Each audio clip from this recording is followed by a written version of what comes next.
Chapter 1. Desperate Assault. I'm sorry, ma'am, but I'm afraid there's no hope for him. Those words were spoken to Izuku Midoriya 10 years ago. That day his mother had taken him to the doctor to be evaluated regarding her concern for his quirk, or rather lack of one. The event would be something that he would never forget, and he would always remember how the conversation went down. This can't be. There has to be some mistake. Inko, his mother, questioned worriedly. Pardon me if this question seems a bit intrusive, but regarding quirks, you are fourth generation, correct? The doctor asked. Inko shook her head in confirmation before responding. Why, of course. My quirk allows me to pull small objects to myself, and my husband's quirk allows him to breathe fire.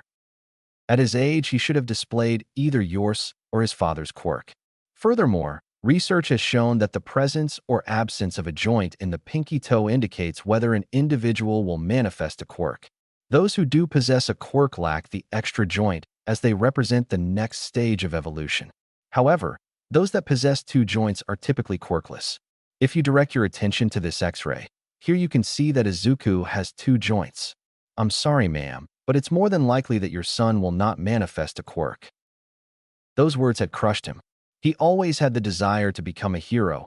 However, to have to try and become one without a quirk made his dream seem unattainable. His quirklessness also gave birth to the bane of his existence. Its name was Katsuki Bakugo. Even before Katsuki had obtained his quirk, he had always been sure of himself. However, once he started to manifest his quirk, his ego went from being massive to practically unbearable. But for whatever reason unknown to Izuku, Katsuki would single him out.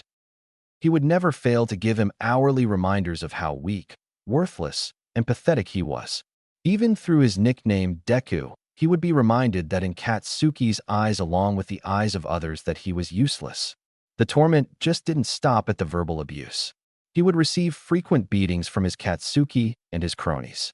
Izuku would do his best to fight back, and in some cases surprise his tormentors along with himself, dodging a blow and landing some solid hits. However, the numbers would eventually overwhelm him, and he would go home beaten and bruised. His mother would often look horrified as he came home from his bouts with Katsuki, but he would feed her lies so as to not worry her. 10 years after being told that he would most likely not manifest a quirk, his situation had remained stagnant. He still had the dream to be a hero, but it seemed like his dream would remain just that. He was in his final year of junior high, and he still didn't have a quirk. Granted, Izuku had been training his body to be stronger and faster to suffice for his lack of a quirk, and his grades were stellar, but he couldn't shake the feeling that as hard as he had worked, it wouldn't be enough. He pushed that thought to the back of his mind. If he wanted to become a hero, he couldn't afford to be pessimistic. The sound of his teacher's voice snapped him out of his thoughts. You guys are all third years now, so it's time we seriously start thinking about your careers. Bahu, am I kidding?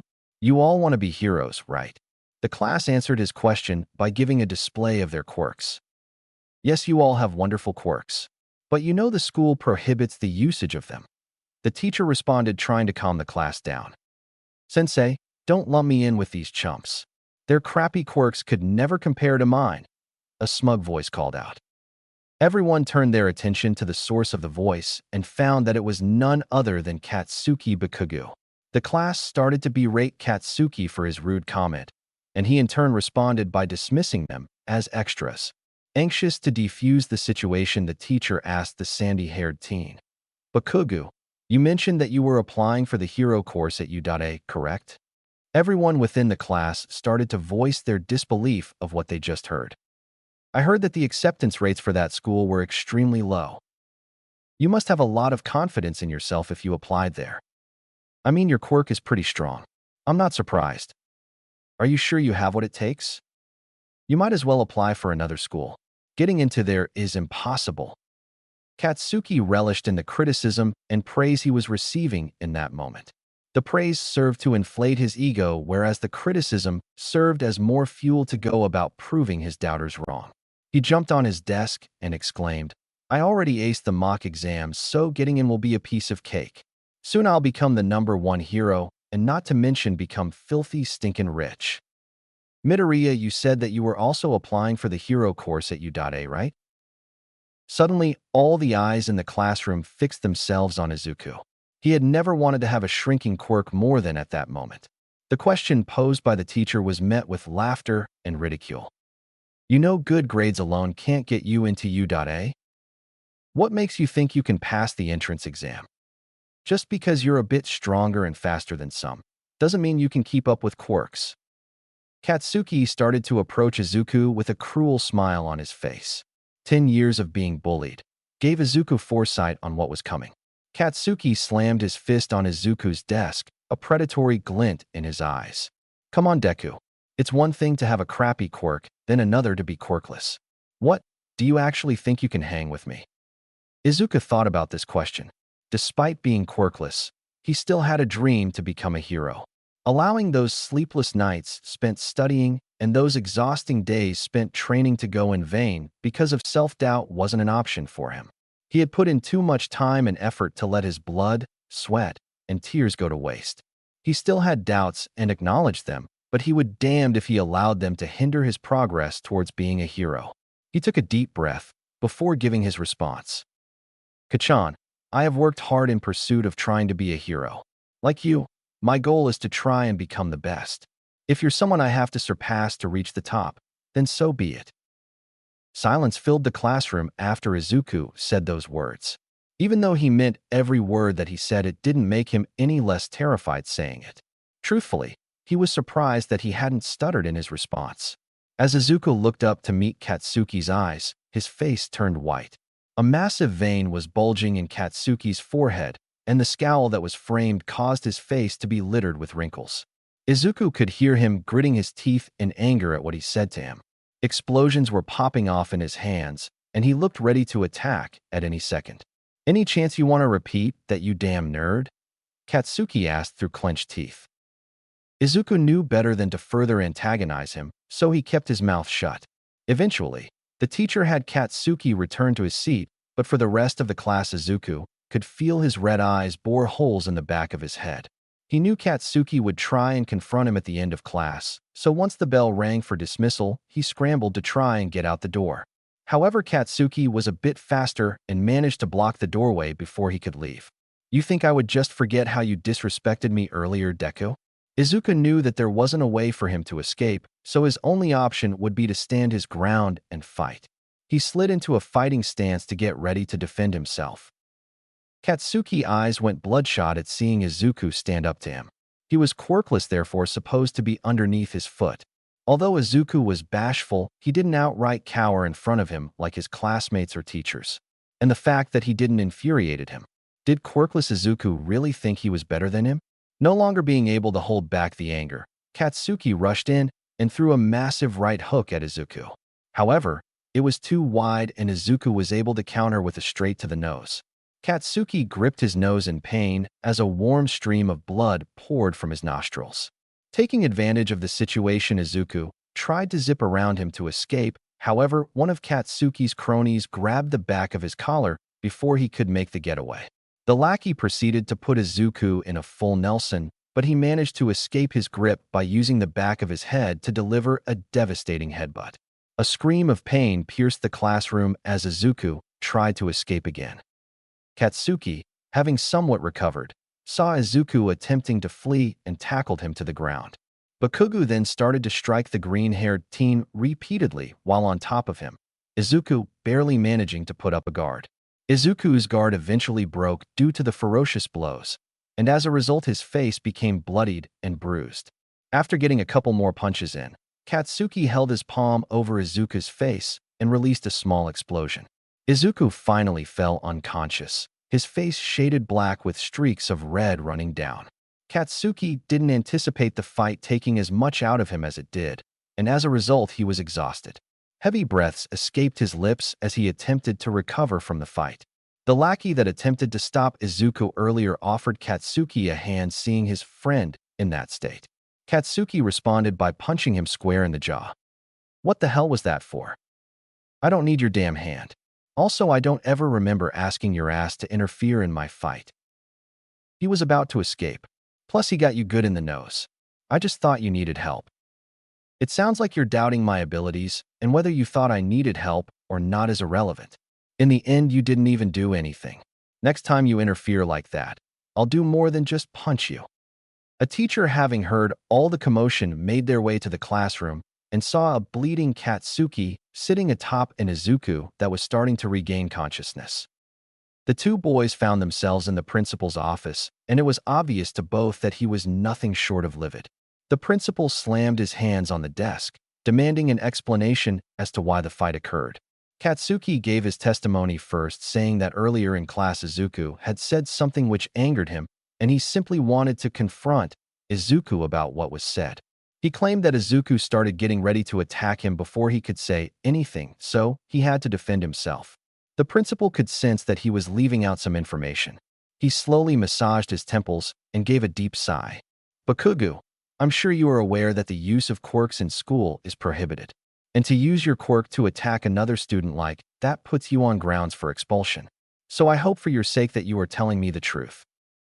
While Katsuki's face remained unchanged, the principal could see the emotion in his eyes change. While he was giving his side of the story, they shone with confidence. However, now they were filled with worry. The principal made a mental note of it and directed his attention towards Izuku. "Now that Bakugo has finished providing his perspective of the altercation, would you like to share yours, Midoriya?" Izuku swallowed the lump in his throat. This was the first time he found himself in the principal's office, and the thought of getting in trouble terrified him. However, if he told the truth, it would result in Katsuki getting expelled. Even though Katsuki treated him harshly, he did not want to be the reason for him failing to reach his dream of becoming a hero. Despite being a prick, Katsuki was undoubtedly a hard worker with drive and ambition, and Izuku knew the pain of being told that his hard work would inevitably be fruitless. He did not want Katsuki to endure the same tribulation, so he fed the teacher the same story that was told to him earlier. Katsuki's eyes widened in surprise, whereas the principal's narrowed in deep thought. After a period of silence, the principal said, "This type of behavior is unlike you, Midoriya. With that being said, you should have known better than to provoke Bakugo into engaging in a fight with you. Since this is a first-time offense, I'm going to let you off easy with a week-long lunch detention." That punishment didn't affect Izuku that much, considering he ate by himself anyways. The principal continued to speak. "Bakugo, I apologize for assuming you were the culprit in starting the fight. As of now, you are free to go." Katsuki quickly gathered his things and made his way to and out the door with haste. "Now that Katsuki isn't here, there is no need for you to lie anymore." The principal spoke. What do you dash? Do you take me for an idiot, Midoriya? I know without a shadow of a doubt that it was indeed Bakugo that started the altercation. His attitude has proved to be a huge problem for both the staff and students. Not to mention that since you started here, you haven't given me any issues at all. So I'm going to ask you again, what happened? It was like I said before. I dash. Midoriya, listen, I understand that you don't want to get Bakugo in trouble. However, he hurt you, and he hurt you bad. I have a feeling that this hasn't been the first time either, correct? The look in Izuku's eyes promptly gave him the answer. All you need to do is tell me. If you do, I can make sure that he won't harm you again. I just need your cooperation. You're a fine kid, and I would hate for you to suffer through Bakugo's torment if there was something I could do to intervene. Izuku kept his eyes to the floor, not bothering to meet his principal's gaze. He already made his decision. After it became clear that Izuku wasn't going to talk, the principal shot him a disappointed look before dismissing him. Midoriya, be sure to remember that next Monday, that lunch detention starts for you. Izuku looked back and nodded in confirmation before continuing towards the door. As he opened it, the sound of his principal's voice rang out once more. "Oh, and Midoriya, if you ever change your mind, please come back and let me know." The walk home for Izuku had been rather uneventful. After the situation with the principal, he was rather anxious to get home and see his mother. He had made his decision, but he was questioning whether it was the right thing to do. Truth be told, if he did get Katsuki expelled, it would definitely have improved his life. Mentally and physically, he was sure he would be better off. Not to mention the attitude and aggression that Katsuki displayed was unbefitting of a hero anyways. Additionally, with his absence, his cronies would stop picking on him. Then finally, if he was expelled, his classmates would get to see the image Izuku projected of himself and not Katsuki's. That in turn would possibly lead him to making a couple of friends. So just why did he cover for Katsuki? Izuku told himself that it was for the reason he thought of earlier. He really didn't want to be responsible for crushing Katsuki's dream, but to say that was the only reason was a lie. He became embarrassed as he acknowledged the secondary reason, which was him hoping that holding back from expelling Katsuki would get him to like him. It was a childish reason. Him being the optimist he was, had hoped that Katsuki would start to view him as a friend after that deed. However, the more Izuku thought about it, the more he realized the low probability of the plan actually working. As Izuku was kicking himself for being so naive, he began to make his way through a tunnel under an overpass. As he exited the tunnel, he heard a wet squelching sound behind him. As he turned around, his face shifted from confusion to horror as he saw a giant, green, wet glob lunge at him and surround itself around his body. Izuku struggled as hard as he could, but it was to no avail. He slowly felt himself suffocating as tears started to stream down his face from the fear and pain. As he was about to lose consciousness, he heard the words, "Texas Smash." The green glob of slime was suddenly blown off him, and he then got a good look at who was responsible. In his view was a man with 2 strands of hair protruding from the top of his head, with a huge smile plastered onto his face. Izuku knew then that it was the #1 hero, All Might, that saved his life. Whether it was from the shock, fear, or exhaustion, Izuku eventually fell to the ground, his vision fading to black. Hey. A disoriented Izuku eventually woke up to the sight of All Might repeatedly patting his face. Once his eyes opened, All Might gave a huge sigh of relief. "Thank goodness. For a second I thought we lost you there." Izuku's eyes widened in surprise as he began to grasp who was standing in front of him. "I apologize that you got caught up in this incident," All Might began. "However, your involvement was not in vain, as you have helped me successfully contain the villain." All Might finished, holding up the bottle the villain was contained in for Izuku to see. Izuku was starstruck seeing his idol. Since childhood, he had adored All Might. It was evident in all the miscellaneous All Might paraphernalia he had in his room. It was especially evident in conversation. Izuku knew practically everything about All Might, from his accomplishments, team-ups, nemesis, etc. Izuku fumbled around in his backpack, trying to find his notebook so that All Might could sign it. His eyes lit up seeing that All Might had already put his John Hancock on one of the pages. "Thank you so much. This item will be treasured for generations to come," Izuku exclaimed, the giddiness in his voice evident. "No problem, young man. Now I must take this fellow to the authorities. You can catch me again on TV." All Might exclaimed, getting ready to leave. "Wait, is that it?" Izuku asked, looking disappointed. "I'm afraid that a prose battle is not only limited to enemies. A battle against time is a battle that can easily be lost if one is not vigilant." Izuku still had questions for All Might. Even though he had met his childhood hero, he still couldn't help but feel disappointed from his encounter with the slime villain. For 10 years, Izuku had been diligently training to improve his strength, speed, and his ability to defend himself. However, that 10 years of experience didn't amount to anything when facing the slime villain. He had been overtaken easily and quickly. If he struggled like this now, how would he fare against far stronger and more cunning villains? For the longest time, Izuku had pushed the doubts he and others had of him becoming a hero to the back of his mind, but after almost losing his life to the villain, he wasn't so sure of himself. "Thanks for your support," All Might yelled as he leapt up into the air. However, the pro hero failed to notice that the young boy had latched himself to his leg before he jumped. "Please release me, young man. I respect the dedication, but this is a bit much," All Might said to the boy that was hanging onto his leg. "I can't let go now, otherwise I'll die," Izuku screamed. "All right." All Might then felt a trickle of blood slip from his mouth while in the air. He mentally cursed to himself, knowing that he had to get somewhere private soon. To say that Katsuki Bakugo was confused would have been an understatement. He was sure that he was going to be expelled the moment the principal's threat left his lips. After the principal had dismissed him, he hovered around the door to listen to the rest of the conversation. Never did he anticipate that Izuku would cover for him. The only question left was exactly why he did. It couldn't have been out of fear, considering that he was more than capable of defending himself, and additionally, he showed no hesitation when needed to do so. Could it be that he was trying to blackmail him in some way? Katsuki quickly dismissed that idea, considering that he wasn't the type to blackmail. and if he was, he wouldn't have gained anything out of it. Not many things left Katsuki stumped, but in this instance he couldn't conceive any possible answer. The voice of one of his lackeys snapped him out of his thoughts. "You've been pretty quiet, Bakugo. Did the nerd get you in trouble? And if he did, what did you get hit with? Detention? Suspension?" The voice of the other lackey rang out.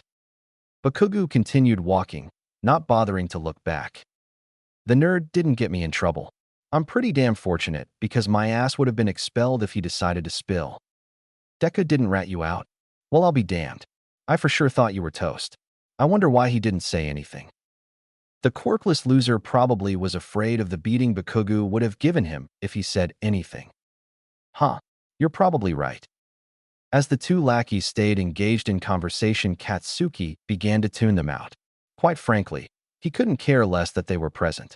He would have preferred to just walk home by himself to reflect on what happened that day. Due to being so immersed in his thoughts, Katsuki failed to notice the giant brown blob that hovered in front of him. He heard screams and the sound of footsteps, and afterwards he immediately felt pain. "Can someone without a quirk become a hero like you?" Izuku looked to All Might with a desperate and pleading look in his eyes. He was desperate for a response, and he was pleading that the answer to his question would be a resounding yes. "Many have picked on me because I'm quirkless, and maybe that's why I think saving someone is the coolest thing you can do. I want to be like you, saving people with a fearless smile." Izuku suddenly screamed as All Might had been replaced with a man that looked extremely malnourished. "Who are you? You're not All Might. You're a fake. All Might has never been this thin and scrawny."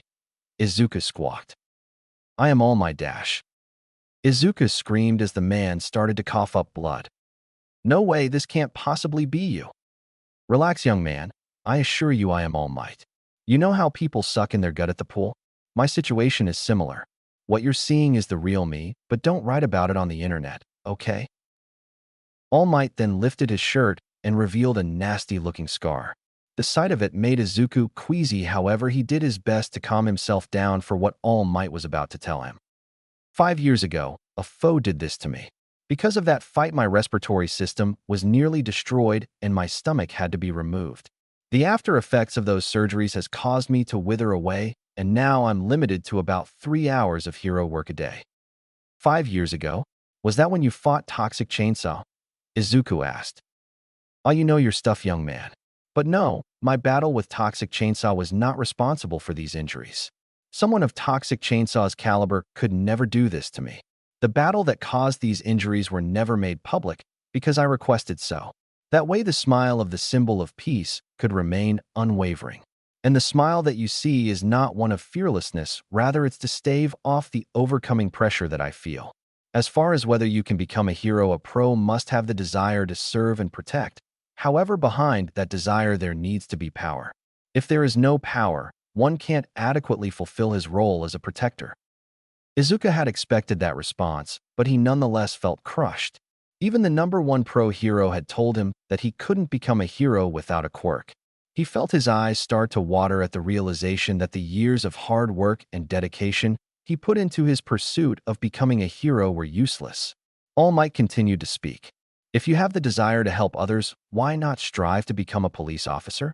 One of my closest friends is a detective, and I have nothing but the utmost respect for him. Young man, it's not wrong to dream, but you have to be realistic in your expectations." All Might then left, leaving an emotional Izuku on the roof. He knew that All Might didn't mean any harm with what he said, but it still stung. He had essentially dedicated his whole life to being a hero. He had trained, read everything to know regarding quirk usage laws. He had studied every quirk he'd seen, and he maintained a 3.9 GPA so that he could qualify to get into UA. To be told that still wasn't enough was frustrating. And for something that was beyond his control being the hindrance in his plans of becoming a hero made him all the more upset. After holding back the tears for so long, he slumped to his knees and sobbed bitterly. Izuku made his way back home feeling utterly disappointed and emotionally drained.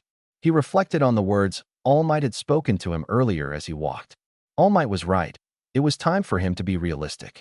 The incident with the sludge villain had proven to be more than enough evidence of the fact that without a quirk, Izuku was underqualified to be a hero. He still wanted to help people, So he set himself a new goal. He would try and become an officer, just as All Might suggested. Granted, the position didn't come with all the glamour nor respect the job of a hero did, but nevertheless, it was still an avenue for him to make a real change. Izuku continued on his way home until he noticed a crowd starting to gather. He made his way over to see what the source of the commotion was. However, what he saw made him widen his eyes in horror. The same villain that had tried to take over his body earlier was making a second attempt on another individual. Izuku then came to the realization that he was responsible for the villain escaping due to him distracting All Might. He heard murmurs amongst the crowd, some questioning the present hero's hesitance in helping the victim, while others were openly scrutinizing All Might for having not arrived. He felt an overwhelming sense of guilt because he knew that he was to blame. He made his way past the crowd to get a good look of just who the sludge villain was trying to take over, and he saw an unmistakable set of sandy blonde hair and a pair of piercing red eyes. However, the eyes that usually held confidence were now filled with an overwhelming amount of fear. Izuku ran towards the villain despite the protest of the pro-heroes and civilians present. He didn't see Bakuga the bully, nor did he see Kachan, his childhood friend. What he saw was a citizen that was in peril, and without thinking he was rushing in to save that individual. He threw his backpack at the villain, desperate to try and inflict some type of damage upon him. It goes without saying that the attack proved to be futile. Having realized that, he closed in on the villain and started trying to pry Katsuki from the sludge. "DKU, are you crazy? Why the hell are you here?" the blonde teen exclaimed. "I don't know. My body just kinda started moving on its own. Also, it looked like you needed saving," Izuku said with a forced smile on his face. Katsuki then felt himself involuntarily relinquish his body towards the fiendish villain. The blob of slime, having been fed up with the kid, decided that enough was enough. He raised his arm, preparing to strike Izuku. He braced himself as he saw his impending end. He was cornered, and there was no way possible for him to escape. He hung his head as he awaited the finishing blow. However, the blow never landed. Both Katsuki and the villain's eyes widened as they witnessed Izuku seemingly dodge the killing strike at the last second. Not to mention that he had done so with relative ease.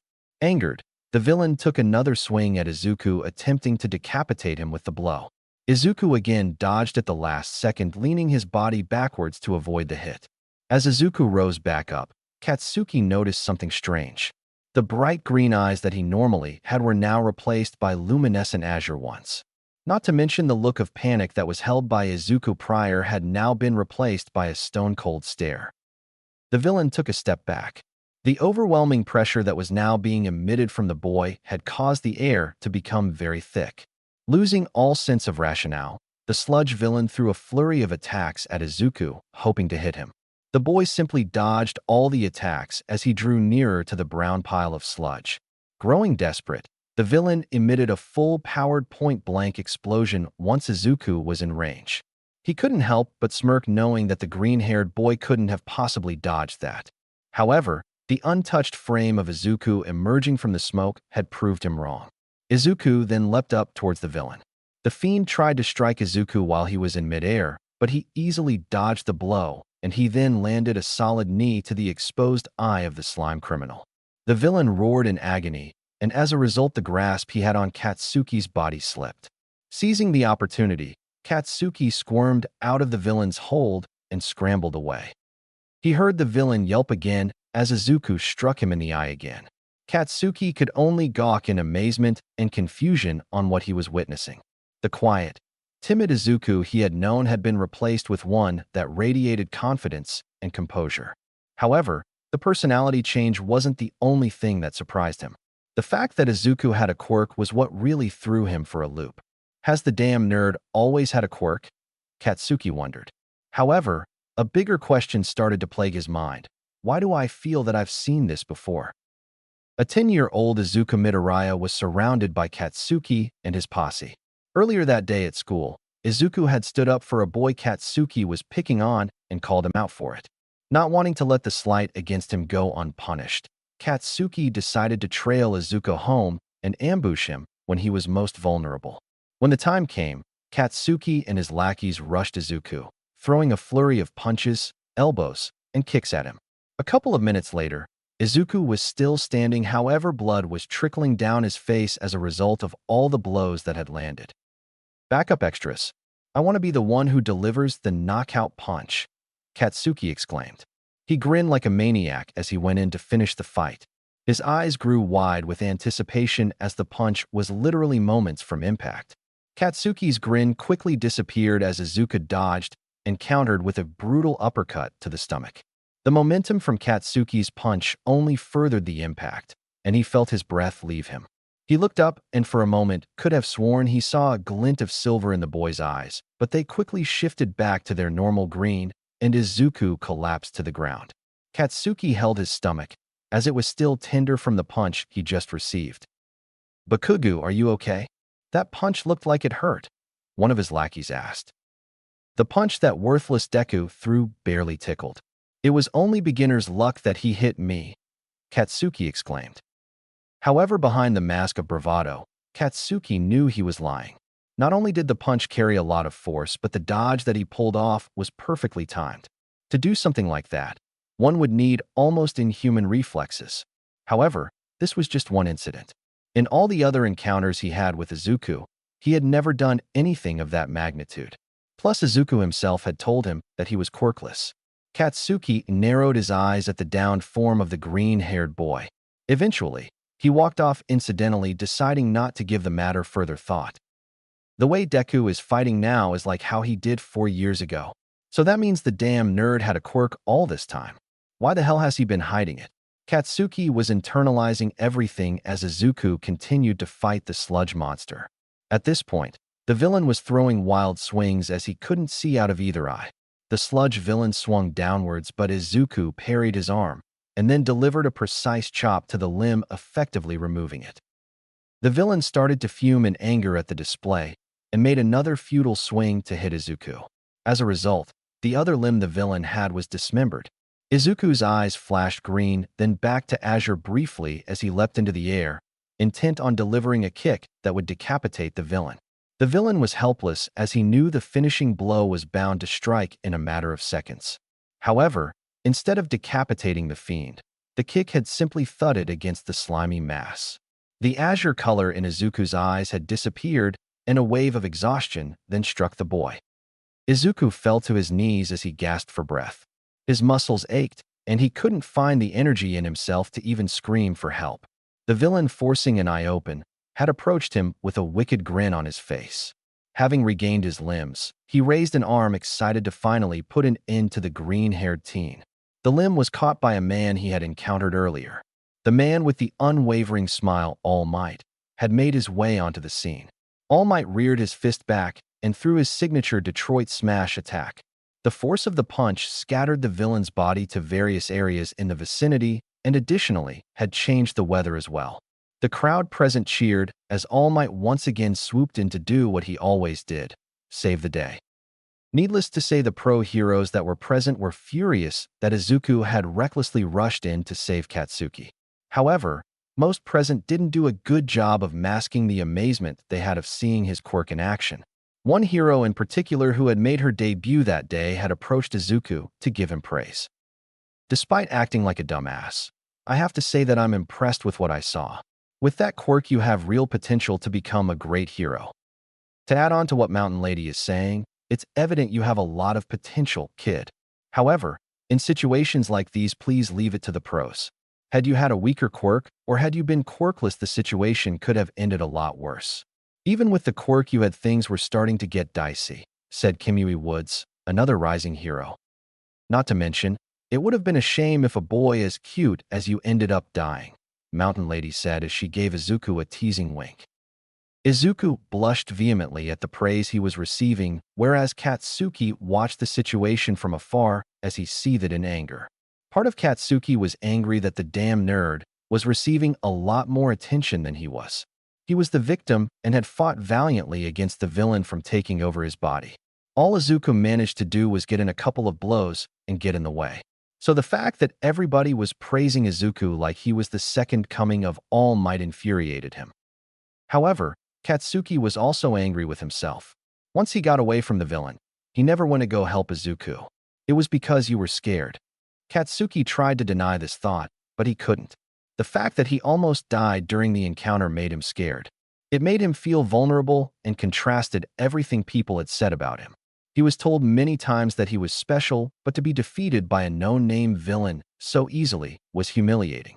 Katsuki looked around to find that Izuku had already started walking off from the scene.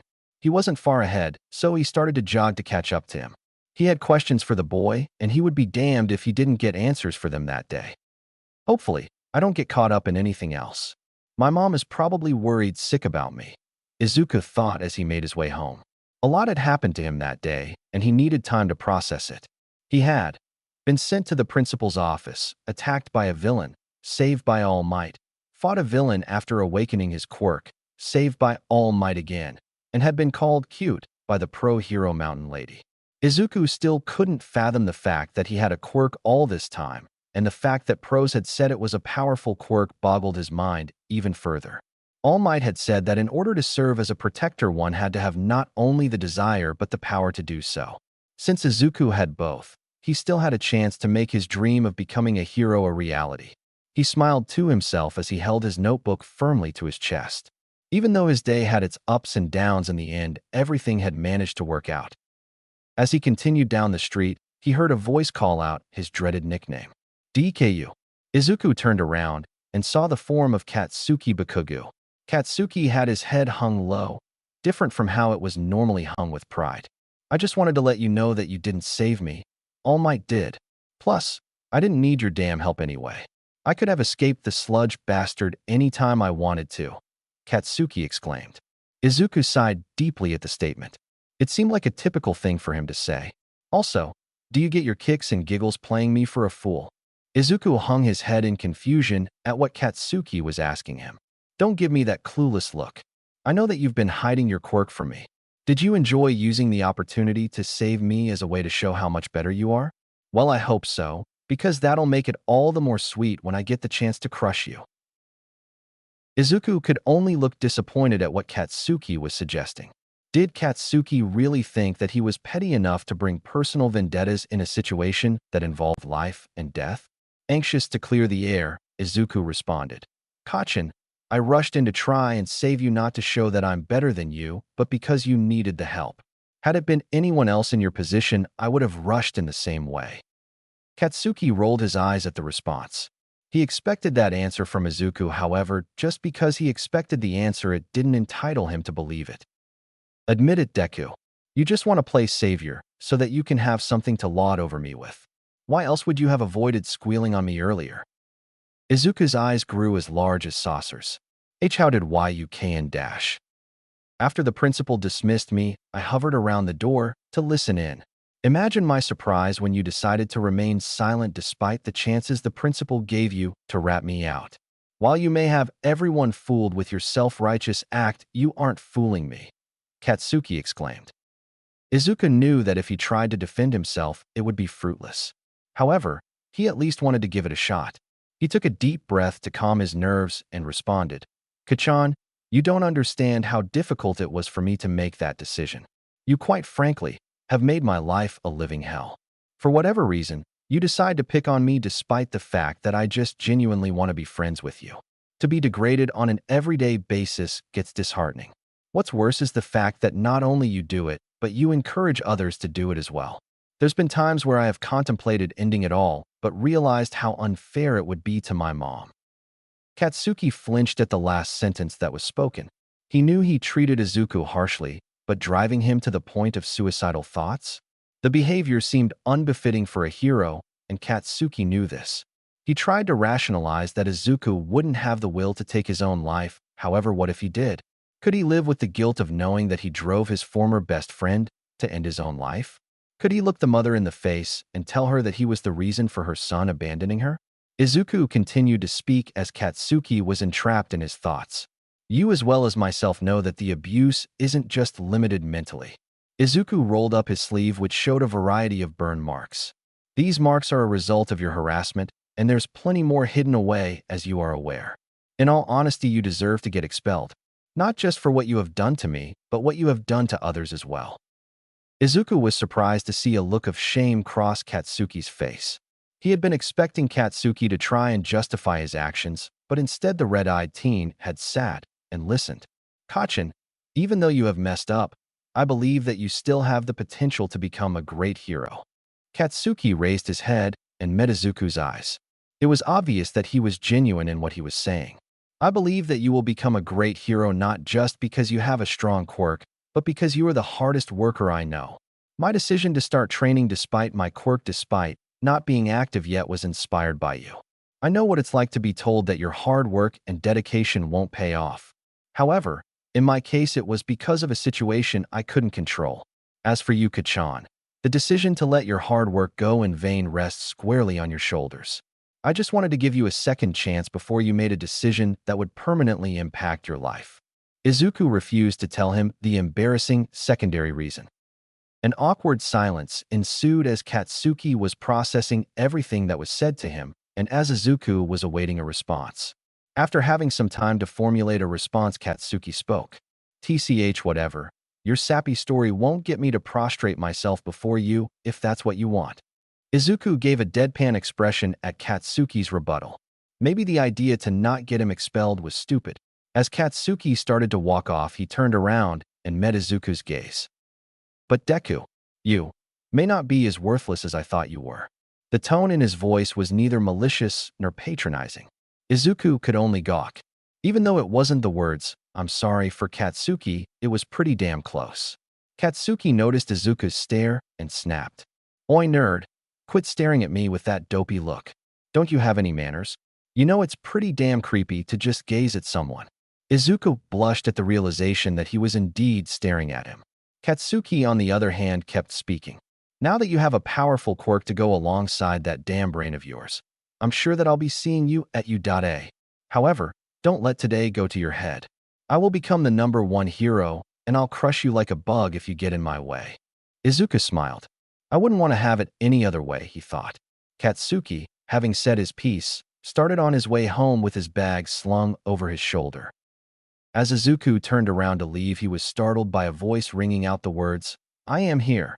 Izuku gasped as he saw All Might standing a few feet away from him. All Might, why are you here? How did you get past all those reporters? I stand for justice, not sound bites, because I am All Might dash. Izuku shrieked as All Might once again started hacking up globs of blood. All Might now stood in front of him in his weakened form. Kid, I've come to apologize about what I said to you earlier, and also I have a proposal for you. But first things first, you told me that you were quirkless, yet what you did to that villain says otherwise. Care to explain? Well, I thought I was quirkless. This was the first time I can recall something like that happening to me. Izuku stammered. So it must have been a case of your quirk being dormant. While cases like this are rare, they do exist. Most who do have a dormant quirk often live the rest of their lives without knowing they have one. Regarding dormant quirks, it's often circumstantial on how they're triggered. For some, it's based on emotions, while for others, it's based on different substances such as food, medicine, so on and so forth. The fact that you were oblivious to having a quirk makes what you did all the more admirable. Well, I wouldn't say that, since I was the one to cause the situation in the first place, responded Izuku with a sheepish look. No, young man, the praise is warranted. Of all the people at the scene, the person to respond was you, a timid and quirkless boy. It was because of you that I was spurred into action. Most top heroes show signs of greatness, even as children. Many of them claim that their bodies could move before they could think. I don't need you to confirm to me that's what happened to you. I already know. Young man, what I said to you on the roof was wrong. You can become a hero. Izuku broke down and started to cry tears of joy. After the sludge villain event, many of the pros praised him, but Izuku knew that it was an admiration of his quirk and not necessarily his decision to try and rescue Katsuki. However, to be told by his idol that he merely didn't just have the quirk to become a hero, but also the spirit to become one made him overwhelmed with emotion. For the longest time, everyone he knew had never believed that he could achieve his dream of being a hero. Even his own mother hadn't believed in him. The day he was diagnosed to be quirkless, he tearfully asked his mother if it was still possible for him to become a hero. Instead of telling him yes, she told him, I'm sorry, as she held him close trying to console him. Izuku didn't hold it against his mother, as she was still an overwhelmingly positive influence in his life, but those words didn't sting any less. Now it's time to get to the proposal, All Might said, getting the attention of a tearful Izuku. I want to make you my successor, and I believe you, young man, are worthy of inheriting my power. Wait, Wadash. Izuku was speechless by what All Might was proposing. All Might couldn't help but laugh upon seeing the expression on Izuku's face. What's with the long face? This is a legitimate proposal. Young man, I want you to accept my power, that is if you want to. What does he mean? Accept his power? Izuku pondered. All Might saw the confused look on Izuku's face and went on to explain what he meant. This concerns my quirk, kid. Many tabloids and blogs have speculated that my quirk is some type of physical enhancer. In interviews, I often dismiss the question, using jokes as a way to inadvertently change the subject. I do this so that the persona of All Might comes off as a natural-born hero. You see, kid, my power is anything but natural. My quirk was passed down to me like the Olympic torch. Passed? Down to you? Are you serious? Izuku questioned. Indeed I am, young man, and if you accept my proposal, I intend to pass it down to you. Wait, hold on a sec. Naturally, a concept of this magnitude would be above my comprehension. Even with the knowledge we have now, there is still so little we know about quirks and how they operate. Furthermore, if a theory such as what All Might is proposing is right, that changes the very foundation of what we believed quirks to be. Research has shown that a quirk is a power or characteristic that is exclusive to one individual. With that being said, if a quirk can be passed down, does that mean that All Might's quirk is an anomaly, or are there others that possess this characteristic? If so, which type of quirks could possess the characteristic of being transferable? This is all so bizarre. All Might's quirk is one of the 7 great mysteries of the world, and as far as I'm aware, I haven't heard a hypothesis like the one All Might proposed from any of the quirk researchers I know of. But he himself is saying that his quirk was passed down to him. Just how is this posse dash? Kid, relax. Take a breather. Do you really doubt me that much? The question snapped Izuku out of his muttering. I may have secrets, but I never lie. The ability I have that allows me to transfer my power is called One for All. One for All. It's a quirk that stockpiles power as it's passed on. Each time it's passed on, the quirk refines itself, explained All Might. But why me? Izuku asked. Young man, you should already know the answer to that question. I've been searching for a successor for a long time, and I believe you are worthy. Even though you had no knowledge that your quirk would activate in that fight, you still bravely rushed in to save that young man. I am positive that you'll be a fine successor, however the choice ultimately rests in your hands. So young man, what do you say? Izuku rose, rubbing his eyes with his jacket sleeve to wipe away the tears. His eyes were brimming with determination and had a look of resolve to match. Yes, I accept. All Might met his look of resolve with a smirk. A quick answer. Can't say I expected anything less. Once Izuku finally arrived home, his mother met him at the door. She wrapped him in a giant hug, and inevitably the tears started to fall. My baby, I saw what happened on the news. I was so scared when I saw you run off to confront that awful creature. I'm glad that you were able to save Bakugo, but please don't make it a habit to act so reckless. There's only so much my little old heart can take. Inko exclaimed as she firmly held her son. Izuku's eyes started to water as well, because he felt guilty making his mother so worried. He stood there, relishing in the warmth his mother provided. After finding his voice, he pulled back from the embrace and told his mother, I promise I won't make it a habit. I just couldn't stand there while Kachan was on the verge of dying. But Mom, I wish you could understand how I felt. After the fight, a bunch of the pros scolded me for rushing in the way I did, but one in particular told me I acted like a hero, and he made me feel like it. That feeling is something that I want to keep on experiencing, and now that I have a quirk, it's possible for me to. Inko smiled sadly at her son. From the time that he was little, it was no secret to her that he wanted to become a hero. After Izuku was pronounced quirkless by the doctor, a part of her felt a bit relieved at the news.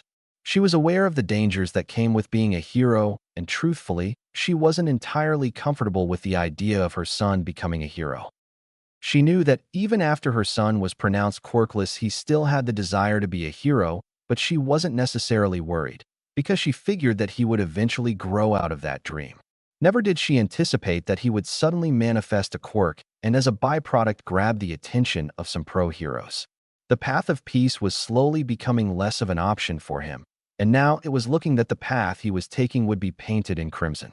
Inko suspected that her son was probably ecstatic that he manifested a quirk, and that coupled with his heroic personality made his dream all the more attainable. She was happy at the thought of her son being content. It had been a long time since she had seen her son genuinely happy. However, the heroic personality that Inko admired was something she also feared because she knew that it had the capability of getting him hurt or worse. Inko, realizing her mind was starting to trail off, redirected her train of thought to another matter that was concerning her. Speaking of Bakugo, your principal called me today. He told me that you and him got into a fight. What was that about? Izuku gulped. He knew lying would only make the situation worse. However, he had no desire to cause his mom further distress. She was already freaked out enough about the slime villain incident, and telling his mom that the fight was a result of bullying would only cause her to worry more. In addition, he essentially promised Katsuki another chance to better himself, and he was resolved to keep his word. Kachin and I got into an argument earlier that day. He confronted me as I was about to leave for the day, and I attacked him because I was irritated. Inko frowned. What her son described sounded nothing like him. Izuku was a fairly patient boy and had always been a bit more on the passive side. The idea of him starting the fight was an alien idea to her. Izuku, you're not lying to me, are you? This sounds nothing like you. Izuku shook his head. I started the fight. I felt he had insulted me before, and I had no intentions of talking to him. It was a lapse of judgment on my part. I'm sorry I caused so much trouble. Are you covering for Bakugo? Izuku was on the verge of expressing his surprise, but reined it in as to not alert his mother. Lying to his mother was hard, but he had years of practice to know just what to do. He hung his head in mock confusion at the question his mother posed. The principal told me that he suspected that you were being bullied, and by Bakugo no less. Izuku, is that true? Is Bakugo bullying you? Izuku did his best to be as convincing as possible with his response. Mom, Kachan is not bullying me. Him and I are good friends. We've been good friends since we were kids, and I intend for it to stay that way. It was just today, him and I had a disagreement. It happens. Inko stroked her son's face. She felt the lumps of his bruises as she brushed her hand down his cheek. Izuku hissed in pain as she did so. Inko at one point was young too, and while it was true that sometimes friends got into fights, these types of injuries aren't ones a friend leaves, Inko thought. However, it seemed that Izuku was genuine in what he was saying, and she currently had no evidence to prove otherwise, so she went against her gut and chose to believe him. Inko let loose a deep sigh. Izuku, as you can imagine, I am not pleased in what I heard. You are going to receive a punishment, however, I won't decide what it will be tonight. I'm just glad you made it home safe and sound. Go ahead and wash up. I'm going to get started on dinner. Izuku nodded in confirmation and proceeded to the bathroom to take a shower. He felt awful lying to his mother like that, but he had made a promise and was intent on keeping it. Katsuki made his way to his front door. A lot had happened to him that day, and he hoped that his mother wouldn't give him too much of a problem. All he wanted to do was go to his room and sleep off the hell we went through. Alas, his hopes were dashed to pieces as soon as his mother caught sight of him as he stepped through the door. A couple of seconds later, screaming had filled the Bakugo household. "Goddamn kid, why the hell can't you stay out of trouble for one day?" yelled a lady with spiky blonde hair and red eyes. "You old hag, I almost die, and that's the first thing you ask?" shouted Katsuki. "Katsuki and Emitsuki, please let's just try to calm D-. Shut the hell up, Masaru," Mitsuki exclaimed. "Yeah, no one asked for your opinion, old man. Don't speak to your father that way, you damn brat. Don't tell me what to do, you damn relic." The glasses-wearing brunette slumped his shoulders in defeat. When his wife and son got into screaming matches like this, they could last hours. He had hoped to maintain a semblance of peace once Katsuki stepped through the door, but the angry glare his wife had told him that his efforts would be in vain. In situations like these, all he could do was wait them out. The heated dispute between mother and son finally ended with Katsuki announcing that he was going to his room and that he wanted to be left alone. He stomped up the stairs, and gave his door a hard slam once he was inside. Downstairs, his mother had screamed his ear off about his fight with Izuku and his encounter with the sludge villain. She vividly expressed her distaste at Katsuki starting a fight with Izuku of all people, and she scolded him on how he needed to do a better job watching what he says and controlling his temper. Katsuki found it ironic that his mother was the one giving him such counsel, but he decided not to voice the hypocrisy. What he wanted more than anything was to rest. As Katsuki laid sprawled out on his bed, his mind started to cycle through the events that transpired that day. Truth be told, his encounter with the sludge villain wasn't what was bothering him the most. He had been humiliated that he was saved by Izuku of all people, but at the end of the day, he had managed to come out the event unscathed for the most part. He would simply get stronger so as to not end up in a similar situation. What he couldn't get his mind off was his encounter with Izuku after the incident. Izuku had told him that he wanted to be friends with him, but in all honesty, he didn't care. A lot of people wanted to be friends with him, but Katsuki held the belief that the path to the top was built on resolve and talent, not handshakes and high fives. Katsuki was surprised to find out that Izuku thought highly of him not because of his quirk, but for who he was. He figured that the quirk-obsessed nerd praised him because of his power, but to find out that Izuku respected him because of his work ethic was a shocker. Many that hung around him only did so because of the quirk he had and hoped that once he became a pro, he would share the fruits of his labor with them. He knew this, and as a result, it made it difficult for him to trust people. However, what really had Katsuki hung up was the fact that Izuku had said he was the reason he contemplated suicide a couple of times. Katsuki initially wanted to say that he wasn't responsible for his weak resolve until he realized that he was. For the longest time, he had despised Izuku because he figured that Izuku thought that he was better than him. The birth of this notion came about 10 years ago. That day, Katsuki had fallen into a river, and to say the least, he had been embarrassed by it. In the eyes of himself and many in his age group, he seemed nigh invincible, so to see him get into an accident like that was almost surreal. The embarrassment Katsuki had was driven further when a 4-year-old, quirkless Izuku Midoriya trudged his way into the river and offered him a hand. Katsuki perceived the action as Izuku looking down on him, and from then on made it his mission to remind Izuku that he was under him in every aspect.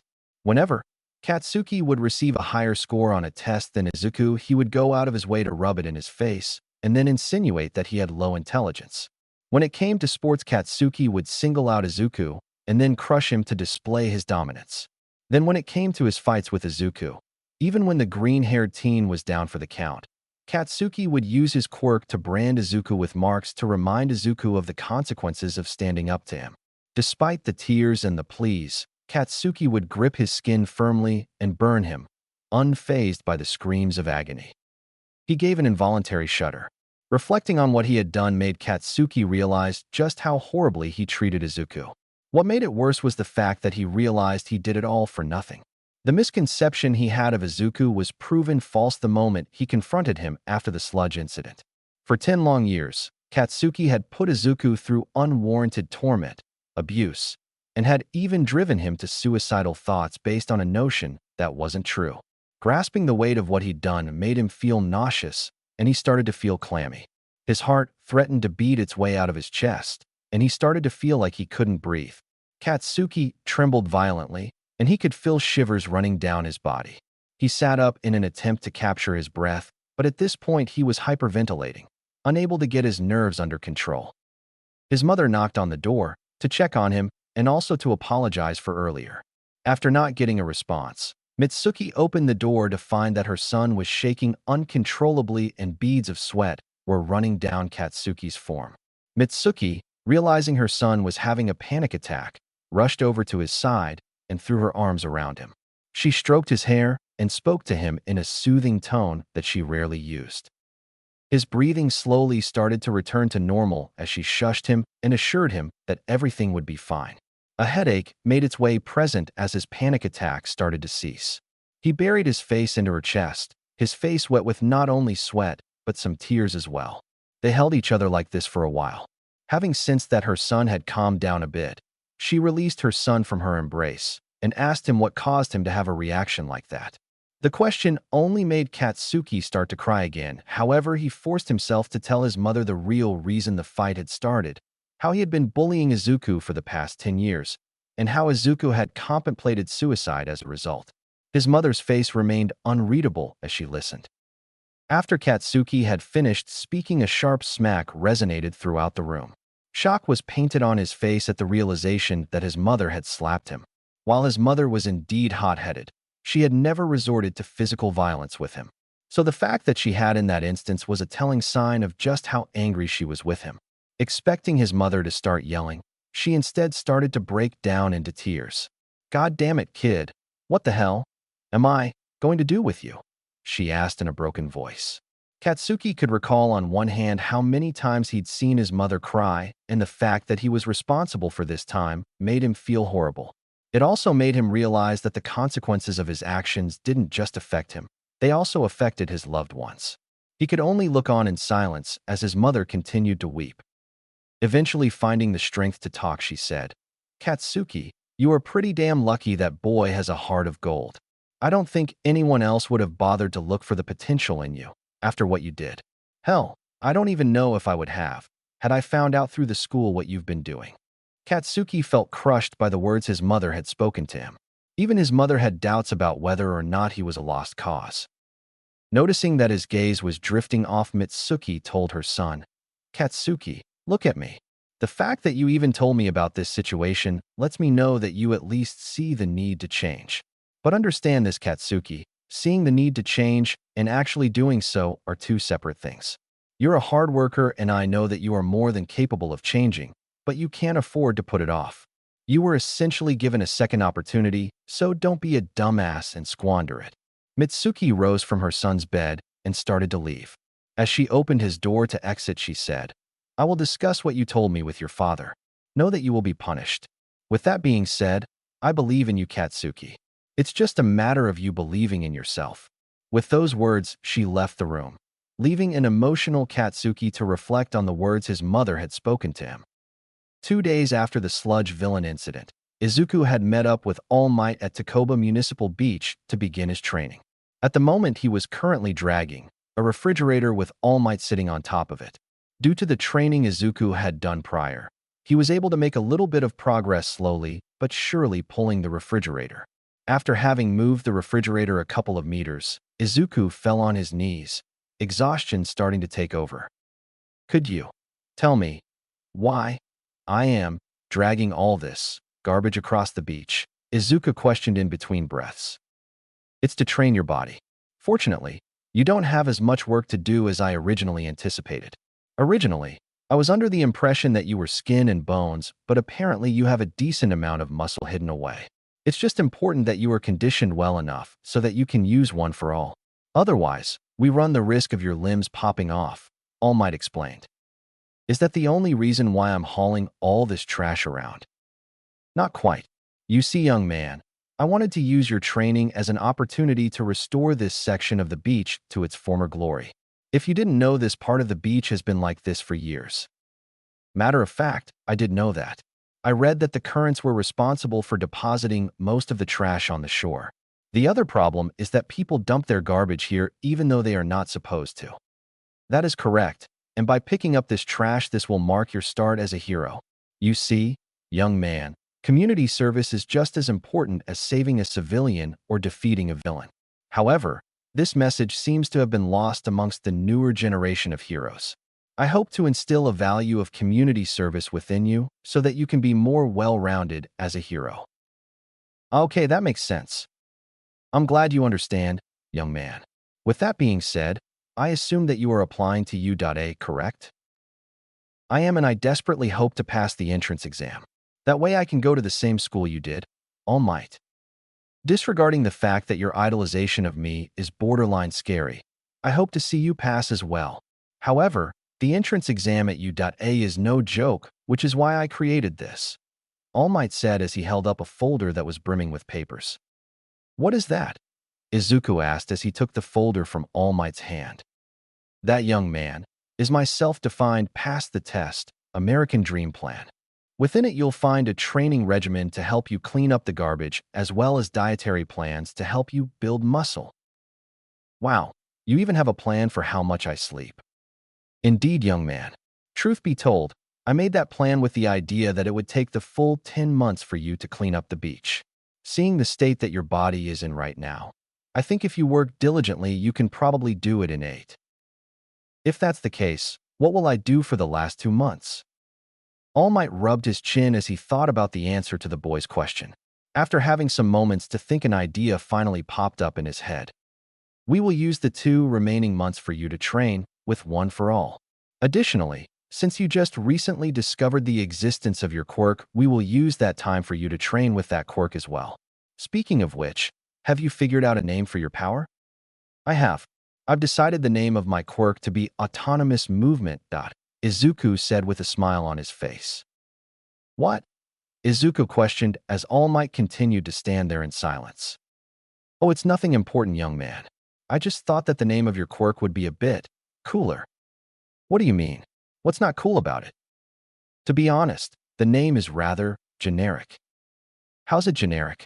It accurately describes what my quirk does and has a pretty nice ring to it, if I say so myself. You are entitled to your opinion, All Might said as he chuckled. But enough chit-chat. The beach isn't going to clean itself. 8 hellish and grueling months later, Izuku had finally finished cleaning the beach. The muscles he had prior to the training were now bigger and had a lot more definition. His face had become a bit more slender and defined as well. He stood shirtless on a heap of trash, his head held to the sky as he screamed in victory.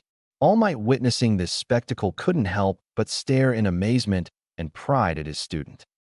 Oh my goodness, All Might exclaimed as he puffed into his muscular form. Izuku, delirious with exhaustion, fell off the heap he was standing on, but All Might had caught him before he hit the ground. All Might beamed, seeing the progress his student had made, but his smile faded as he saw various burn marks on his pupil's body. He made a mental note of it and came to the decision to ask him about it later, as he did not want to ruin the joyous occasion. Well done, young man. I couldn't be more proud. I did it, All Might. I really did. Indeed, your progress is nothing short of astonishing. Your example is quite motivational. Take a look, All Might said, holding his phone for Izuku to see. What's this? This is you 8 months ago? Truly remarkable work, young man. There is no doubt that you are now a suitable vessel. It feels like I cheated, though, getting all this help from you. I've been so blessed. Izuku responded, his voice breaking as tears ran down his face. He needs to have some more confidence in himself. His success has been on his own merit. All Might thought to himself. You need to stop being such a crybaby, but now it's time for the long-awaited awards ceremony. All Might plucked off a strand of hair off his head as he started to speak. You know what they say about success. There is a difference between being born with it and working your butt off to try and attain it. With that being said, there is no doubt in my mind that you have earned this power fair and square. He clenched his fist as he heard All Might speak. This would be a means for him to progress towards his dream of becoming a hero. His objective was almost in his GR. Eat this, All Might said, holding a single strand of hair. Huh. Izuku thought he heard All Might wrong. He must have been going crazy, because he could have sworn he heard All Might tell him to eat the strand of hair he was holding. It really doesn't matter what you eat, as long as you get my DNA. I just chose hair because I figured it was the lesser of many evils. Izuku backed up. He thought that All Might would place a hand on him to transfer the power, or would have him recite a pledge or something of that nature. However, this was a little more than he bargained for. All Might suspected that Izuku would try and escape, so he grabbed him before he could run away and then tried to shove the piece of hair in his mouth. All Might, stop. Don't put your hair in my mouth, Izuku screamed out in panic. Young man, stop that screaming. Don't you realize what you're saying can be taken out of context? All Might's fear was confirmed as a couple of passers-by heard the commotion. Their faces went white with fear and concern. You don't think, one said. All Might diddles with kids? The other finished. I hope not. I have a 3-year-old at home who's obsessed with All Might. It would break her little heart to know that her favorite hero would love to take her to his van. Honestly, I wouldn't be surprised. A man who smiles like that all the time is bound to be a creep. After much resistance from Izuku, All Might had finally gotten him to ingest the strand of hair. However, from that day on, it was unknown to All Might why some parents would suddenly huddle their child close to their body whenever he would patrol. For the next couple of weeks, Izuku had worked on mastering the basics of mastering One for All. The first few times he tried to use it, he exerted way too much power, and that resulted in a few trips to All Might's personal doctor. Gradually, he started to learn how to better control the output of One for All. After getting a solid grasp of it, All Might introduced the concept of him spreading One for All across his body. The boy found that the technique was physically draining as he would strain his muscles to maintain the form as he used a higher percentage of his power. After some experimenting, Izuku found that using 5% was where he was most comfortable at. Both him and All Might had been immensely satisfied with the progress he made using the quirk. However, his progress with autonomous movement had been anything but stellar. He only had 1 month left until the entrance exam, and ever since his run-in with Sludge Villain, he hadn't been able to activate his quirk. Today was no different for Izuku as he stood on the beach with sweat pouring down his face as a result of him trying to access his quirk. All Might, seeing that his effort would prove to be futile, demanded Izuku to stop. Izuku slumped to the ground in defeat with a frustrated look on his face. Dang it, I only have a month left until the exam, and I still can't activate my quirk. What's wrong with me? Maybe I should just give up, Izuku said as his eyes started to water. Don't be so hard on yourself, young man. And giving up has never solved anything before. Try and think back to the Sludge Villain event. What do you remember happening before and after your quirk activated? All Might asked. Well, I remember that after I had failed to catch the young boy from the villain, I felt desperate. When the Sludge Villain raised his arm to finish me off, I knew I was cornered, but I felt my body move on its own to dodge.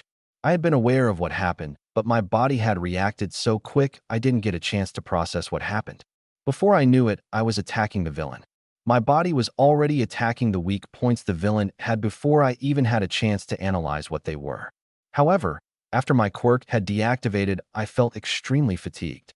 I'm not sure whether it was a drawback of my quirk or just a matter of being exhausted because it was the first time I used it.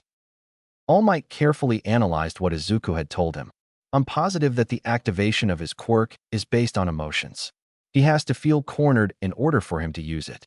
While his quirk is no doubt powerful, the way he has to activate it is a real hassle. It's important that the young man remembers the feeling of being cornered so that he doesn't just have to wait until an emergency to use it. But how can I recreate how he felt in the slime villain incident? Wait, I think I have an idea. Young man, I think I have figured out a solution to your dilemma. Next week, we will have a special training session. Consider it as a mid-term for your quirk training. Just how will it help me? Izuku asked. I can't give you the details. You will just have to wait and see, but as for right now, let's call it a day. Izuku nodded his head in confirmation, and then proceeded to grab his belongings. As Izuku was getting ready to head to school, he felt All Might's hand on his shoulder. Young man, is everything fine at home? The question had startled Izuku. To suggest that his mother was abusing him was unthinkable to him. Curious as to what prompted All Might to ask this question, Izuku responded, Yeah, why? As All Might studied Izuku's eyes, he saw that he was genuine in his answer, which meant there had to be something else that caused those burn marks. I asked, because I was curious about all those burn marks on your body. Izuku's heart sank and his mind started to race. When had All Might seen those burns? He had always made sure to wear long sleeves and hoodies when he was training with All Might. Then he remembered that the day he received All for One, he had been shirtless. That day he was so delirious with exhaustion, he didn't bother to realize the situation he was in. Not to mention when he had first started learning how to control the output of One for All, he had lost a shirt a couple of times as well. Izuku could only remain silent. Could you tell me where you got those burns? Izuku immediately tried to think of a decent lie, but nothing was coming to him. All Might, seeing the turmoil in his pupil, finally asked, Are you being bullied? Izuku wanted to lie, but he figured trying to lie to a man who dealt with criminals on an everyday basis probably wouldn't have been the wisest move. I was bullied, but I'm not anymore.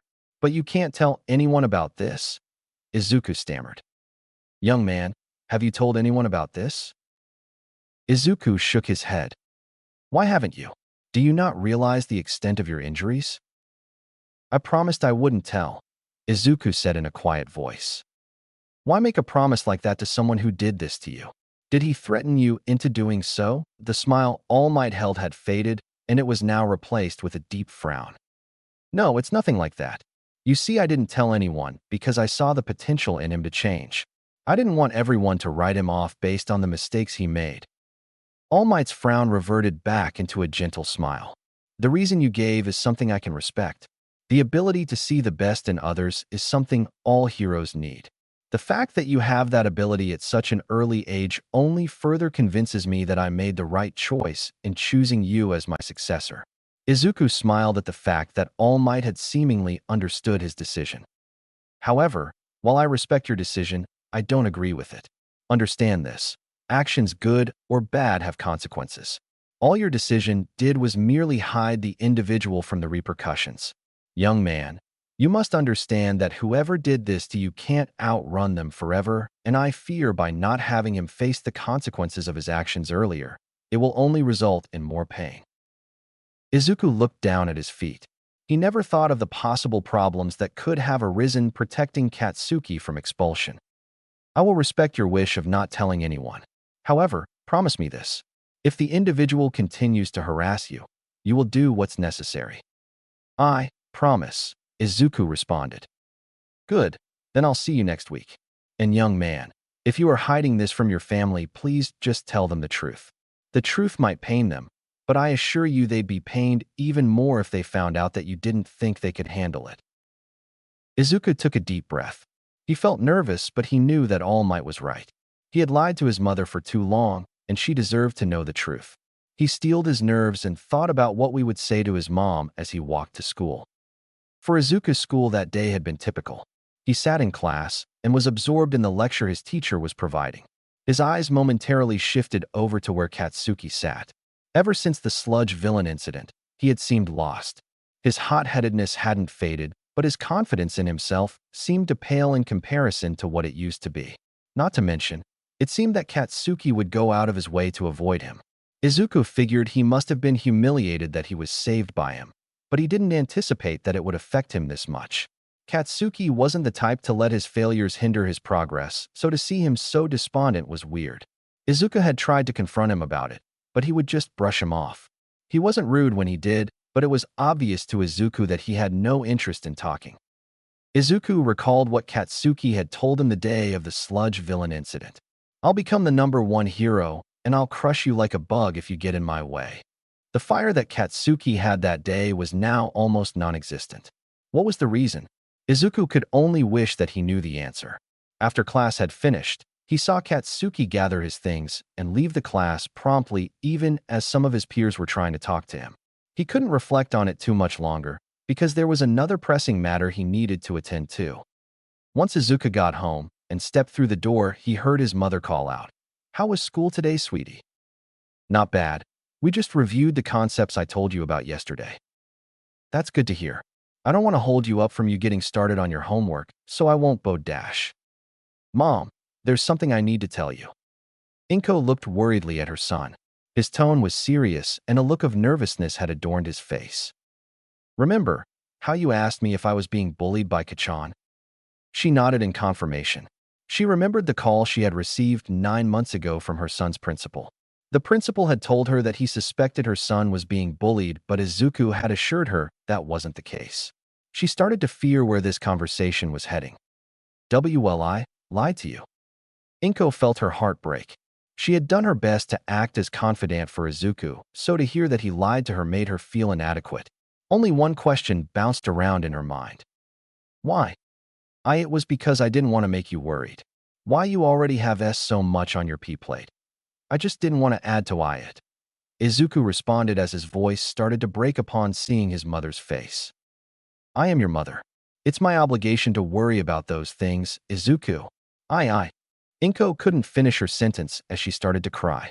After a couple of moments, she managed to regain her composure, and she asked, "Just how long has been going on?" 10 years. "Izuku, you need to speak up. I can't hear you." "For 10 years, Mom. Kachan has been bullying me. Ever since that day with slime villain he hasn't, but before that he was." Inko froze. How could her son have hidden the fact that he had been tormented for 10 years? That's when it clicked. The request for long sleeves and hoodies, the days he came home battered and bruised, and the sad expressions he carried all made sense now. The signs that he was being harassed were right in front of her, but she had been oblivious to them the whole time. I'm a horrible mother. How could I have not seen that you were hurting? Izuku, I'm so sorry I wasn't there for you. Izuku blinked back the tears. He felt horrible, but he had to be strong for his mother's sake, especially considering that he was the one that was responsible for her distress. He wrapped his mother in a hug. Mom, it's not your fault. I shouldn't have hid that from you, and I'm sorry. I won't make the same mistake again. You promise? Inko asked as she sniffled. You have my word. A moment of silence passed before Inko asked, Izuku, I understand your reasoning for not wanting to tell me, but what I don't understand is why you didn't tell anyone else. Because I didn't want Kachan to get in trouble. Deep down, I know he's a good person. Sweetie, I'm glad that you have such a big heart. That is one of the reasons why I love you. But I remember how you came home the day of the fight, and if that was any indication of who Bakugo was, he has a long way to go before he's seen as a good person by others. I'm pretty sure those injuries aren't the only ones he left either. Those hoodies and long sleeves you have, you used them to hide your injuries from me, right? Izuku could only nod his head in shame. Izuku, please let me see your arm. He reluctantly presented his arm to his mother. Inko rolled up the sleeve and sure enough, there were various bruise and burn marks that detailed his arm. She traced her fingers across the mark in awe at how someone could have done this to another person. What she wasn't aware of was that some of the marks that were present was a result of his training with One for All. Having studied his arm long enough, she spoke up. I understand that you want to see the good in him, but this. She swallowed before continuing to speak. This is unacceptable. There's nothing we can do as far as the school is concerned since you already made your decision, but I will talk to Mitsuki about this. She has to know what her son has done to you. Bibu dash. This is not up for debate. Quite frankly, I'm upset that you've hid something like this from me for so long. This is something his mother needs to know. No ifs, ands, or buts about it. While I'm on the phone, why don't you go to your room and get started on your homework? Izuku confirmed he would and made his way back to his room. As he did, he could hear the gentle sobs of his mother filling the air once again. A little later, as Izuku was doing his homework, Inko knocked on his door and asked if she could come in. He obliged her, and after coming in, Inko took a seat on his bed. I spoke with Mitsuki. Apparently, she already knows what Katsuki has done because he told her the day the fight happened. Izuku's eyes widened upon hearing the news. Katsuki wasn't the type to willingly admit his mistakes, so the fact that he told his mother shocked the freckled, green-haired teen. He did. Yes, Mitsuki and him had talked about it, and from what she told me, he's trying to make an effort to better himself, however it hasn't been easy. What do you mean? From what I understand, ever since that day with the slime villain, Katsuki hasn't been himself at all.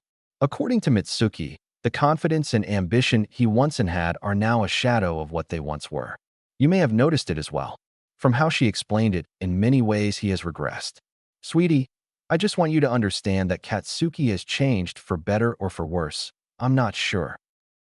Izuku couldn't think of a reply. He never anticipated that his decision to protect Katsuki would end up like this. He'd figured that Katsuki would use the opportunity as motivation to improve himself, but never did he expect that it would have the opposite effect. The words All Might had spoken to him earlier that day invaded his thoughts. I fear by not having him face the consequences of his actions earlier, it will only result in more pain. Izuku pondered those words. Is this what All Might meant? A week had passed, and it was time for the special training session that All Might had planned. Izuku arrived at the beach at 6 o'clock as he normally did, however, he saw no sign of All Might. He looked up and saw the form of All Might in the air rearing back a punch. Using 5% full cowling, Izuku was able to narrowly dodge the blow. A cyclone of sand was kicked up as a result of the missed blow. Izuku looked at All Might, confusion evident in his face. All Might, what are you doing? Izuku asked in a state of panic. All Might gave a hearty laugh at the boy's expression. Young man, this is the special training session. This session will simulate a battle with a villain. I myself will portray the villain and you'll of course be the hero. Izuku had his mouth agape. He tried to say something, but no words came out. Just how would this help him activate autonomous movement? And just know, young man, that if you treat this just merely as a simulation, you're only setting yourself up for failure. A dangerous glint was present in the blue irises of All Might. Before Izuku knew it, All Might was behind him, his hands clasped as he swung his arms downwards in an attempt to hammer Izuku. At the last second, Izuku jumped forward into the air to escape the blow. However, when he turned around, he found that All Might had seemingly disappeared. Where could he have gone? Izuku's question was answered as he felt a hand wrapped around his ankle. Going somewhere, All Might called out in a mocking tone. Having grabbed Izuku's ankle, All Might plucked the boy from out of the air and slammed him into the ground with a great amount of force. Spittle forced its way out of Izuku's mouth as he thudded against the sand. Still having a grasp on his ankle, All Might started to spin around with Izuku in his grasp with the intent of throwing him like a shot put ball. After spinning several times, All Might finally released his successor. Izuku screamed as he was launched into the air. However, he was able to stumble into a recovery after having landed. He looked up and was in awe to see that All Might was already in front of him after having thrown him a great distance. All Might reared his fist back and threw a wicked uppercut, the impact making Izuku's stomach churn. As he was launched into the air, a spew of bile flew out from Izuku's lips. He eventually made contact with the ground again after having crash-landed. What's All Might thinking? There's no way I can beat him. He forced himself to his hands and knees after having seen All Might approaching him. Young man, I expected a fight, not a training session with a punching bag. Maybe it would help if you tried to attack. Izuku grit his teeth, initially thinking the advice All Might had given was to mock him until he realized what he said was sound. If I force him into my playing field, I may have a shot of gaining momentum. 5% full cowling hasn't been cutting it, so it may be time for me to increase the output. 20% is the maximum my body can handle right now without completely destroying itself. However, the stress it puts on my body makes it too hard to maintain. Maybe, if I use it in spurts, I can catch All Might off guard. Activating 20% full cowling, Izuku rushed forward to meet All Might with a punch. All Might had not expected the sudden burst of speed Izuku would rush him with and mistimed his block. He was met with a punch to the face, his head snapping to the side. Izuku didn't let the opportunity pass and tried to follow up with another punch. All Might had anticipated the strike that time and blocked the punch with an open palm. Izuku threw a flurry of punches. However, this symbol of peace was able to parry them all. Izuku backed off in an attempt to create space from him and All Might. He needed a plan. He had gotten a good hit on All Might with 20% full cowling, but that was only because he didn't expect it. Once he tried a combo into the punch, All Might had easily shut him down. His eyes hovered on the spot where All Might's injury was. He knew that trying to strike there would be impossible because All Might would do everything in his power to protect that area. However, that's what his plan was counting on. Green electricity swirled his form as he activated 20% full cowling. He rushed All Might, his attention on the grievous wound. The right arm of his jacket became shredded as he filled the limb with 100% of One for All. All Might came to the realization of what Izuku was trying to do and promptly put both hands out to catch the punch. Young man, I thought I taught you to not be so reckless. Expecting a 100% blow, All Might had instead caught a measly 5% punch. He heard the other sleeve of Izuku rip and looked down to see his successor smiling. Izuku was smiling not only because it was his mentor's philosophy, but also because his plan had worked. He merely used the 100% punch he threw with his right as a feint to get All Might to drop his guard, but the real blow was on its way from his left arm. Smash! His fist struck the side of All Might's chin, causing his head to twist violently. A geyser of sand erupted from the impact of the strike. However, the punch hadn't been without consequences. The entirety of his left arm was purple, and Izuku was sure that every bone in that arm was shattered. The mangled piece of flesh hung awkwardly as he waited for the sand to clear to find out whether his gamble paid off. The form of All Might stood there trembling. The impact from the punch had shook him up a bit, and he felt a bit dizzy. However, as far as the visible damage when it was practically non-existent. Excellent, excellent, excellent, young man. I definitely felt that. Not to mention that it was a clever trick as well. However, All Might eyed the damaged body of Izuku. It seems like you're on your last leg. I guess I should go ahead and end this. Detroit. Izuku gawked in horror. I threw all I had at him, and his only response is, I definitely felt that. No wonder. He's the #1 hero. He's nothing short of incredible. Izuku had tried to move his body, but his legs refused to move. He realized that the effects of using 20% full cowling had finally taken its toll. He tried to channel 100% of One for All in his remaining arm, but All Might had gripped his arm before he could throw the punch. Izuku had no options left but to accept his impending defeat. The way he felt during his fight with the sludge villain was how he felt now. Then it happened. Smash. Expecting to make contact, All Might was pleasantly surprised to have found that he whiffed on the punch. The force from the punch parted the waters, causing a symphony of roaring waves. In his surprise, he loosened his grip on Izuku, who with blinding speed slipped away. The warm green eyes he had were now replaced by a set of cold silver ones. So it looked like my plan worked, All Might thought. Young man, don't forget this feeling. By remembering, you'll be able to access your power at will. Izuku didn't respond. Rather, he shot forwards and threw a punch that was aimed at All Might's weak spot. All Might blocked the punch and threw a massive hook at the boy. He dodged the swing and tried to counter with his own hook. All Might narrowly avoided the counter that was thrown. It seems like he's fighting with about a fifth of One for All. Does his quirk draw out the most of One for All he can handle? All Might was snapped out of his thoughts as he dodged another blow that was aimed at his throat. All of his punches are precise and have the intent to take me down. Not to mention they're a lot faster as well. It's almost like fighting a rabid animal. Realistically, he shouldn't even be able to move like that with the stress 20% full cowling had put on his body earlier. I suspect that his body is utilizing the 20% before the pain has a chance to register in the boy's mind. Izuku proceeded to keep All Might on the defensive, throwing punch after punch without the intent to let up. As the flesh on his knuckles started to peel and bleed from all the punches he was throwing, but the boy was oblivious. All Might caught a glance of his hands and knew that he would have to end the fight soon. Izuku roared as he kept up the intensity, intent on defeating his mentor. All Might's guard eventually crumbled and Izuku capitalized, letting punches rain on the pro hero. All Might had been reserving himself to a fraction of his power, but it was obvious that he was going to have to take the training wheels off. He waited for a window of opportunity and saw it as Izuku reared back for another punch. With speed, neither Izuku's mind nor body could process. All Might swung and caught his pupil in the face. He used the momentum of the punch to slam Izuku into the ground. All Might's chest heaved as he attempted to recover from the intense fight he had. He knew his student was brilliant, but he didn't expect his protege to push him that far. After getting a quick breather, All Might exclaimed, "You did an impeccable job, young man.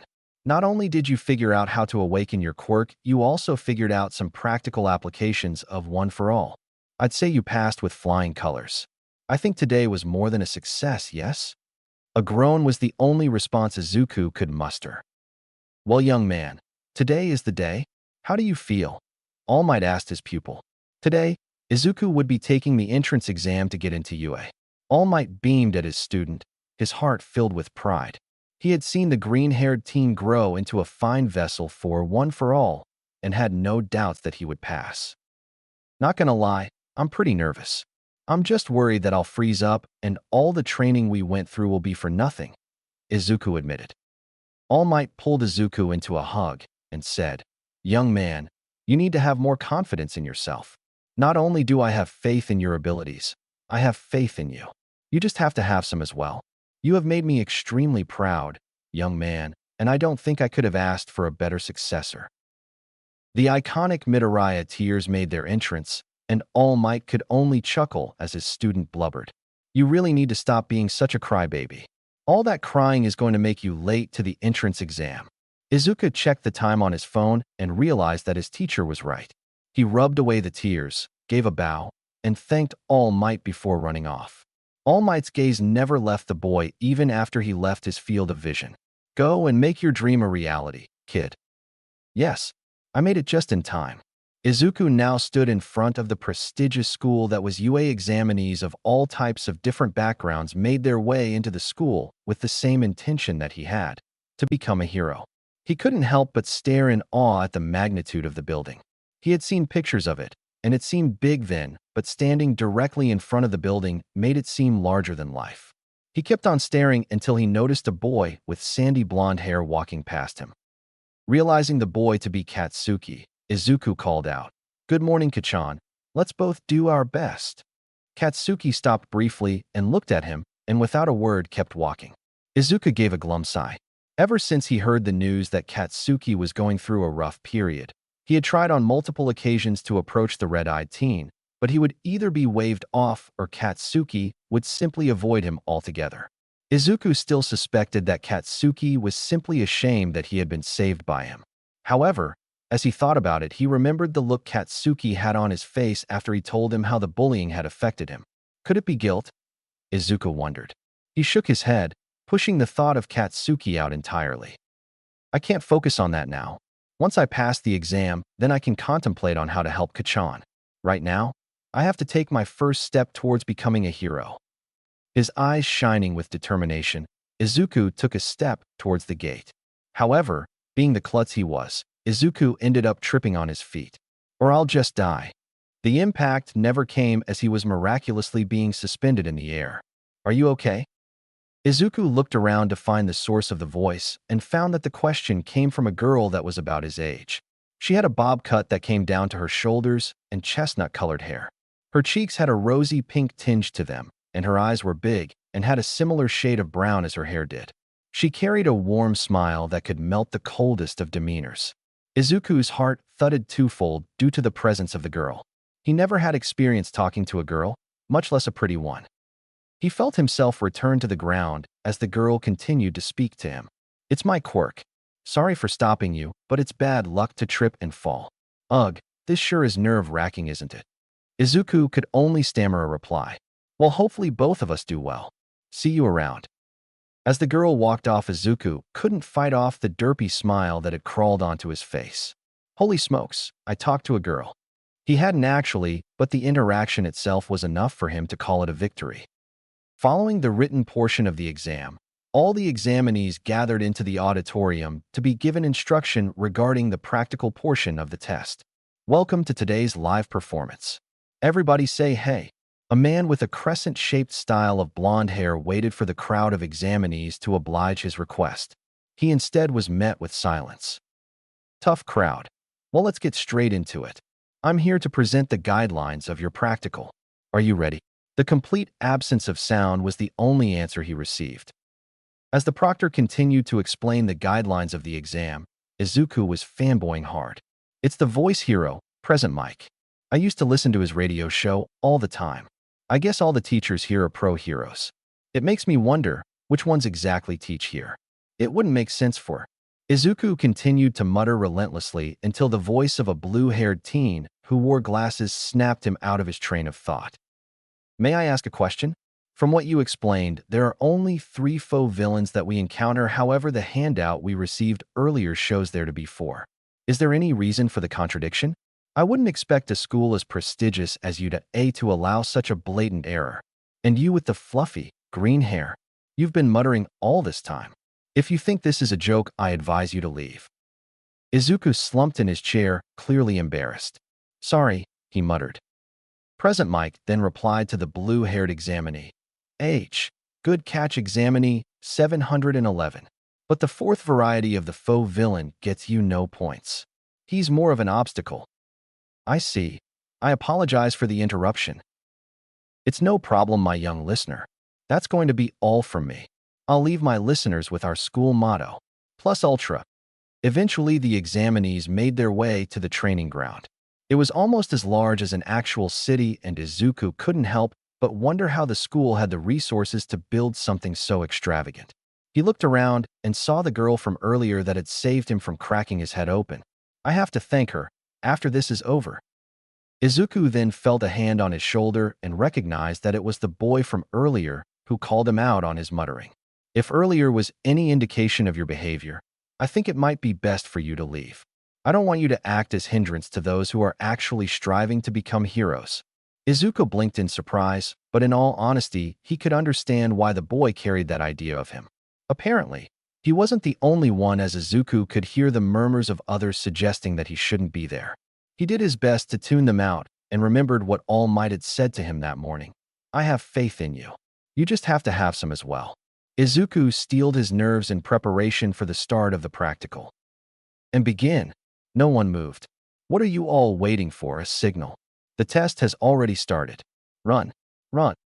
Izuku instantly activated 5% full cowling and darted off to try and get an early lead. I can't use autonomous movement yet. The test is 10 minutes, and I can only sustain the transformation for 2. Not to mention, the drawback of using my quirk will render me useless for the rest of the exam. As he ran around looking for some faux villains, a one-pointer swerved in front of him with its eyes glowing a murderous red. Initially, he was taken aback by the sight of the machine, but he realized that if he could fight All Might, he could take down that robot. He launched himself at the machine with green electricity swirling around his fist. The punch knocked the robot's head off its shoulders. That was easier than I expected. Using the speed boost 5% full cowling provided, Izuku zipped off to try and find more faux villains to increase his total. While the examinees were scrambling to try and find villains, a group of teachers sat and watched the display from the monitors. A voice gave commentary as the teachers simply sat and observed. The examinees are unaware of the number of villains and the location that they're placed. Such a wide battlefield and limited time will only bring out the best in them. The talent this year's class has is obvious. There are some who can instantly assess the situation, some blessed with miraculous speed, others who can cope in any situation they're put in, and those with natural battle instinct. These crucial abilities a hero needs to have are judged by the points they earn. This year is the cream of the crop, one voice asked. It's too early to say.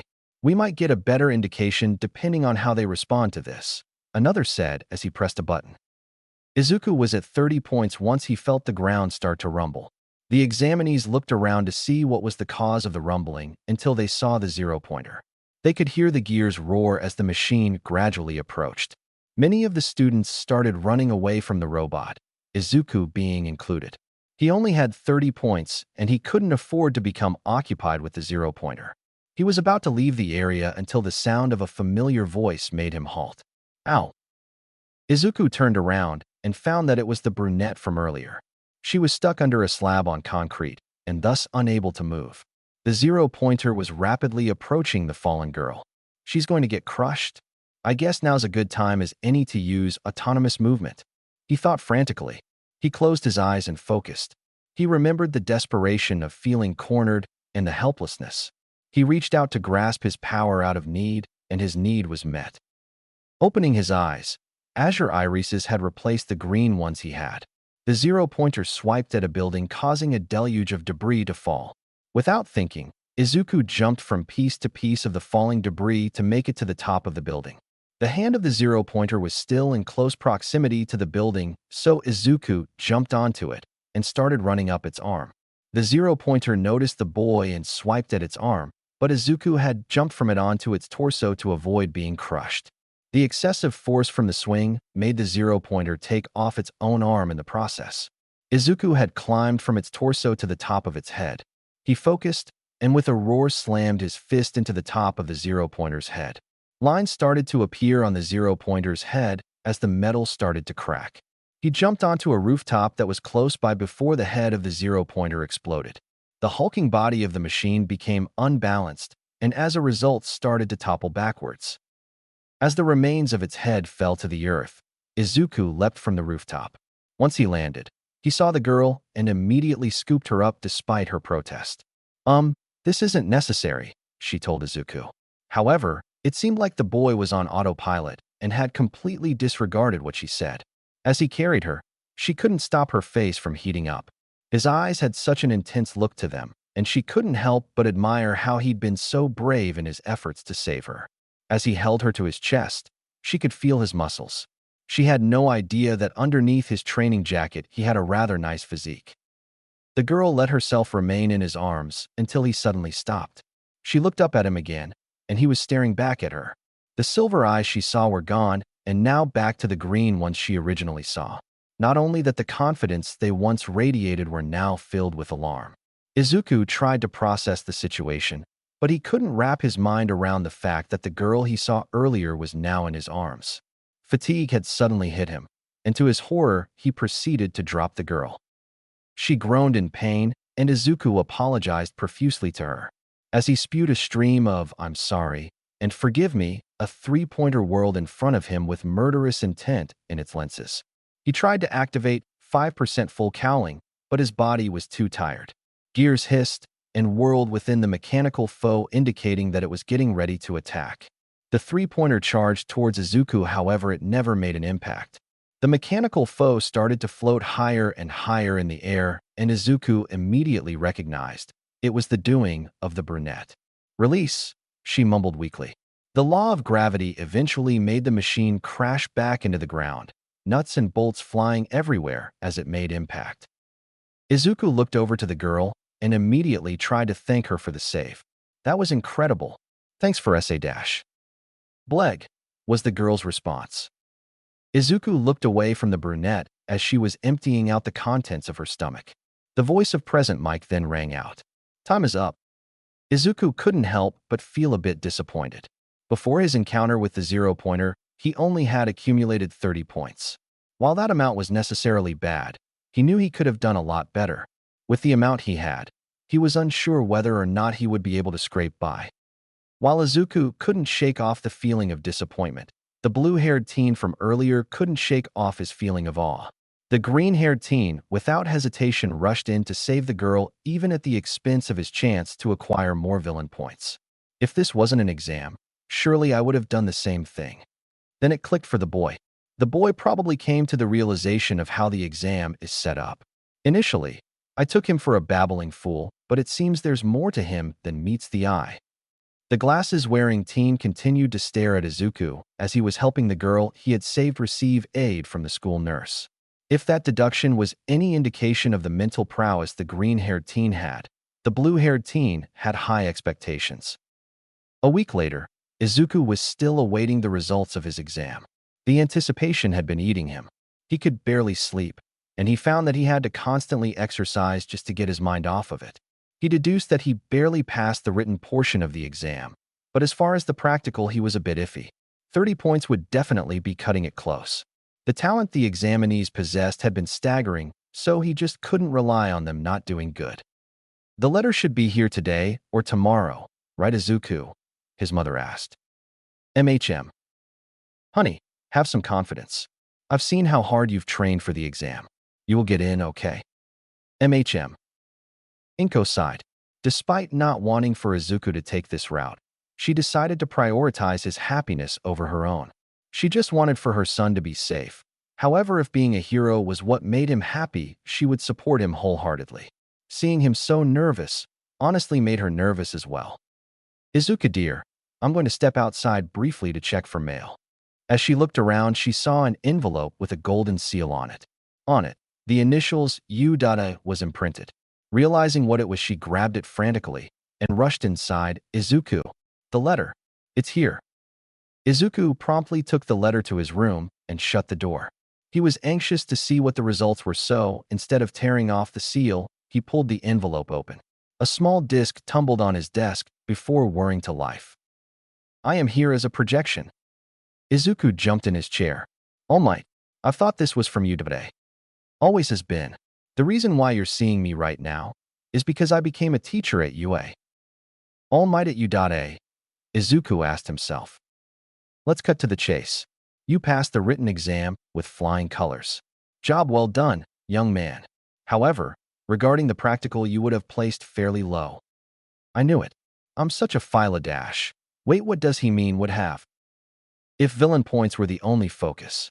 For the exam, we weren't just watching for villain-based points.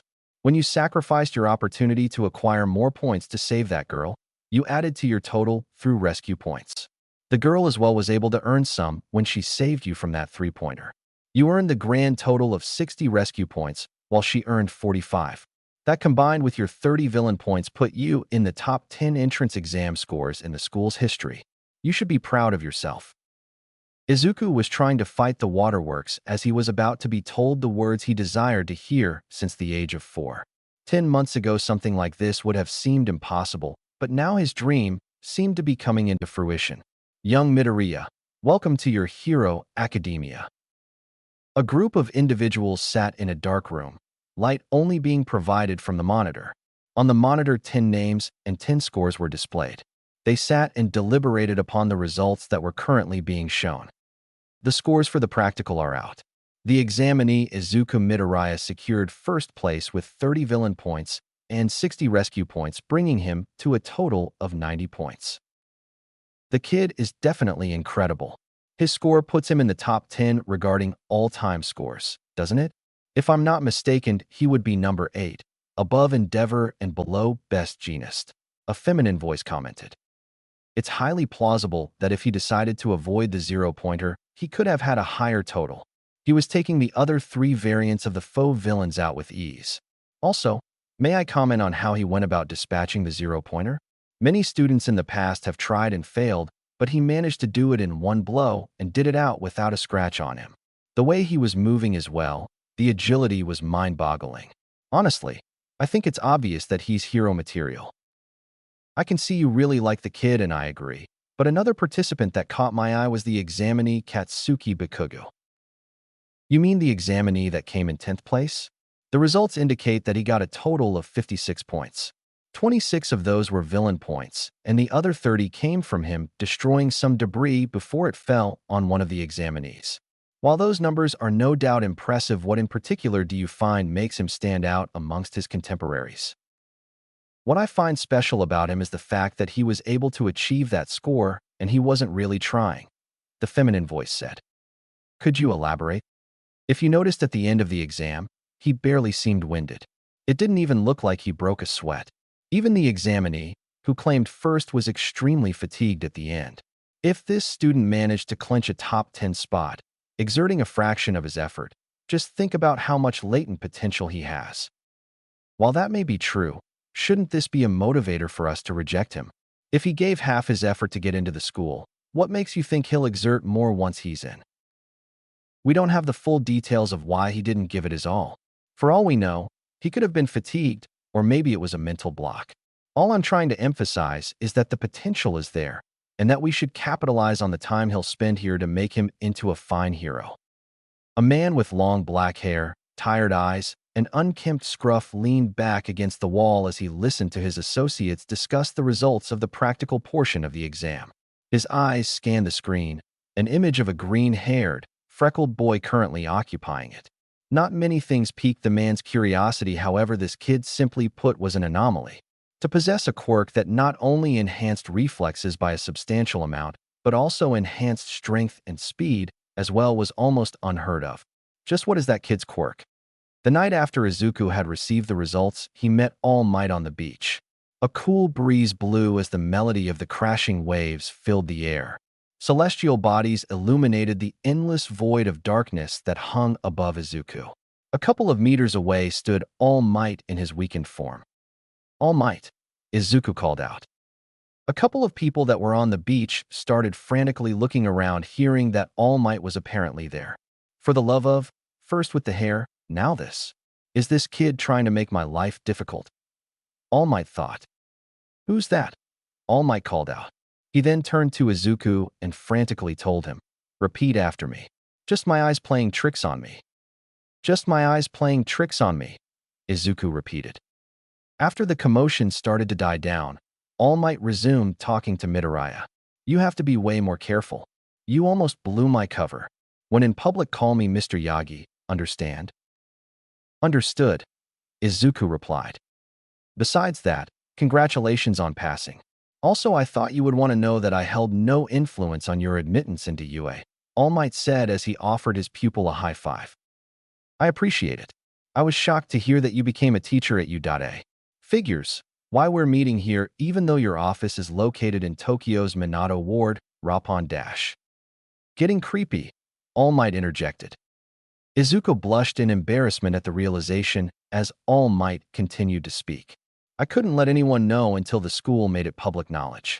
I figured I'd take the position while looking for the next inheritor of One for All. Right? He was going to choose from amongst the students, who probably have more skill and control over their quirk than I do. All me, Mr. Yagi, I can't help but feel that I could have done better in the practical. The fact that I could only use 5% without wearing myself out is discouraging. But young Midoriya, when we were training, you seemed satisfied with the progress you made. Why the change of heart all of the sudden? Because after taking the practical, I realized 5% may not be enough when it comes to an actual situation with a villain. A young Midoriya, you desire to run when you have yet to learn how to walk. You cannot rush progress, my pupil. As for right now, you still have time to work on increasing the output of One for All. After all, you attend UA to learn and prepare for your encounters with villains, not to actually encounter them. All Might puffed into his muscular form and rested a hand on Izuku's shoulder. My boy, you will surpass me as a hero, but you can't expect it to happen overnight. However, if you keep working at the pace you have been, it will be sooner than you think. Hey look guys, All Might is here. All Might's sweat dropped at being noticed. Crap, young Midoriya, run. He and Izuku ran across the beach as the crowd of All Might fans chased them, desperate for autographs and pictures. Izuku frantically paced his room back and forth. On his bed sat his phone. However, he couldn't find it in himself to actually pick it up. As he paced, he went into one of the worst mutter storms he had yet. On his phone was a notification of a text message from the girl he had met in the entrance exam. However, it wasn't who sent the message that caused Izuku to descend into madness, rather it was the content within the message. Via the text, the girl had asked Izuku if he wanted to hang out later in the day. Izuku had been watching YouTube videos of All Might when he saw that he received a text from the girl. He didn't think too much of it at first. She had texted him a week ago to ask about how he did on the practical. But when he scrolled down to see what she texted him, he almost choked on his saliva. Izuku tried to figure out how he got himself into this situation. Thanks for sticking with me, the brown-haired girl said to Izuku. He had stayed with her until she was healed by the school nurse. The damage done to the girl's leg by the falling debris was instantaneously fixed once the nurse gave her a smooch. It's in nothing, but are you all right? Izuku stammered. Yeah, I'm just a little bit tired though. Although it makes sense considering we just took that insane practical. Right? I wanted to thank you earlier for saving me from that fall, and also saving me from that three-pointer.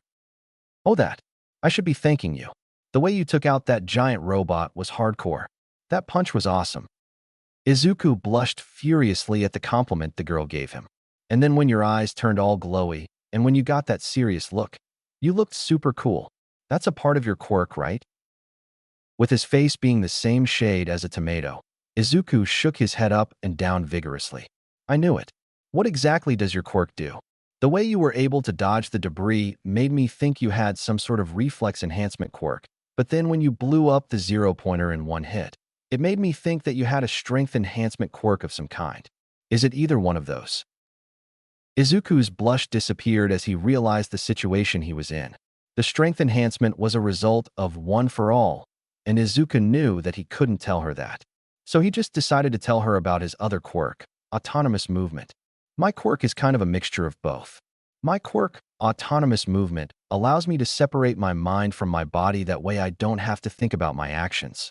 As a result, my reflexes are enhanced as well as my strength and speed.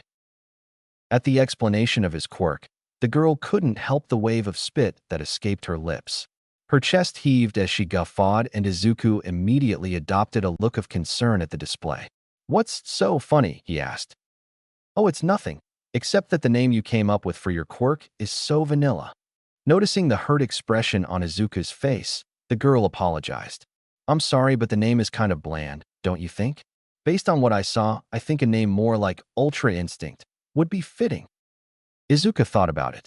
The name Ultra Instinct not only did a pretty good job explaining what his quirk did, but admittingly, it sounded cooler than autonomous movement. Not to mention, the cheerful smile the girl had plastered to her face was making it hard for Izuku to shoot down her suggestion. Ultra Instinct it is. Really?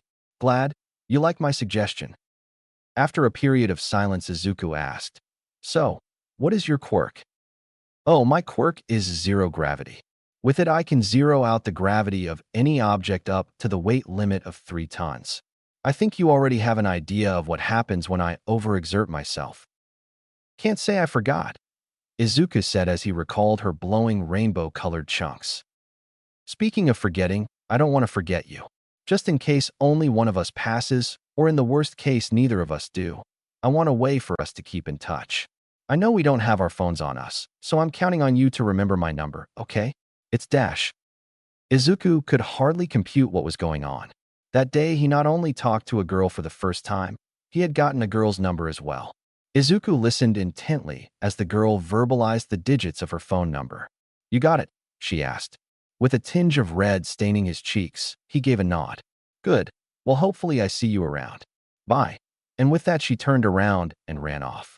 Izuku gave a small smile before he started to walk off as well. However, it wasn't long after until he heard a familiar voice trying to get his attention. Hey, kid with the fluffy green hair. Hey. Izuku turned around and was surprised to see that the girl from before was chasing after him. She put her hand on her knees and gasped for air before speaking to him. Here I am, trying to make a new friend, and I forgot to ask you the most important thing. What's your name? And my name is Izuku Midoriya. Izuku Midoriya, huh? Mine is Ochako Uraraka. Anyways, Midoriya, it was nice meeting you. Bye for real, this time. Also don't forget to text me alright. Izuku gulped.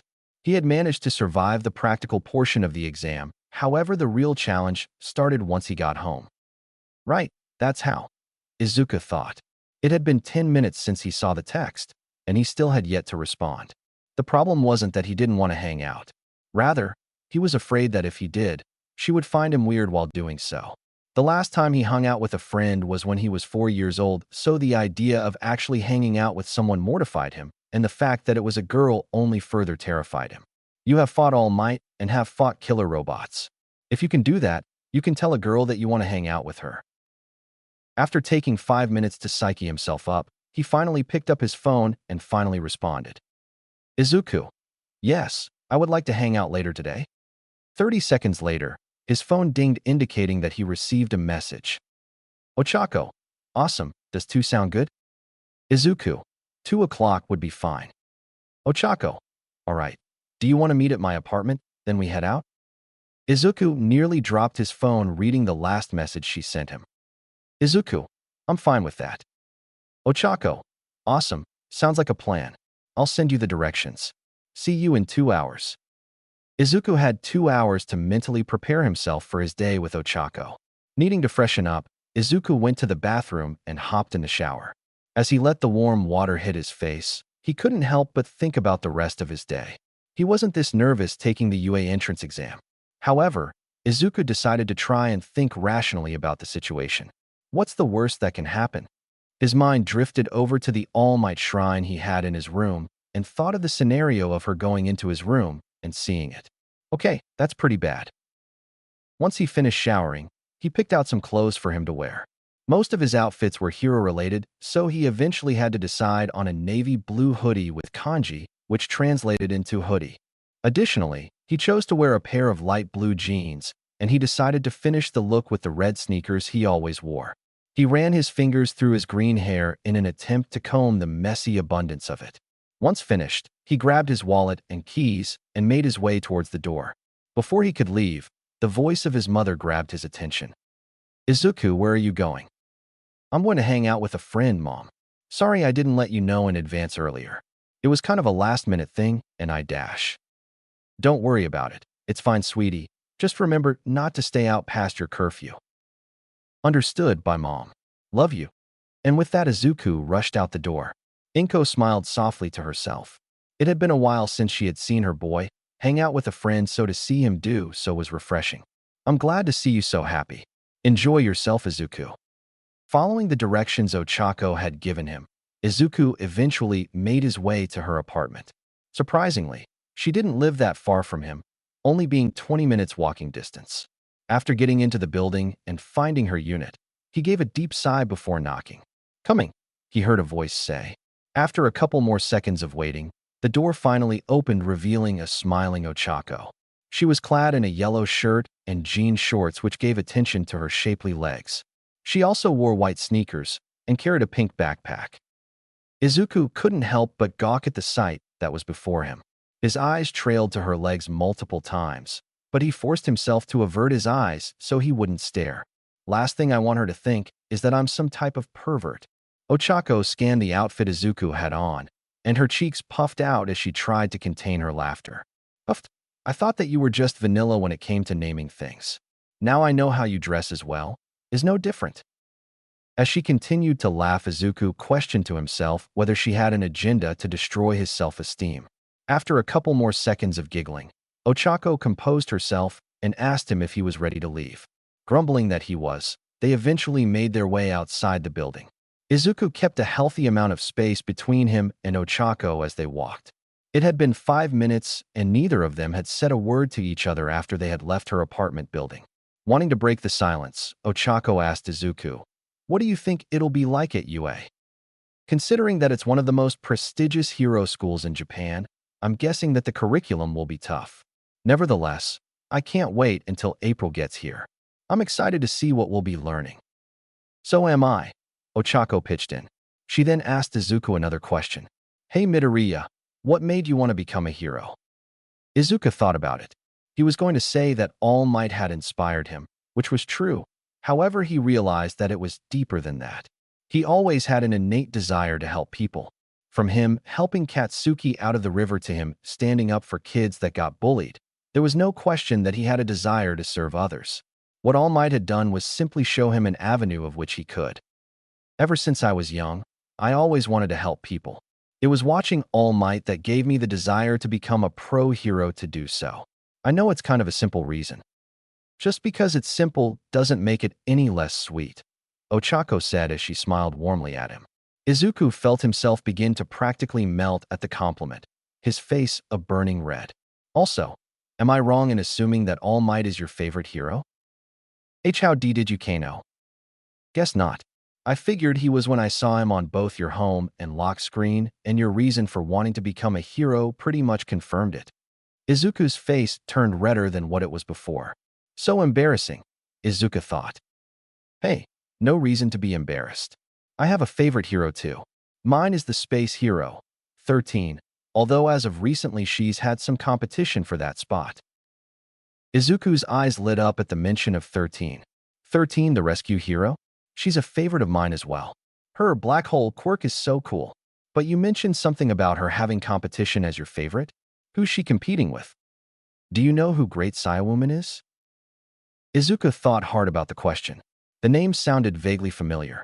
He tried to remember where he had seen her, then it hit him that he had seen her in one of the YouTube videos he had watched. He recalled watching the pro hero face a villain who possessed an ice quirk of some sort. Oh, you mean that new up-and-coming pro hero? She's ranked number 20, I believe. I haven't gotten to see her in action much, but I hear she's quite talented. She is, Ochako gushed. I look up to her because while her quirk isn't the flashiest, she makes the most of it.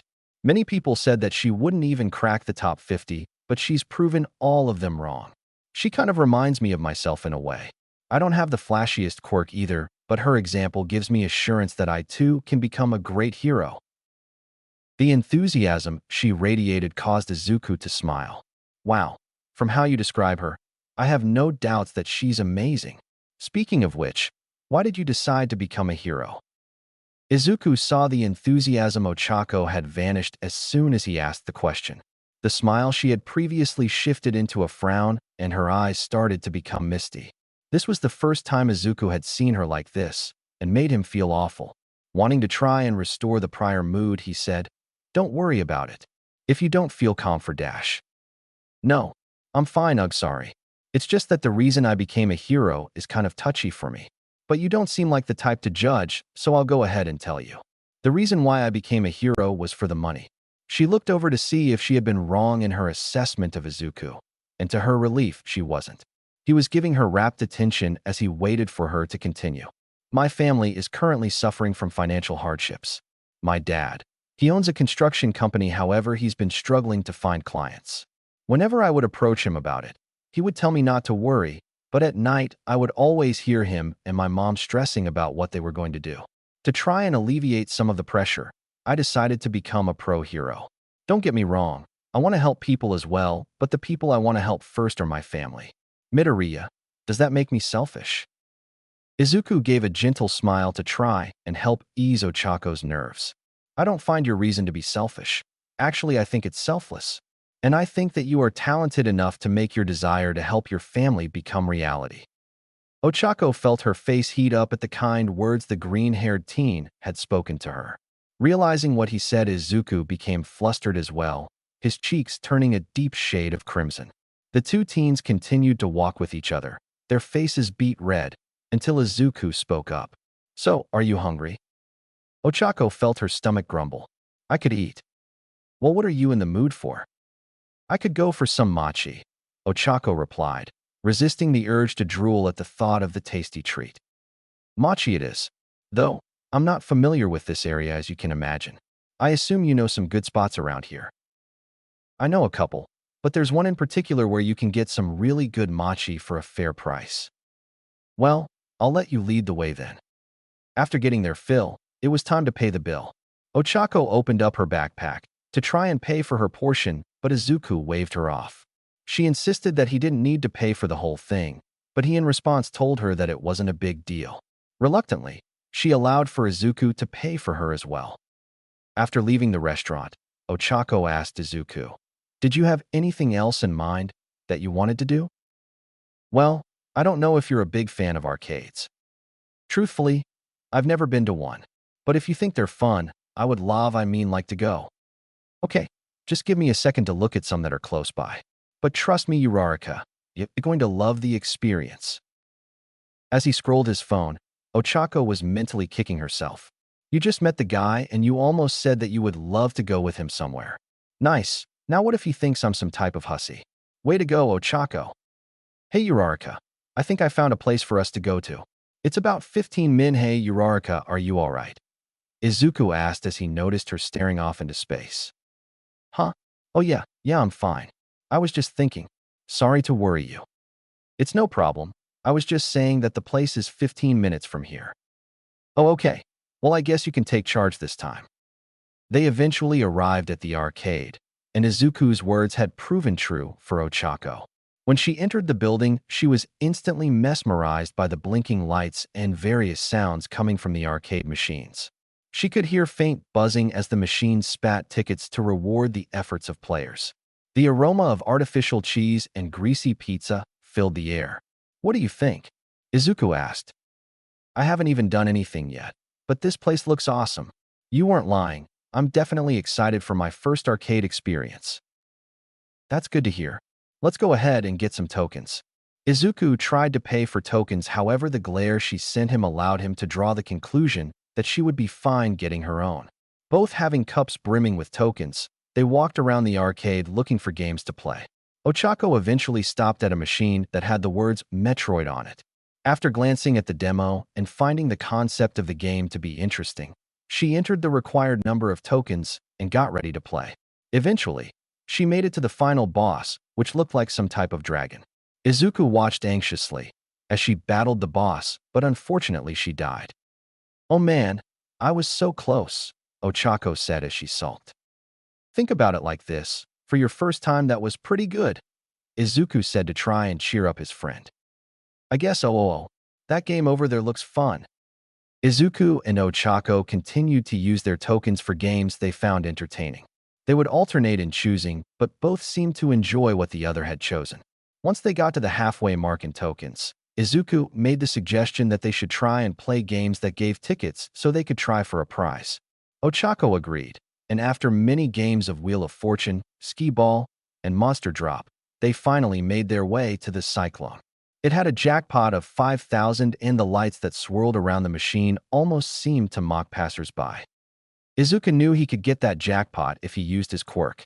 They already had a decent amount of tickets, but truth be told, he wanted to use this opportunity to impress Ochako. Izuku, what you're thinking of doing is illegal. Is impressing her really worth the risk? What would All Might think of this? Izuku could almost hear his mentor's voice in his subconscious. Young Midoriya, you know it would be unbefitting for the successor of my power to misuse his quirk for such a trivial reason. As a hero, if you have the expectation of people to uphold the law, you yourself must do so as well. Izuku closed his eyes, his mind made up on what he needed to do. When he opened them back up, they glowed a luminous azure color. Several minutes had passed before the machine finally finished spitting out the last of the 5,000 tickets. Needless to say, his plan had worked and Ochako was indeed impressed. He felt guilty for using his quirk, but seeing the huge smile on her face and the wad of tickets in her hand told him that the end justified the mean. They were on their way to exchange their tickets when Ochako grabbed Izuku's arm to get his attention. He became flustered at the sudden contact, but he tried to calm himself to listen to what Ochako had to say. "Hey Midoriya, is laser tag any fun?" It is plenty of fun," Izuku stuttered as he tried to regain composure. "What all is involved?" "Well, you wear a vest and have a laser gun. The point is to use the laser gun to try and get as many tags as possible, while trying to avoid getting tagged as well." "That does sound like fun. Do you want to play a game before we trade in the tickets?" "Yeah, I would like to." When they approached the counter before Izuku could even reach back for his wallet, Ochako already had the money out on the counter for both her and Izuku to play. The cashier handed them 2 passes indicating that they had access to the arena. On the way there, Izuku blubbered about Ochako paying for him, but she insisted that it was fair since he had paid for the mochi earlier. They made it to the arena and stood outside the door, waiting for the next game. A couple minutes later, a myriad of kids and tired parents seemed to flood out the door. The only person left was an employee that seemed to have had it. His eyes were bloodshot and had heavy bags under his eyes. In an almost robotic voice, he asked them, "Just you two?" In response, Izuku and Ochako both nodded. "Follow me." They followed the employee to a waiting room of sorts before being instructed to sit down. The employee asked them, "Have you ever played laser tag at our arcade before?" Both shook their heads no. A look of displeasure fell upon the face of the employee. "Do you two at least understand the basics of how to play?" The duo slowly nodded in reply. "Should be good enough," he grumbled. "Okay, before we get started, here's a rundown of the rules. There is no running, climbing, crawling, punching, kicking, and butt stroking. Failure to comply with these rules will result in the termination of the game." From the way that he said it, it was obvious to both Izuku and Ochako that he had repeated those lines many times before. "I'll be watching you two to make sure you don't break any rules. You two can go ahead and get suited up." Both had put on their vest and stood at the entrance of the arena, awaiting for the employee to allow them to start playing. A horn went off indicating that the game had begun. Realizing the situation they were in, both ran to opposite sides of the arena so they wouldn't get tagged. The employee noticed them running but decided not to do anything. "I don't get paid enough for this anyway. As long as they don't injure themselves, I don't give a foo dash." Functioning in this environment proved to be tough for Ochako. The dark didn't help, and the maze of walls in the arena didn't contribute much either. She knew that Izuku had advantage over her in experience and speed, so she racked her brain to try and come up with a good way to close the gap. What she thought of was illegal, but she rationalized that it wouldn't be too heinous. She pressed her fingers together to activate her quirk so that she could float and see where Izuku was. Sure enough, he was on his way to where she was at. She knew he would be coming for her on her left, so she was prepared to meet him. A couple of shots deactivated his vest, forcing him to retreat. The encounters continued like this for a while, with Ochako floating to see where Izuku was, thereby anticipating his next move. Izuku became increasingly frustrated. He didn't understand how she kept on constantly anticipating where he was going to be. He then took a step back to analyze his surroundings. He saw a pair of eyes looking at him from over the wall and made the connection that they were Ochako's.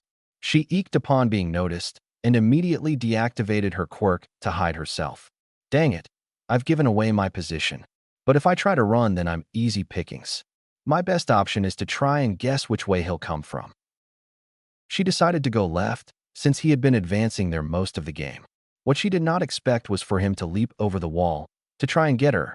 She was caught completely by surprise, and eventually the lights on her vest began to blink, indicating she had been tagged. She tried to run away. However, Izuku would relentlessly pursue her, tagging her out whenever she went back online. "For such a sweet boy, I thought he would try and take it easy on me. I need to remember when it comes to games, he's absolutely brutal." After a while, the game ended with Izuku having nearly double the points Ochako had. They returned their vest, thanked the employee who returned their gratitude with a slight smile, and left the arena. Izuku turned around to Ochako and asked, "Well, what did you think? Did you have fun?" "It was a blast. Although, I didn't expect someone with your personality to be so intense when it came to games. It was kinda scary. You almost seemed like another person entirely." "I'm sorry, I get like that when I'm focused," an embarrassed Izuku responded. Ochako giggled, seeing the uneasy look on Izuku's face. "Don't worry about it. Oh, I almost forgot. Are you ready to trade in the tickets?" "That's right, we still need to." "Yeah, I'm ready." They made their way over to the counter, and their eyes scanned the wall of prizes.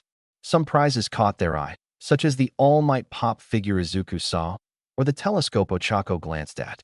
Other prizes they wondered why they were there, one in particular being a replica of the R-rated hero, Midnight's Whip. Ochako eventually decided on 13 plushie. She saw, however, Izuku remained undecided. "I'm sure I don't have that All Might Pop figure in my collection already. Maybe, I'll just go with that." As Izuku was about to tell the counter attendant that he would like the figure, he spotted a box next to it with a blue double C logo. Realizing what it was, Izuku told the attendant that he wanted to exchange a share of tickets for it. The attendant nodded in confirmation and handed him the box. Inside it were a number of empty capsules. "I can't wait to try these once I get home," Izuku thought. Still having some tickets left over, Ochako decided to get a number of miscellaneous items such as sunglasses and rings, whereas Izuku, not finding that he wanted anything else, decided to give the rest of his tickets to a little kid that was nearby. After getting their prizes, they left the arcade, both in high spirits. The sun was starting to set, the sky painted in various blues, reds, yellows, and oranges. Izuku checked his phone and noticed it was starting to get late. His mother had told him she wanted him back before his curfew, so he told Ochako that he had to get ready to head home. They both chatted eagerly as he walked her back to her apartment. They were so immersed in conversation that before they knew it, they were already at their destination. Before she walked into her building, she told Izuku, "Thank you for accepting my invitation to hang out with me today. I enjoyed it. Hopefully you did too." "I definitely did. I'm looking forward to the next time we hang out." Ochako's face started to heat up. The fact that he assumed there would be a next time confirmed to her that he liked to be around her. Her heart fluttered, but she couldn't quite figure out as to why. Emotions started to dominate rationality, and without thinking, she pulled Izuku into a tight hug. "Again, thank you," Ochako softly muttered. Izuku thought his head was going to explode from all the heat rushing to it. So close. Eventually, Ochako released him from the hug, and while it was hard to see, there was a tinge of pink on her cheeks. "Good night, Midoriya." And with that being said, she practically ran inside, leaving a speechless Izuku to try and process what just happened. He eventually was snapped out of his stupor at the realization that he had ways to go before he would be home. The sound of his mother's voice rang out as Izuku stepped through the door. "First, thank you for getting home on time. With that out the way, tell me how your day was with your new friend." Izuku's eyes lit up as he began to recall what he and Ochako had done that day. "It was awesome, Mom. First, we went to get matcha at this one place she suggested, and it was amazing. After that, we went to the arcade and won a bunch of tickets. We also played a game of laser tag as well. She seemed to have a lot of fun, and so did I." Inko was happy hearing that her son had a good time. However, what caught her off guard was the fact that Izuku's friend was a female. From what he described, the time he spent with her had been just harmless fun, so she wasn't necessarily worried, which meant that a little teasing wouldn't hurt anybody. "Izuku, you never told me that your friend was a her. When will I get the chance to meet this special someone?" Izuku groaned as he started to turn red. Mom, she and I aren't L like that. We're just friends." "The way that you are stuttering would have me believe otherwise. It's okay, son. There's nothing wrong with being in love. Just remember to keep it PG-13 between you two, at least for now." Izuku threw on his hood and pulled the strings in an attempt to hide the blushing mess that was his face. Sensing that he probably couldn't handle any more teasing, Inko drew him into a hug. "Joking aside, I'm glad that you enjoyed yourself, sweetie. After all these years, to finally see you happy, it's just.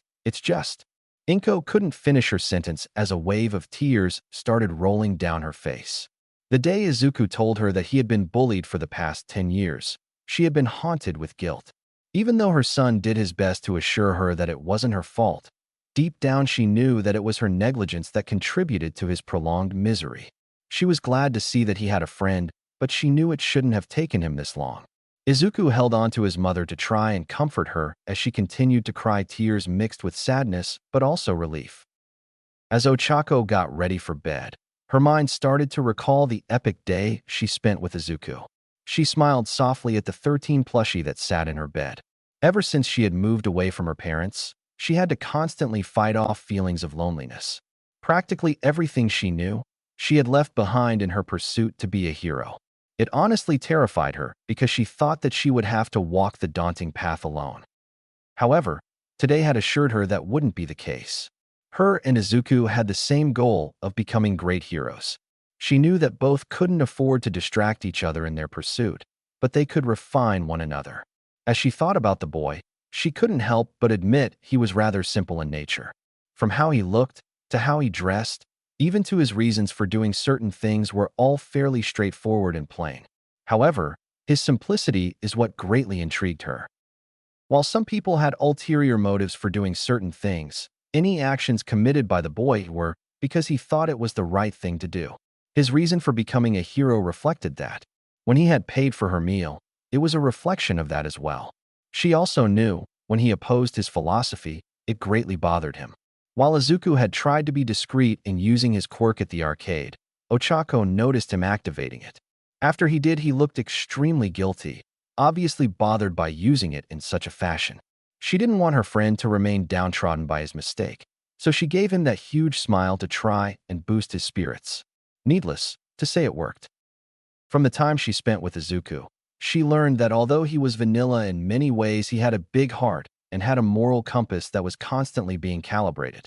As she curled up in her bed, while she had come to know more about Izuku, she realized that there were things that were still unanswered, such as why she felt so weird being around him.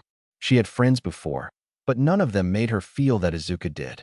Being around him made her feel like she had applied her quirk on herself.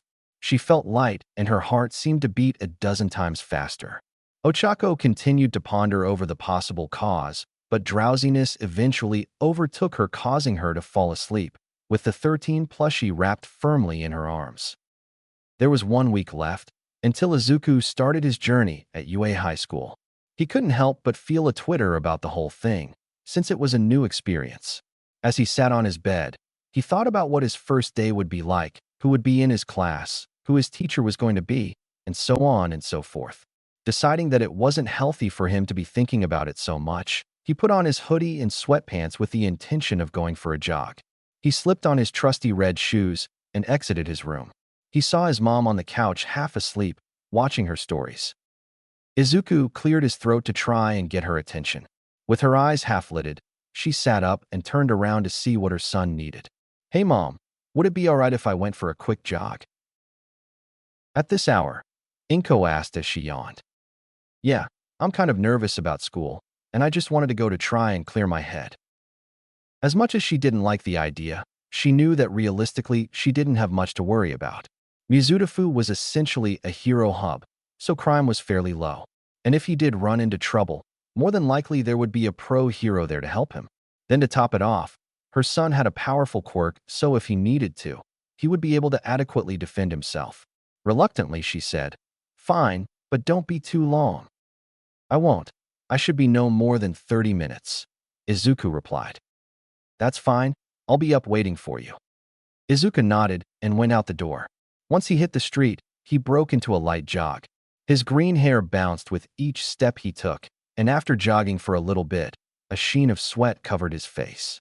It was dark, light only coming from the lampposts he passed and the occasional car that passed by him. He was taking his normal route, and soon he would pass the alleyways he always did. He was so focused that he failed to notice that someone had bumped into him. What caught his attention was the squeak the individual let out as they ran into his leg. Izuku turned to see who bumped into him, and it was a little girl with silver hair and red eyes. One feature that Izuku found unique was the horn on top of her head. However, what he couldn't take his attention away from was the bandages that were wrapped around her arms and legs. How did she get these? Izuku wondered. She continued to sit on the ground, and Izuku figured that she was still shaken up. He bent down to try and pick her up, but she started trying to resist his efforts. Her eyes were wide, and it was obvious to Izuku that she was frightened. He lowered his voice in an attempt to be soothing and told her, "I'm sorry. I didn't mean to hurt you. I just want to try and help you up." The little girl sensed the genuineness of Izuku's words, and as a result let him help her up. "I'm sorry about Eri. My niece can be a real handful sometimes. Come on, Eri. Let's leave this gentleman alone," a voice called out. Izuku looked up to find the source of the voice. In front of him stood a man who wore a pink chongsan, and on it had kanji, which translated into "kill you." He had small beady eyes, a thin mustache, and black hair that was tied into a ponytail. Upon hearing the man's voice, Eri rushed into Izuku's arms and buried her head in his chest. Izuku tried prompting her to go to her uncle. "Come on, Eri. You heard your uncle. You have to dash." "Please don't go," Eri said in a harsh whisper. She looked like she was on the verge of crying, and her body started to tremble violently. Immediately, Izuku knew something was wrong. With the way she's acting, I'm sure that she's getting abused. He knew that look in her eyes all too well. "She seems kind of scared," Izuku said. He was trying to prompt the man into giving him information that would confirm his suspicion. "She probably knows that she is going to receive punishment when we get home. Her father is a strict man, and he has no tolerance for her bad behavior. Isn't that right, Eri?" Izuku felt Eri grip his hoodie harder as the man asked the question. He didn't miss the threatening tone it was delivered with. "Where did all those bandages she has come from? If she needs that many, the injury must be pretty serious. Has she received any medical attention for them?" The man growled at the questions Izuku bombarded him with. "You're a nosy brat, aren't you? If you must know, Eri loves to play, but she's not very careful when she does. That's the reason why for all the bandages, and yes, she has received medical attention. Now could you please let my niece go?" Eri reluctantly tried to separate herself from Izuku, but he pulled her closer to him. Izuku saw right through the ruse and refused to let the little girl go towards the man. He wasn't sure whether it was the man in front of him or Eri's father that caused her injuries, but he was certain of one thing, and that was, home wasn't a safe place for her to be. The man saw that Izuku wasn't going to let go of Eri anytime soon and started to snarl in anger. However, the snarl eventually morphed into a chuckle of sorts. "You're one annoying kid. Since you won't hand the child over to me, I'll just take her from your rotting corpse. I wish I could say that I hoped it wouldn't come down to this, but I would be lying. I'm going to enjoy every second of this." The man took out a capsule and pushed it, and as a result a sword appeared in his hand. Izuku pushed Eri behind him as the man rushed him with the intention of decapitating the green-haired teen. Using 5% full cowling, Izuku was able to react fast enough and grab his wrist before the man cleaved his head off. Izuku started to apply pressure, forcing the man to drop his sword. The man growled and used his free hand to jab his index and middle finger into the arm Izuku was holding him with. Izuku felt his arm go numb, and the grip he had on the man slipped. He tried to move his arm, but it just dangled uselessly as the man backed up. He had a smirk on his face, one that showed that in his mind, victory was assured. "How?" Izuku questioned. "Well, since you're about to die at the hands of mercenary Tao, I'll go ahead and oblige you. My quirk, pressure paralysis, allows me to paralyze a part of your body based on the pressure point I hit. Since I hit a pressure point in your arm, I'm sure you can figure out as to why you can't move it." Izuku roared as he threw another punch at Tao, but the mercenary parried the punch and paralyzed his remaining arm. Both limbs hung by his side, and now he was unable to defend himself. "I could kill you right now, but I promised myself that I would enjoy this. Ending it right now would be a waste. For right now, I'll just beat you to the point where you'll wish you were dead." Izuku's head started to snap left, right, up, and down as he was brutalized by the flurry of punches mercenary Tao was throwing. Blood was flung about as his head twisted in different directions. Some got in his eyes, which obscured his vision. He felt his face start to swell up as the hard knuckles of the mercenary kept striking him. Eventually getting bored, Tao grabbed Izuku and delivered a gruesome knee to his stomach. Izuku started to feel nauseous after the blow landed, but he couldn't use his arms to try and hold his stomach. Mercenary Tao followed up the knee with a viscous elbow to the back of Izuku's neck, causing him to crumple to the ground. Tao firmly planted his foot on the center of Izuku's back and grasped one of his arms. As the mercenary grabbed Izuku's arm, Izuku realized that he was able to feel it again. The voice of Tao then rang out as Izuku came to that realization. About 2 minutes have passed, which means you'll be able to feel this. In one fluid motion, Tao pulled his arm, and a sickening crack followed. Izuku howled in pain as he knew right then and there his arm was broken. Despite the immense pain, only one thought ran through Izuku's head. I have to protect Eri. With tears and blood blurring his vision, he turned his head to see if Eri was still there. Sure enough, she was, sobbing at the sight that was before her. Izuku knew this wasn't a battle that he could win, but he was sure that he could buy enough time for her to escape. "Eri, run!" Izuku shouted. His voice snapped her out of her tear-filled stupor, and instinctively, she started to run as fast as her little legs could carry her. "Oh no you don't, brat," Tao barked. He grabbed another capsule from his pocket and pushed it. A grenade appeared from the puff of smoke. Taking his foot off of Izuku, Tao positioned himself to where he would be able to hit Eri and pulled the pin. He cocked his arm back and threw the grenade, not caring if he had to bring her back to her father in more than one piece. Time seemed to slow down for Izuku as he saw the grenade rapidly approaching Eri. Without thinking, he activated 20% full cowling and rushed towards her and wrapped her in his arms, using his back to shield her from the imminent explosion. He ran forwards to try and create some space between them and the grenade. However, the force of the explosion propelled him from the alleyway and onto the street. Shards of shrapnel were buried inside Izuku's back, but the adrenaline made him disregard it. "Eri, are you all right?" Izuku worriedly asked. She groaned in response, which made Izuku breathe a sigh of relief. He scanned her body, and besides a few minor cuts and scratches here and there, she was fine. The hoodie Izuku wore was in rags, so he ripped it off and threw it to the ground. From the alleyway emerged mercenary Tao, with a calm and collected look on his face. Izuku gritted his teeth at the sight of the man, unable to prevent his anger from boiling over. "You bastard. You could have killed her." "It wouldn't have been the first time I killed a child. Besides, even if I did, it wouldn't have mattered anyway. The boss can just fix her," Tao said in a nonchalant tone. "You're a monster. I won't let you take Eri. She's just a little girl. She doesn't deserve any of this." Tao sneered. "How admirable, but both you and I know that you're on your last leg. Keep struggling though. It'll just make the kill all the more satisfying." He's right. I am on my last leg. I didn't want to use Ultra Instinct earlier because I didn't know how strong he was. Now that I have no more options, I might as well use it. It's a gamble though, because if I don't finish him off, I'll be vulnerable due to the stamina drain. But at this point, it's a risk I'm willing to take. Izuku closed his eyes and focused. "Don't think, just let your body react." "Ah, so you're accepting your fate, I see. To be honest, I'm kind of disappointed. I would have preferred for you to struggle a bit longer, but I guess it wouldn't hurt to end it right now," Tao said. He then rushed Izuku, index and middle finger pointed, with the intent of striking a pressure point in his head. He drew back his arm and thrusted it forwards, grinning wildly at the thought of adding another kill to his list. However, instead of striking flesh and bone like he expected, he whiffed and stumbled forwards. As he was trying to figure out what had happened, a fist met the back of his head, causing him to skid across the street. Slowly, he picked himself up, and on his hands and knees, he turned around to look at his opponent.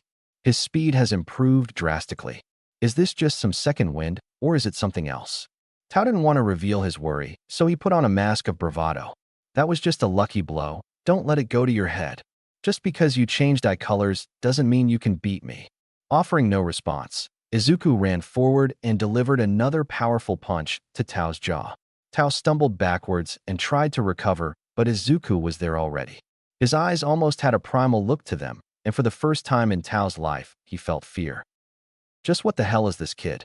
I was just faster than him moments ago, but now he greatly outclasses me in speed. I have to create some distance between us, otherwise I'm a goner. Tao retreated back into the alley they were in prior, and Izuku followed him with a cold look on his face. As the two opponents retreated back into the alley, Eri sat on the sidewalk conflicted. Izuku had told her to run, and now she had the opportunity to. However, She couldn't bear the thought of leaving the person who had protected her. She had seen the injuries he sustained, and she knew that he wasn't in any condition to fight. What should I do? What should I do? She frantically thought. As Izuku entered the alley, there was no sight of Tao anywhere. Izuku kept walking around until he heard a shuffling noise. Tao leapt from the wall, his sword raised above his head, with the intention of splitting Izuku in two. His sword clanked upon hitting the ground, and Tao's frustration started to bubble over. Stop dodging and fight like a man, you cow dash. His sentence was cut short by a hook to the jaw, which caused him to careen into the wall. Tao's eyes were bloodshot as a result of his frustration and the intense pain. Before he knew it, Izuku was in front of him preparing another strike. Tao narrowly dodged it, and his eyes bulged as he saw the boy punch a hole through the wall. Fighting him is no use. My best bet is to get out of here. Tao tried to flee from the alleyway, but to his horror he found that Izuku was already there, blocking the exit.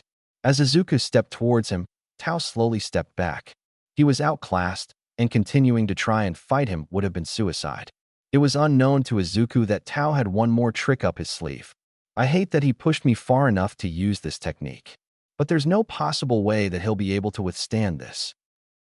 Please don't kill me. I've seen the errors of ways and I promise to change. I never chose this life, you know?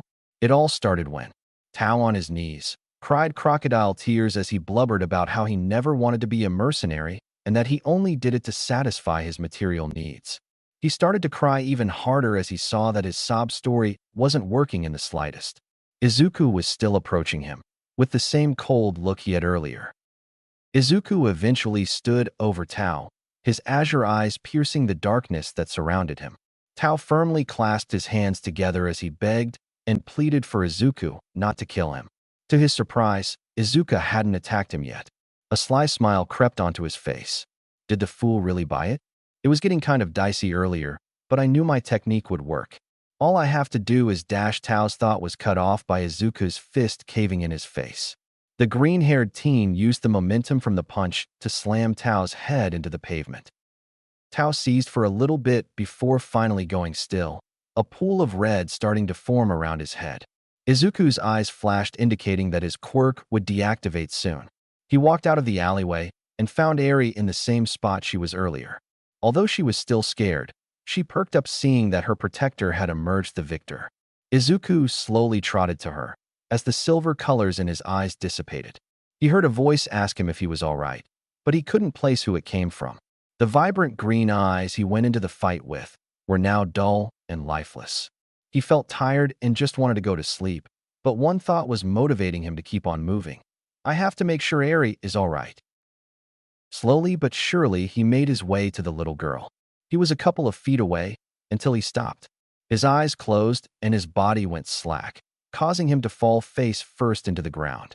A mixture of Eri's screams and the voice he heard prior were the last things he remembered before everything went black. The first thing that hit Izuku when he woke up was the sterile smell of his surroundings. Next was the soft beeping of the machine next to him. Izuku looked at the 4 that was in his arm, and he eventually started to put everything together. I'm in the hospital. How did I end up here, though? Then it all came to him at once. He remembered his encounter with the Eri, the brutal beating he took from mercenary Tao, and him using Ultra Instinct to end the fight. However, he was unaware of where Eri was and also was unaware about the welfare of Tao. While he was certainly angry at the man, Izuku had no intention to use lethal force in the fight. After seeing the pool of red form around the mercenary's head, he thought the worst. What if he's dead? It would be because of me and not being able to control my anger during the fight. He looked around the room to see if Eri or anyone he knew was there. His eyes fell upon a man who was sitting asleep in one of the chairs. Upon inspecting the man, what Izuku initially noticed was that he had no nose. The second thing that caught Izuku's eye was the police uniform the man was wearing. As Izuku tried to figure out just who the guy was, the police officer started to stir awake. The man gave a massive yawn before looking over to Izuku, who was staring intensely at him. The police officer blinked twice in surprise before breaking out into a huge grin. You're finally awake. I'm not gonna lie, earlier when I found you, you had me worried. Izuku continued to stare at the man in confusion. The police officer scratched the back of his head sheepishly as he realized he hadn't introduced himself yet. I apologize, kid. My name is Officer Krillin, but you can just call me Krillin. I found you after you had your run-in with Mercenary Tao. You were in awful condition when I did, but because of your resilience it looks like you'll be able to make a solid recovery. Izuku then realized that the voice that had called out to him after his fight with Tao belonged to the police officer he was now speaking with.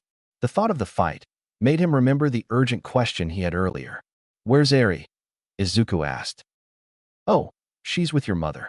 After a bit of coaxing from both your mother and I, Eri agreed to go down with her to the cafeteria to get some snacks."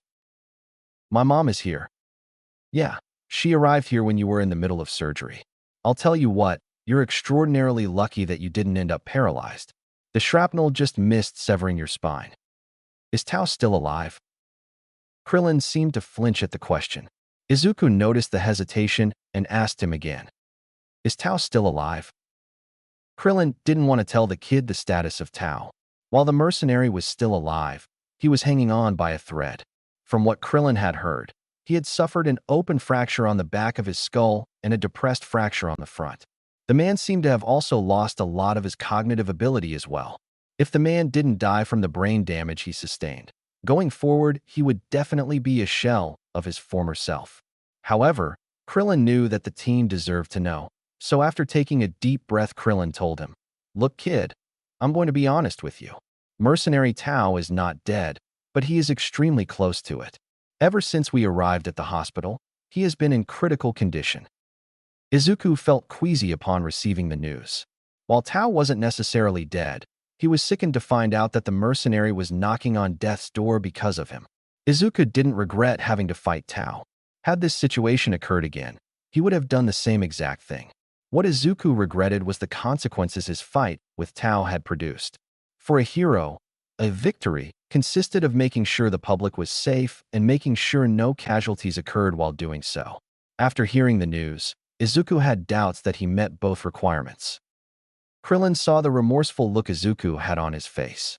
Wanting to help ease the boy's conscience, Krillin told him, "Kid, don't feel guilty about what happened. Knowing Tao, he probably forced you into defending yourself. His injuries are a result of his own foolishness. You did nothing wrong." "You're wrong. I was so angry and I couldn't control myself. It's my fault that he's critically injured," Izuku said. "You had every right to be angry. If we're being frank, the man is scum incarnate. The amount of homicides he's tied to surpasses that of the hero killer. However, what makes him truly sickening is who he has killed. From pro-heroes to children, many have fallen by the hands of him. I understand that he's a horrible man, but is it fair for someone to die, even if they have the capability of changing?" Krillin gave the boy a small smile. He could tell that the kid had a pure heart, but he also saw how naive the boy was. "I can tell from your question, you want to be a hero, right?" "Yes, it's been my dream for a long time. From my observation of you so far, I have no doubts that you're cut out to be one. But that naivete is going to hurt you in the long run." "What do you mean?" Izuku asked. "Kid, tell me how those shards of shrapnel became embedded in your back." "Well, Tao threw a grenade at Eri, and I rushed over to where she was to shield her from the blast. He didn't seem bothered with the idea of killing her." "And you're telling me a man like that will change?" Izuku froze. As much as he tried to envision it, he couldn't imagine Tao turning over a new leaf. The nonchalant tone he had when he told Izuku he had killed children before hadn't left his mind. "Listen, I understand where you're coming from. When I first became a police officer, I shared a similar viewpoint. However, as the years passed by, I saw many horrific things that altered the original stance I had. Criminals will do everything they can to get what they want, whether it's through deceit or physical harm. In my profession, you have to assume the worst, otherwise yourself and others can get hurt or worse." Krillin looked away before he softly muttered, "I personally learned that lesson 5 years ago." Izuku noticed Krillin's change in demeanor and gave him a consoling look. Krillin caught himself drifting off in thought and resumed speaking. "Sorry about that, kid. I just trailed off for a bit. You're right in saying that everyone has the capability to change, but what you need to realize is that everyone won't be willing to. Whether a police officer or pro-hero, The main agenda is to first, ensure the safety of the public, and second, neutralize the threat. If one can neutralize the threat by simply incapacitating the individual, of course that option should be taken. But sometimes there will be criminals that refuse to stay down. If it comes down to their life and the lives of innocent civilians, I'm sure you know which takes priority, correct? Izuku slowly nodded his head in response. You have to understand that sometimes lethal force is justified. Even the symbol of peace, at times, has had to kill so that civilians could be saved. Izuku adopted a look of shock, hearing Krillin's words. Izuku had always portrayed All Might as someone who never would resort to such a thing, but would rather find another way. The fact that even the #1 hero had been forced to take lives made Izuku realize just how high stakes the life of a hero was. Kid, I know you did not go into that fight with the intention of killing Tao. If he doesn't pull through, it won't be because you're a cold-blooded murderer. It'll be because you did what needed to be done. I understand what you're feeling because I went through this as well, but try and find the silver lining of the situation. He's now incapable of hurting others and splitting apart families. While his status isn't ideal, you should hold your head high with the knowledge that others don't have to worry about facing the same fate his victims did. Although Izuku understood what Krillin meant, it didn't make it any easier for him to accept it. Krillin noticed that Izuku was still conflicted and gave a small sigh. I know he feels guilty about what happened, but if he wants to become a great hero, he needs to know the price he has to pay for the safety of the others. A knock on the door drew the attention of both Krillin and Izuku. A man wearing a tan trench coat with a hat to match it entered the room. He also wore a green tie and black slacks to complete the look. Well, if it isn't Detective Tsukachi, Krillin exclaimed. Officer Krillin, Tsukachi greeted as he tipped his hat. I guess you're here to question Midoriya, right? If so, I'll go ahead and leave the room then. There'll be no need for that. It'll be fine for you to stay. Krillin, having stood up earlier, sat back down in his seat as Detective Tsukachi got ready to question Izuku. Now, Midoriya, I just have a few questions for you. This shouldn't be too long. First, I want to ask you, how did you encounter Tao in the first place? Izuku took a small breath before speaking. I was on a jog, but I stopped after Eri ran into me. As I was trying to help her up, that's when I saw Tao. Thank you. Next question. Initially, upon seeing you, what did he do? At first, he just insisted that I hand Eri over to him. He also told me that she was his niece. Eri seemed scared of Tao, but it was the mention of her father that absolutely mortified her. I saw how terrified she was, and came to the conclusion that home wasn't a safe place for her to be. I didn't let her go, and because of that, Tao attacked me. Tsukachi processed the information he was receiving. The girl must be important then. To risk arising suspicion like that confirms it. Obviously, she's not important to Tao or her supposed father in a familial sense if her fear of them is any indicator. The question remains then, just what makes this girl so special? Could you tell me how the fight went down? Initially, Tao was beating me up pretty badly. His quirk allowed him to paralyze my arms and made me unable to defend myself. After he broke my arm, I saw that Eri was still there. I told her to run, and she did. To prevent her from escaping, Tao threw a grenade at her. Luckily, I was able to get her out of the way in time and take the brunt of the explosion. I asked him how he was fine with the idea of killing her, and he told me that his boss could just fix her. After that, he tried to finish me off, but fortunately my quirk allowed me to defeat him. The boss could just fix her? Had Midoriya been slower, the injuries Eri would have sustained would have been 100% fatal. As far as I'm aware, there are only 2 individuals who possess a quirk with healing properties of that magnitude. The first currently being in remission due to his bout with All Might, and the second… Wait, there's a thought. Well, I believe that's all the questions I have for you. Midoriya, I wish you a fast recovery. Before Tsukachi left the room, Izuku asked the detective, will I get in trouble for using my quirk in public? Of course not, since you used your quirk out of self-defense. You don't have to worry about being prosecuted or anything of that nature. It also helps that there were no cameras around to record the fight. Had footage of the encounter leaked, the situation would have ended up a lot messier because to many it would have looked like the intent of you fighting Tao was to save that little girl. While that would have been an honorable use of your quirk, it still would have fallen under vigilantism, which is illegal. Izuku slumped in relief after hearing the news. If you don't have any more questions, I'll be on my way, Detective Tsukachi said. Before he left, he remembered something else he needed to tell the teen. It almost slipped my mind, but Midoriya, your encounter with Tao is confidential information, which means you can't tell anyone. Is that understood? Yes, sir, it is, Izuku replied. Excellent. Well, I bid you good night, Midoriya. With that, the detective left the room. Not long after they departed, his mom came through the door, and her eyes widened seeing that her son was awake. My baby boy, Inko exclaimed. Eri also saw that Izuku was awake and rushed to his bed to greet him with a hug. Izuku, she cried. Both females ran towards the bedside of Izuku and wrapped him in a firm hug. Izuku hissed in pain as the pressure from the contact made him uncomfortable. Krillin saw the anguish on Izuku's face and reminded both ladies that Izuku was still recovering. Inko knew that he was right, and she reluctantly released Izuku from her embrace.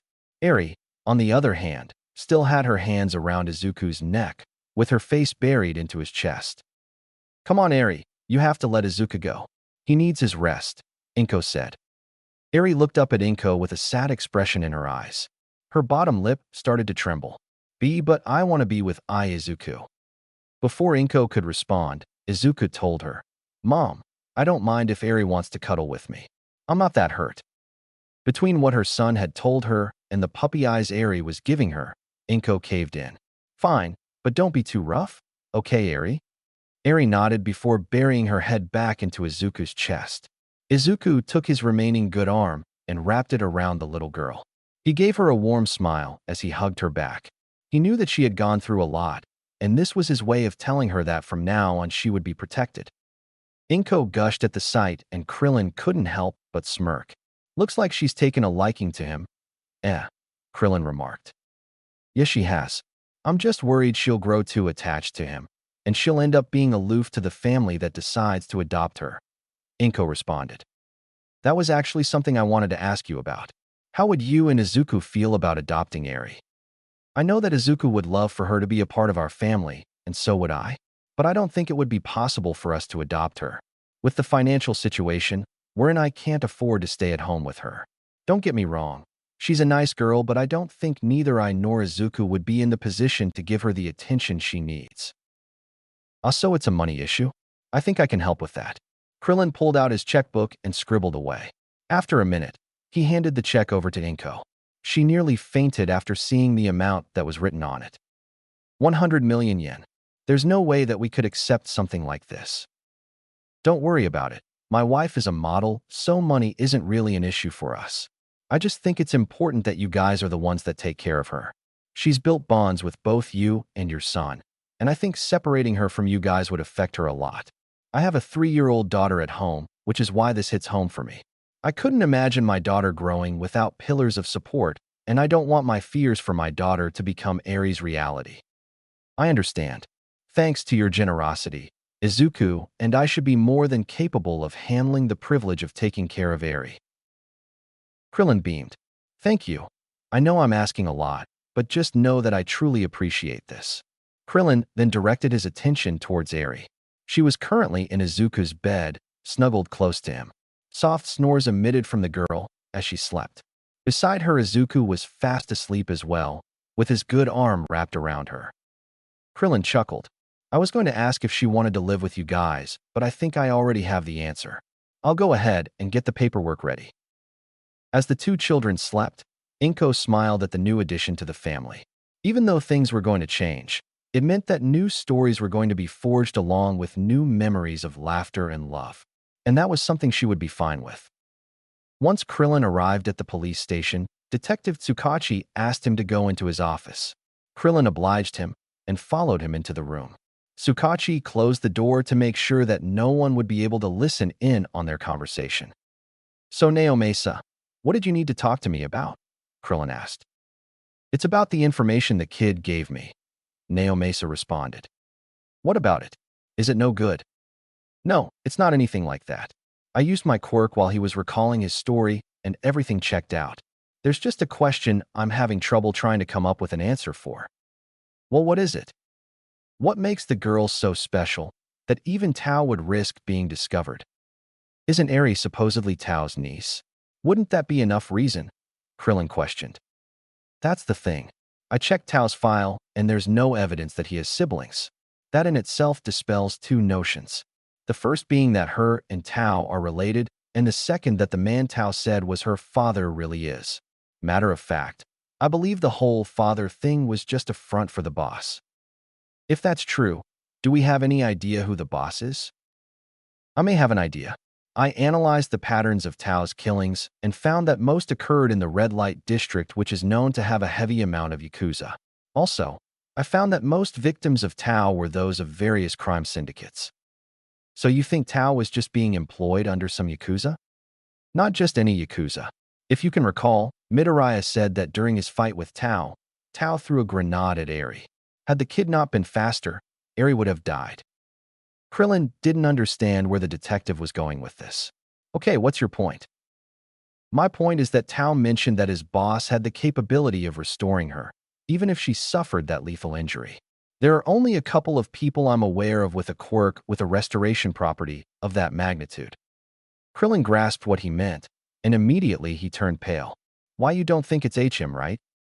At first I thought it was, but the person I'm thinking of is just as dangerous. Based on the evidence we have so far, I suspect the boss to be the new up-and-coming Yakuza leader, Kai Chisaki aka Overhaul. Overhaul.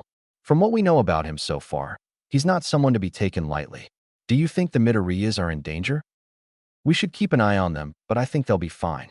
I suspect that Chiskai will try and lay low for a bit after having one of his subordinates get captured. How should we proceed with this information? I'll report this to the HPSC.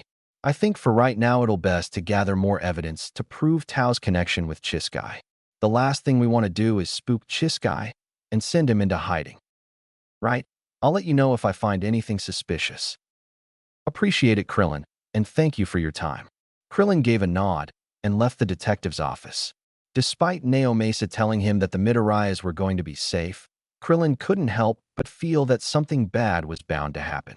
Watch your back, kid. After 4 days, Izuku was finally released from the hospital. The doctor made it clear that he needed to take it easy for 2 weeks.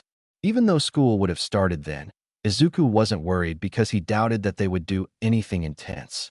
Once they arrived home, Eri took a moment to embrace her new surroundings. It wasn't like anything she was used to. The atmosphere of the home gave off a natural warmth and comfort unlike where she had lived previously. Where she had resided before had attempted to do the same thing, but it came off as manufactured. The voice of Inko grabbed her attention. Eri, I'm sorry we don't have a bed for you right now, so it's up to you where you want to sleep. I want to sleep in Izuku's room, Eri said without a second thought. Inko turned to her son. Izuku, would you mind if Eri slept in your room? I would be honored to have the company of the little princess. Eri felt a tinge of red stain her cheeks. She had been called a lot of things, but never before had she been called a princess. She buried her face in her hands to try and hide her embarrassment. Inko giggled at the blushing girl and gently used both her hands to pry Eri's hands off her face. Come on, Eri, let's go ahead and give you a bath. Izuku, could you find some old clothes for Eri to wear? Izuku promptly obeyed, and Inko guided Eri to the bathroom. A couple minutes later, Eri sat in the bathtub and let Inko massage her scalp. The shampoo ate away all the dirt and grime she had in her hair. After a bit more scrubbing, Inko dried her off and applied fresh bandages to her arms and legs. Inko yelled for Izuku. Not long after he came to the bathroom, he came with the old clothes his mom had asked for earlier. After slipping Eri into the pajamas, she was finally ready for bed. Inko knelt down and kissed Eri on the forehead. Good night. The sensation felt strange to the young girl, but she decided that although it was strange, she liked it. Inko rose and kissed her son on the forehead as well. She whispered to him, "You can't begin to understand just how proud I am of you. You aren't going to be a great hero because you already are one." Izuku felt a lump in his throat as he acknowledged the praise he received from his mother. "Thanks, Mom," he choked out. Izuku took Eri's hand and led her to his room. As soon as he cut out the lights, Eri released a blood-curdling shrill. Izuku quickly flicked back on the lights and saw that Eri was nearly in tears. "I am sorry. It's just that I'm kinda scared of the dark." Izuku placed a hand on top of her head to comfort her. He gently shushed her and said, "It's okay. I think I have a nightlight lying around here somewhere."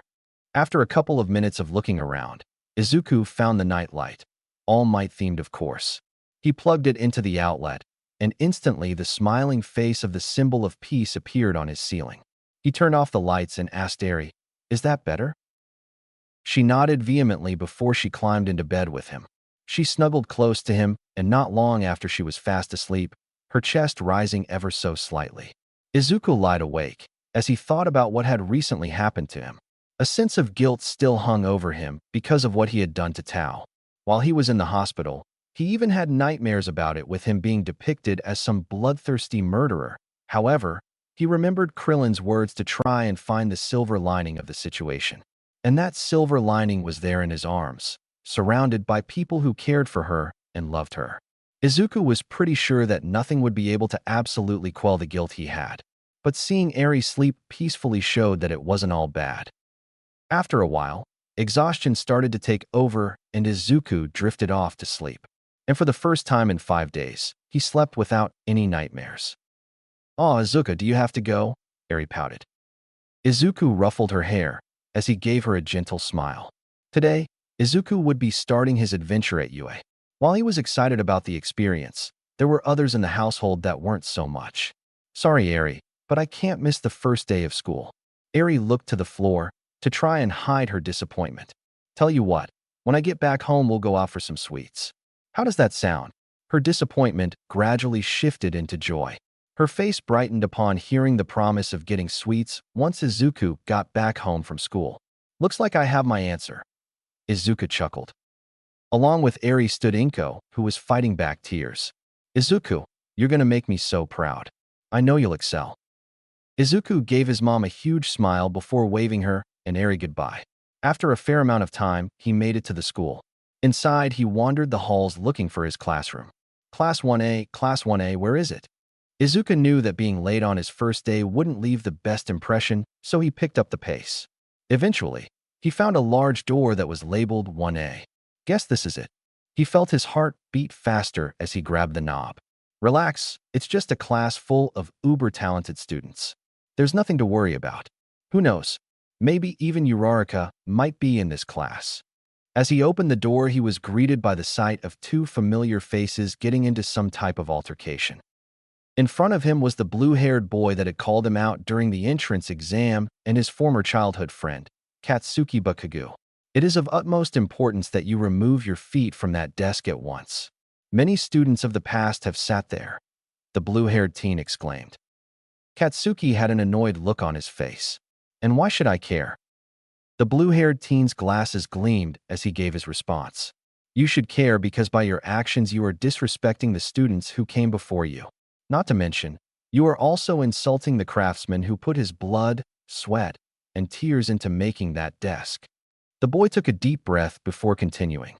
"Look, I think we got off on the wrong foot. My name is Tenya Ida, and I'm from the Semi-Private Academy." Katsuki rolled his eyes. "Semi, huh? Is that where you got the massive tree trunk that's lodged up your A-dash?" Katsuki caught himself before he finished his sentence. He had promised himself and his mother that he would change, and he was determined to maintain his resolve. Katsuki growled before responding to Tenya. "The name is Katsuki Bakugo, but for you it's just Bakugo, got it?" Tenya's eyes widened. "Of course. I would never do something so informal such as call you by your first name. We just met, after all." "Just making sure we're on the same page," Katsuki muttered. Tenya glanced at the door and saw Izuku standing there. "It's that kid who destroyed the zero-pointer." As Tenya approached him, Izuku started to panic. "I haven't even been here this long, and something like this is already happening to me? Just my luck," Izuku thought. "Hello, my name is Tenya Ida, and I'm from the Semi-Private Academy. I heard YU earlier. I, Izuku, am Midoriya. Please to meet YU." "Midoriya, you are more talented than I took you for. You perceived the nature of that exam, while I did not. I hate to admit it, but you were the superior candidate." Izuku gave a deadpan stare. "Roll with it." The sight of Izuku made Katsuki shift uncomfortably in his chair. "Great, just when I thought I shook him off, he's here." What the actual hell? You know what, it's fine. If I avoided him all this time, I can avoid him for another 3 years. While he had made a vow to change, he was not ready to confront the boy he had tormented all those years. He honestly didn't have an idea of when he would be. Midoriya, why haven't you answered any of my texts, but more importantly, what's with the cast? Izuku turned around and found Ochako with a worried expression on her face. The sight of her in the school uniform made Izuku blush immensely. She's so cute in that uniform. Wait, that's not important right now. She's obviously worried about you. Focus. Izuku regained composure. He knew he couldn't tell her about his fight with Tao, but Naomason never said he couldn't talk about Eri. Recently, I've been preoccupied. My family just adopted a little girl named Eri, so I've been busy trying to get to know her. As far as the broken arm goes, I fell off some monkey bars while I was at the park with her. Ochako seemed satisfied with the answer. She relaxed and asked, "Aw, so you have a little sister now? When will I get the chance to meet her?" Hopefully soon. She came from a rough environment, so she's kind of shy. But with how kind and caring you are, I'll think she'll like you. Ochako's face reddened at the compliment. Realizing what he had said to her, he frantically tried to clarify what he had meant, with a hint of crimson on his face. Tenya had listened in on the conversation, and there was one thing that Izuku said that was bothering him. "I apologize for intruding. However, as I was listening into your conversation, there was one thing you said that threw me off." "What was it?" Izuku asked. "You said that you broke your arms falling off some monkey bars, correct?"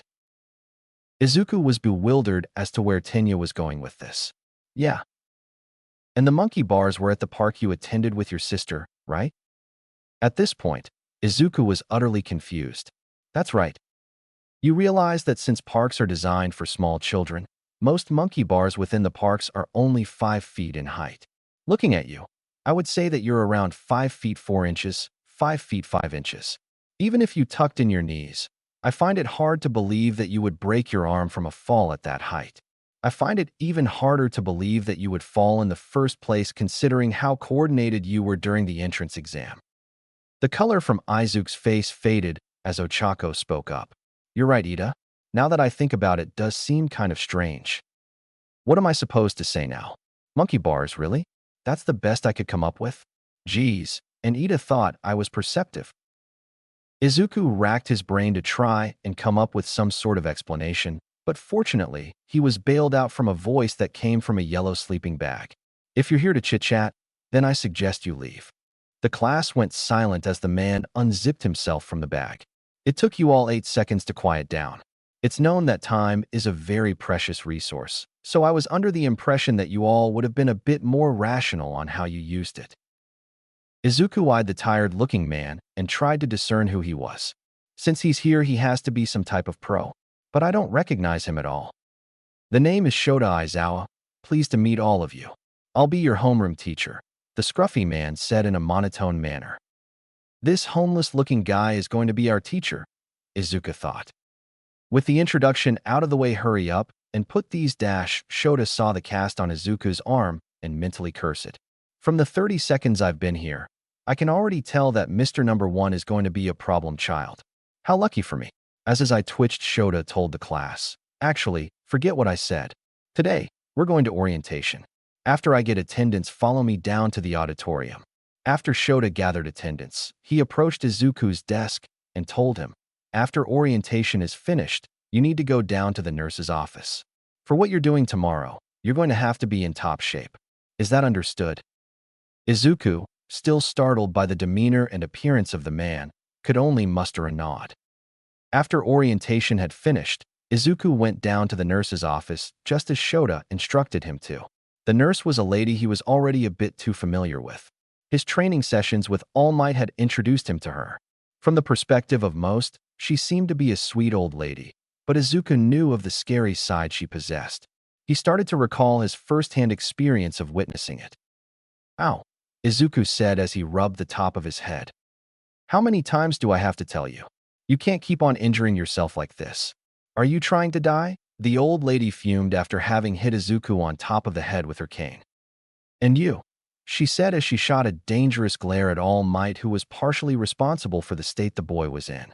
You should know better than to let him recklessly injure himself the way he does. You're his mentor, start acting like it. But, recovery girl, I have to push him. That way he becomes a great successor. Does all that muscle compensate for your lack of common sense? How can he become a great successor if he dies in the process? You have a point. The response only frustrated Recovery Girl further, and not long after All Might was shielding himself as Recovery Girl swung her cane in an attempt to beat the number one hero senseless. Izuku shivered as he walked into her office. Recovery Girl asked him what had brought him in a friendly manner, but Izuku didn't miss the threatening undertone as well. It's nothing too bad this time. I just broke my arm while I was playing with my sister. Recovery Girl eyed him after he gave his reason for being there. He started to sweat as she continued to stare. However, the neutral expression she had eventually shifted into a smile. Okay, honey, I'll let you pass this time. But remember what I said. If I keep on getting injured, I'll run out of stamina and die. I'll be more careful. That would be appreciated, Recovery Girl replied.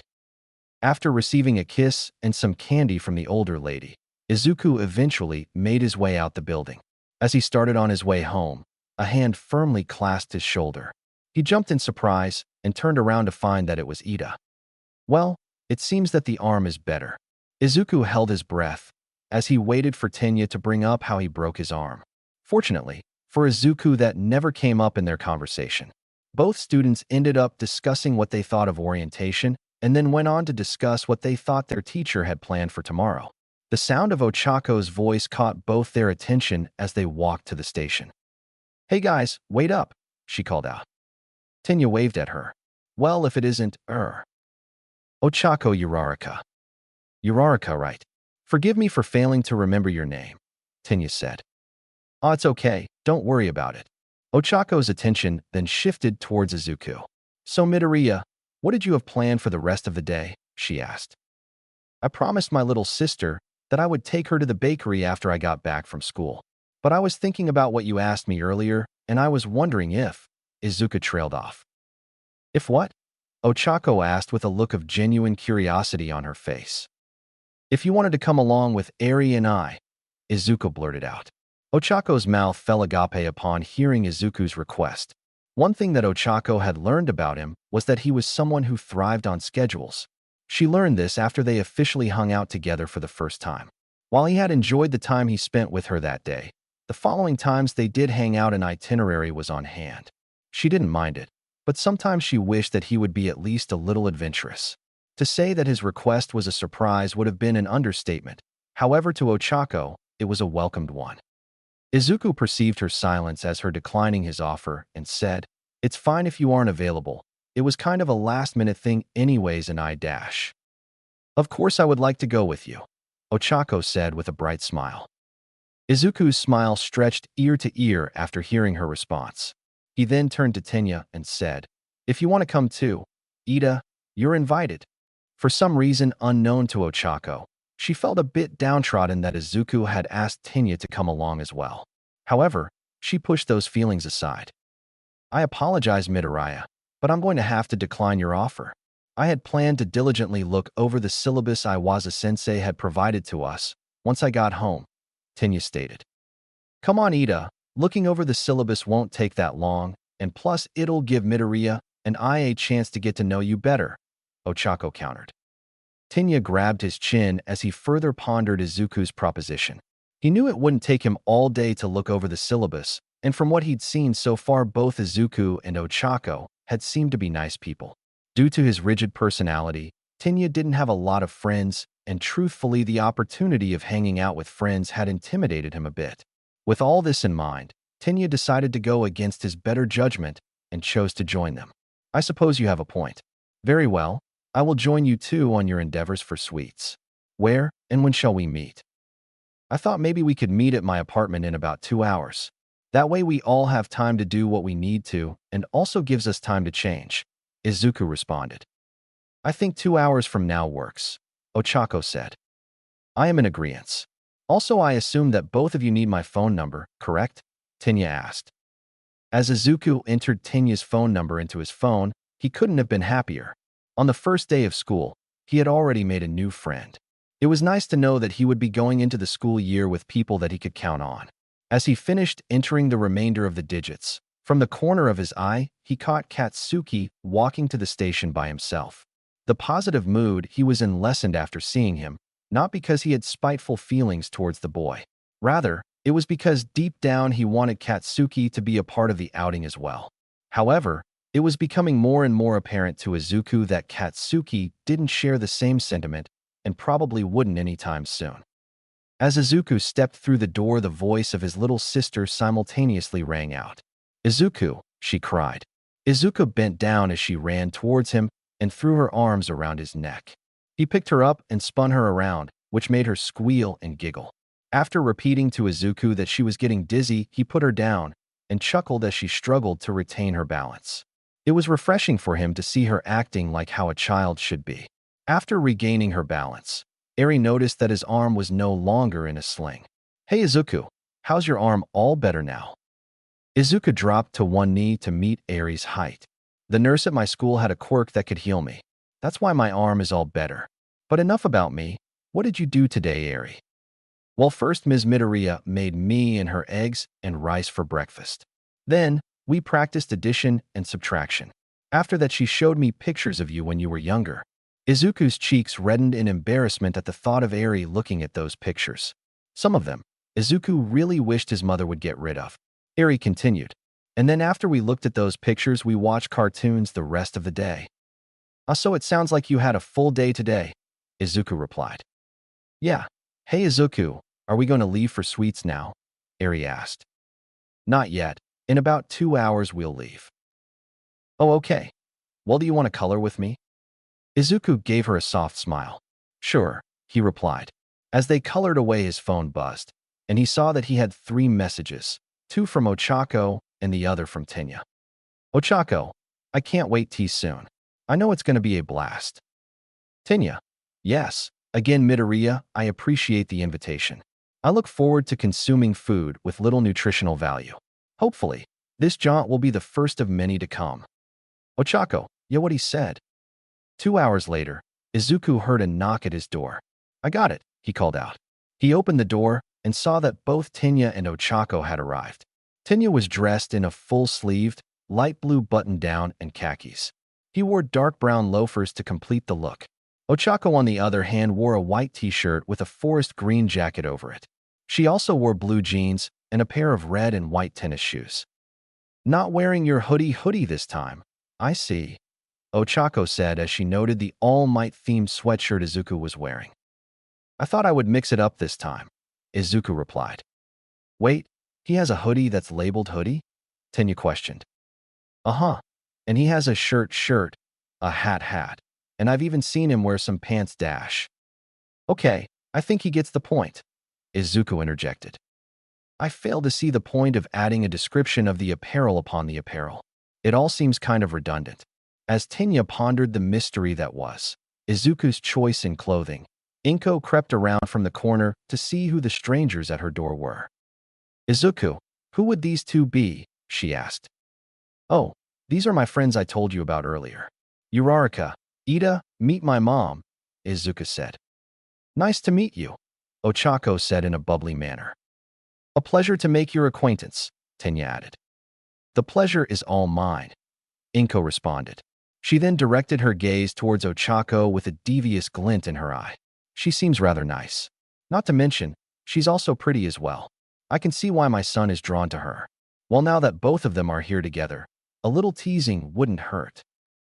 "So you're Uraraka. My son seems to talk about you all the time. He always goes on about how amazing you are and how much fun he is spending time with you," Inko said in a casual tone. Both teens' faces went red after hearing what she had said. "Mom," Izuku groaned, his face flushed with embarrassment. "I'm flattered to hear that," Ochako stammered out. "Yeah, but it made me wonder whether you felt the same way about him." "Well, Uraraka, do you?" Inko asked, feigning genuine curiosity.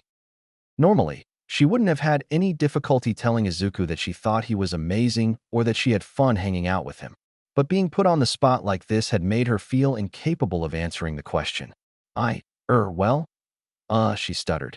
As she struggled to come up with an answer, Tenya spoke up.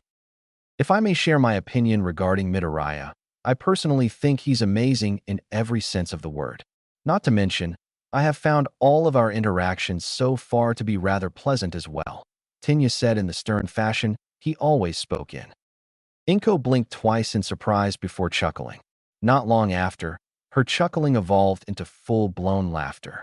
Eventually, she got a hold of herself, her body occasionally shaking as she attempted to hold back her giggles. Uraraka, if you have feelings for my son, you better act quick. It seems that you have some competition. Tenya asked what she had meant, obviously missing the implications of what the green-haired lady was suggesting. Ochako, on the other hand, floated in the air, after having activated her quirk as she buried her face in her hands. Okay, I think that's okay to leave. Eri, are you ready? Izuku yelled. Coming, she yelled back. She wore a red dress, with dark gray leggings and big tin boots. She ran towards Izuku with a wide smile on her face. However, it dissipated once she saw two unfamiliar faces standing in the doorway.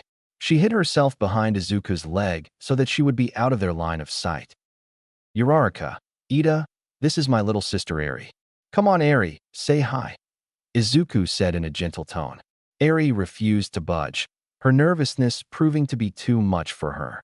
I'm sorry, guys. Like I said before, Eri can be kind of shy, Izuku said as he scratched the back of his head. Don't sweat it, Midoriya, Ochako replied. She squatted down to meet Eri's eyes, and as she did so, Eri tried her best to further hide behind her big brother's leg. Hello, Eri. My name is Ochako. It's nice to meet you. Also, I think your dress is really cute, she said to the little girl with a warm smile on her face. Eri peeked her head from behind Izuku's leg and mumbled a quiet, thank you, before hiding herself again. Tenya, however, was not as tactful with his introduction as Ochako was. He approached the little girl and towered over her. He extended his hand forwards and said, My name is Tenya Ida. I'm pleased to make your acquaintance. Eri gripped the back of Izuku's pants harder due to Tenya's stoic nature. Ochako's sweat dropped at Tenya's attempt to introduce himself. She leaned over towards his ear and told him, You realize that you are speaking with a child, right? I'm aware. However, it's never too early to know how to properly introduce yourself. When I was her age, I learned how to introduce myself in a formal manner, Tenya replied. I'm pretty sure your upbringing was different than most, Ochako countered. Well, is everyone ready to leave? Izuku asked. The longer he stayed, the more it allowed for his mother to tease him, so the sooner they left, the better. I am, Ochako said. I am as well, Tenya added. All right, we'll be on our way, Mom. We shouldn't be too long. Okay, be sure not to overdo it with the sweets. I don't want you and Eri's appetite to be spoiled. And also, please be careful. Izuku looked into his mother's eyes and knew exactly why she said that. His last outing resulted in him being sent to the hospital. The fact that his mother had even agreed to let him take Eri out in the first place had been a miracle. Wanting to put his mother's mind at ease, he told her, I promise to be careful. He shot her a smile and a thumbs up, and with that the squad of four left. As the teens made their way to the bakery, Izuku and Ochako had learned quite a bit about Tenya and vice versa.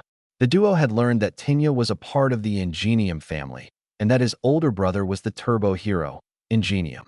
From the way that Tenya talked about his brother, it was obvious to both that he held him in high esteem and idolized him. They had also learned that his motivation for becoming a hero was because of his brother. While the teens conversed amongst themselves, Eri remained silent as she held Izuku's hand. She really didn't understand why those two had to come. The trip to the bakery was supposed to be just for her. The two that were accompanying them just made her nervous. Ochako noticed Eri's discomfort and tried to think of a way to break the ice. She eyed the ground and noticed that there were a bunch of fallen cherry blossom petals. She looked around and saw that there were no other people besides her friends. She turned her head towards Eri and asked, Hey Eri, do you want to see something cool? Eri didn't say anything, but the glance she sent Ochako told the brunette that she was interested in what she was about to show her. Scooping up a bunch of petals, Ochako pressed her hands together and activated her quirk. The light pink petals seemed to dance as they ascended higher into the sky. Eri's eyes widened as she marveled at the display. The sight also captured the attention of Izuku and Tenya, one of which was smiling and the other frowning. After Ochako deemed that the petals were high enough, she pressed her fingertips together to return the gravity to the petals. Eri watched as the petals fell, the air resistance making it seem like they were performing some kind of routine. Izuku also was captivated by the show, however Tenya wasn't as thrilled. Tenya took a deep breath through his nose and readjusted his glasses before exclaiming, "Uraraka, you must know that it's improper to use your quirk in such a setting. As individuals striving to become heroes, it's important that we follow the rules that are set in place." Despite Tenya's words, Ochako's demeanor remained unchanged. "Ida, don't be such a stick in the mud. Look," she nodded her head over to Eri, who was watching the petals fall in awe. "Wow, Izuku, did you see that? That was incredible." The little girl gushed, a large smile now adorning her face. "Yeah, it was, wasn't it?" Izuku responded to her. Tenya did the best he could to fight off the grin that had graced his face, but to his chagrin, he was unable to keep his lips from curling upwards. He did not condone Ochako using her quirk in that way. However, seeing the smiling little girl before him made him not mind as much. While he wasn't the most knowledgeable when it came to social interactions, he knew that Eri was hesitant to open up around them. So despite the actions of Ochako being illegal, he decided not to blow the situation out of proportion. The teens continued to talk on the way to the bakery. However, they now had the addition of Eri in their conversation as well. Eventually, they arrived at the bakery, and once they were inside, they marveled at the huge selection. "Whoa, just look at all the different types of mochi they have here," Ochako exclaimed. The shishidango looks good. I suppose I'll get 3 skewers," Tenya stated. "Personally, I'm thinking about getting a chocolate-steamed cake. What about you, Eri? Anything capturing your eye?" Izuku asked. Eri looked around to try and find what she wanted. She scanned each panel of glass until her eyes landed on one sweet in particular. Izuku noticed where her gaze lingered, and when she told him what she wanted, he was not surprised. After everyone had paid, they went outside to find a place to eat. Eri opened her box, which contained narakiri that were shaped like cherry blossoms. From the corner of her eye, Ochako had seen what Eri had chosen, and as a result, she smiled softly to herself as she munched away. Once everyone had finished eating, they eventually made their way back to Midoriya's apartment. On the way there, Ochako's stomach rumbled loudly. "Ugh, I think I might have overdone it a bit," she groaned. "Maybe if you heeded my suggestion, you would not be experiencing gastric discomfort. Eating all that mochi was only bound to end in disaster," Tenya rebutted as he chopped his arm in an unusual fashion. Lagging behind, Eri giggled at the peculiar motion. However, she promptly stopped once Tenya noticed her doing so. She started to shrink back in fear as the glasses-wearing teen approached her. Izuku figured that Tenya would try and scold her, but instead he did something completely unexpected. He picked Eri up and sat her square on his shoulders. "Ida, what are you doing?" Izuku asked. "She seemed tired, so I put her on my shoulders. Tensei would do this for me all the time when I was younger," Tenya replied. "One major difference is that Tensei is your sibling," Izuku thought. However, he knew Tenya didn't have any malicious intentions, so he didn't mind too much. Initially, Eri was tense as she sat upon the shoulders of the blue-haired teen. However, after a while she relaxed once she realized that he could be trusted. Not long after, she had her arms and head rested on top of Tenya's head, softly snoring away. Izuku looked at his sister with content. The fact that she had people to call friends now made his heart swell with joy. His eyes started to glisten as he did his best not to cry. "Ida, Uraraka," Izuku called out. Both teens turned to him after hearing their names being called. "I just wanted to thank both of you for not only being my friend, but being Aries as well. Before she had to deal with things no kids should have. It's just nice to know that now she has people she can trust. I appreciate both of you for going out of your way to try and form a bond with her. Midoriya, I may have not known you long, but I'm certain that I have no regrets in calling you my friend," Tenya said. "And you should already know how I feel. There's no need to thank me for reaching out to your sister. Honestly, I don't think I would have been able to resist talking to a cutie pie like her, even if I tried," Ochako added. Izuku had been doing his best to hold back the waterworks, but eventually the dam broke.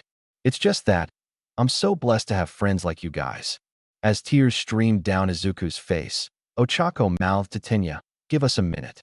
Tenya nodded his head in confirmation and proceeded to walk faster, leaving Ochako and Izuku behind. Izuku wiped his eyes before saying, "I'm sorry about that. I just got a bit overwhelmed. Sorry if I killed the mood." "You really need to stop apologizing for everything, especially when there's nothing to apologize for," Ochako retorted. "You're right.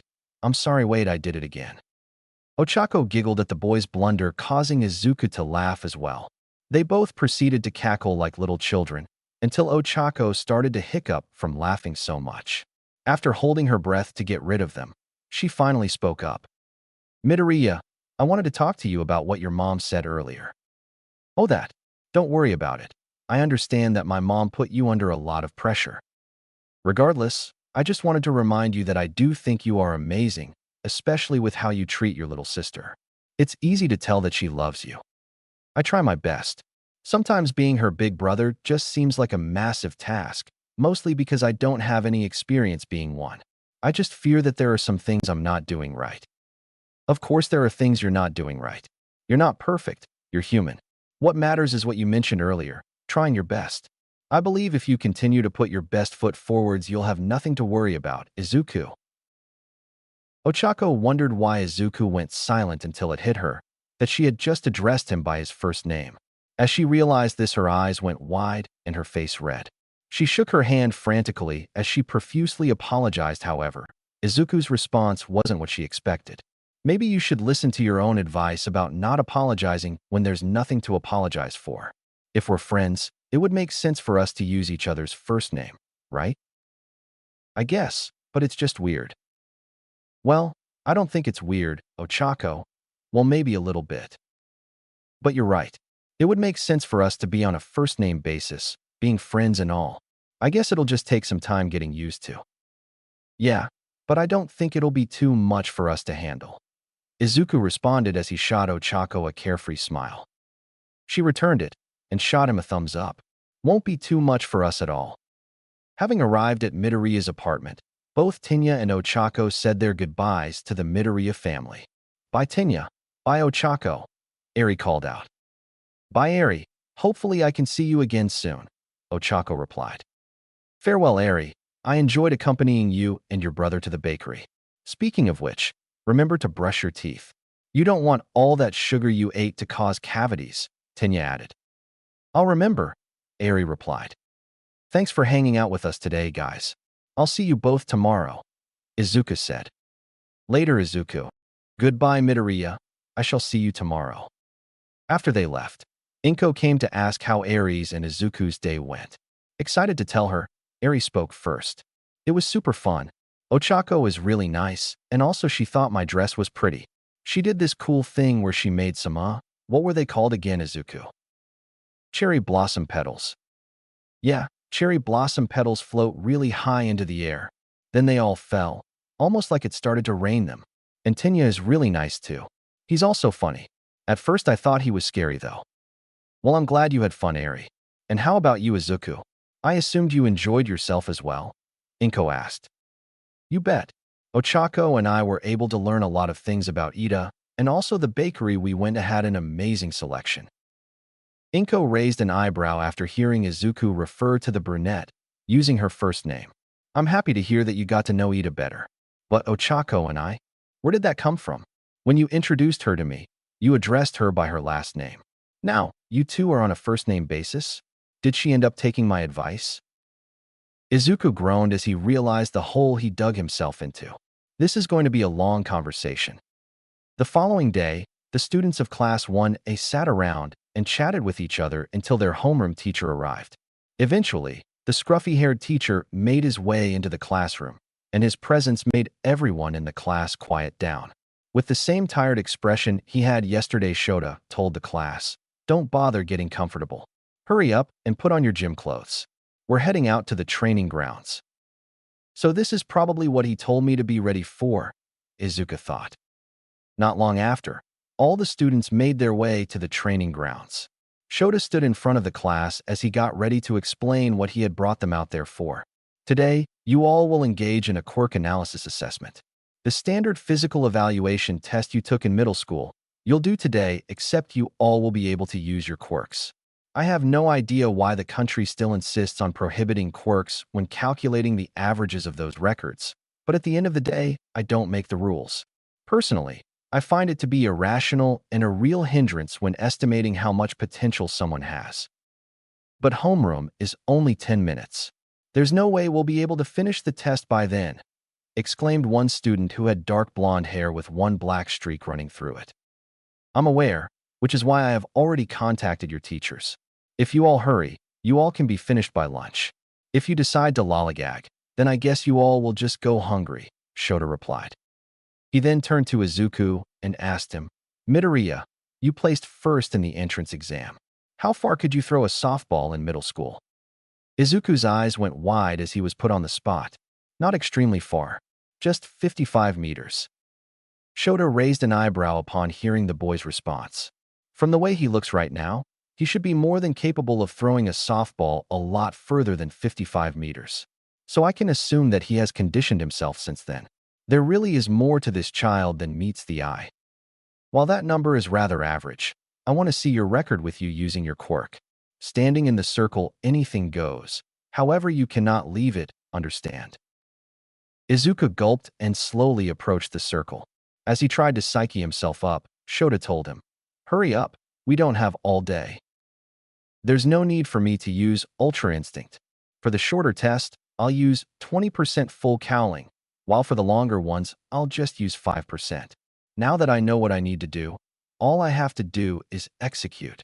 Taking a deep breath, Izuku let the green electricity from 20% full cowling trickle down his body. Red veins of energy glowed as he powered up. He drew back his arm and launched the ball with all the might he could muster. A series of booms resounded as the ball traveled higher into the air. A device in Shota's hand started to beep, indicating that the ball had finally landed. He held up the device so that the class could see the result. 1,583.6 meters? A boy with weird-looking purple hair exclaimed. Knowing the limits of what you can do is the first step in analyzing what types of heroes you'll become, Shota explained. The class continued to gawk in awe seeing the distance displayed on the device until one girl with pink skin and hair exclaimed, Whoa, this looks fun. We'll get to use our quirks as much as we want. The hero course sure is awesome, said another student with chin-length black hair and a happy-go-lucky smile. Katsuki, on the other hand, didn't express the same excitement that his classmates had. The result Izuku had received perplexed him immensely. I thought his quirk enhanced his reflexes, so why the hell is he so strong? Not to mention, his eyes change color when he activates his quirk, but when he threw that softball they didn't. It almost seems like he has two different quirks. But that's impossible, because No has been known to have more than one. So that only means one thing. The day of the slime villain. He was holding back the entire damn time. I knew from that day that he was stronger, but is the gap between us really that huge? The sound of Shota's voice derailed Katsuki's train of thought. Fun, you say? You're hoping to become heroes attending a school with one of the most advanced curriculums in the country, and you think it'll be all fun and games? Allow me to kill that notion now. The person who places lowest in this test will be expelled. Ochako spoke up, finding the consequences of placing the lowest to be extreme. You can't expel us. This is only our second day here. A lot of us have worked hard to get here, so to kick us out would be unfair. Well, you should take this opportunity to learn how to get used to unfairness because you'll be dealing with it for the rest of your life. If you make it as a pro hero, calamity exists and will continue to, no matter if it's fair or not. As a hero, it'll be your job to correct all that unfairness. Allow me to take this time to explain this to you all. If you thought attending UA would be a cakewalk, then you're in for a rude awakening. This school will put you through hell and back to make sure you grow into exemplary heroes. If you want to be coddled, go ahead and leave right now. Shota looked around and saw that everyone had remained where they were standing. The sight caused him to break out into a small grin. Well, at least I know this group isn't afraid of a little hard work. Show me why you belong here. With that being said, the quirk assessment test began. First, the class started with the 50-meter dash. Using 20% full cowling, Izuku was able to clinch first place with a mind-boggling time of 2.58 seconds. With his quirk, Engine, Tenya was able to take second place with 3.04 seconds. The second event was the grip strength test. Izuku again was able to secure first with a grip strength of 612 kilograms, 1,349.23 pounds. Second was a student that had 6 arms, which put up a more than respectable score of 540 kilograms, 1,190.5 pounds. For Izuku, the placements he received for the first and second test were the same for the third and fourth. The fifth test, however, he placed third. First was Ochako with an unbeatable score of infinity. The person to claim second was a girl with long black hair tied into a spiky ponytail. Izuku had seen a cannon emerge from her skin, and with it she fired the softball to beat his distance. While he excelled in the upper body training test, Izuku was obliterated by the girl with pink hair in the seated toe touches and was embarrassed by Tenya in the endurance run. Once they finished the test, Shota stood in front of the class with the results. All right, time for the results. Shota hesitated to speak so that he could see the looks of anxiety on his student's face. Not many things made the underground hero amused, but this was an exception. Everyone passed. I was just lying about expelling someone. However, Shota looked towards Katsuki. If I don't see giving your 100% soon, you won't be here much longer. You're only here because I see potential in you. But if you won't use it to the fullest, I won't see a point for you to be here. Katsuki looked away bashfully as he stuffed his hands in his pockets. Anyways, we're done here. These are the rankings for the test.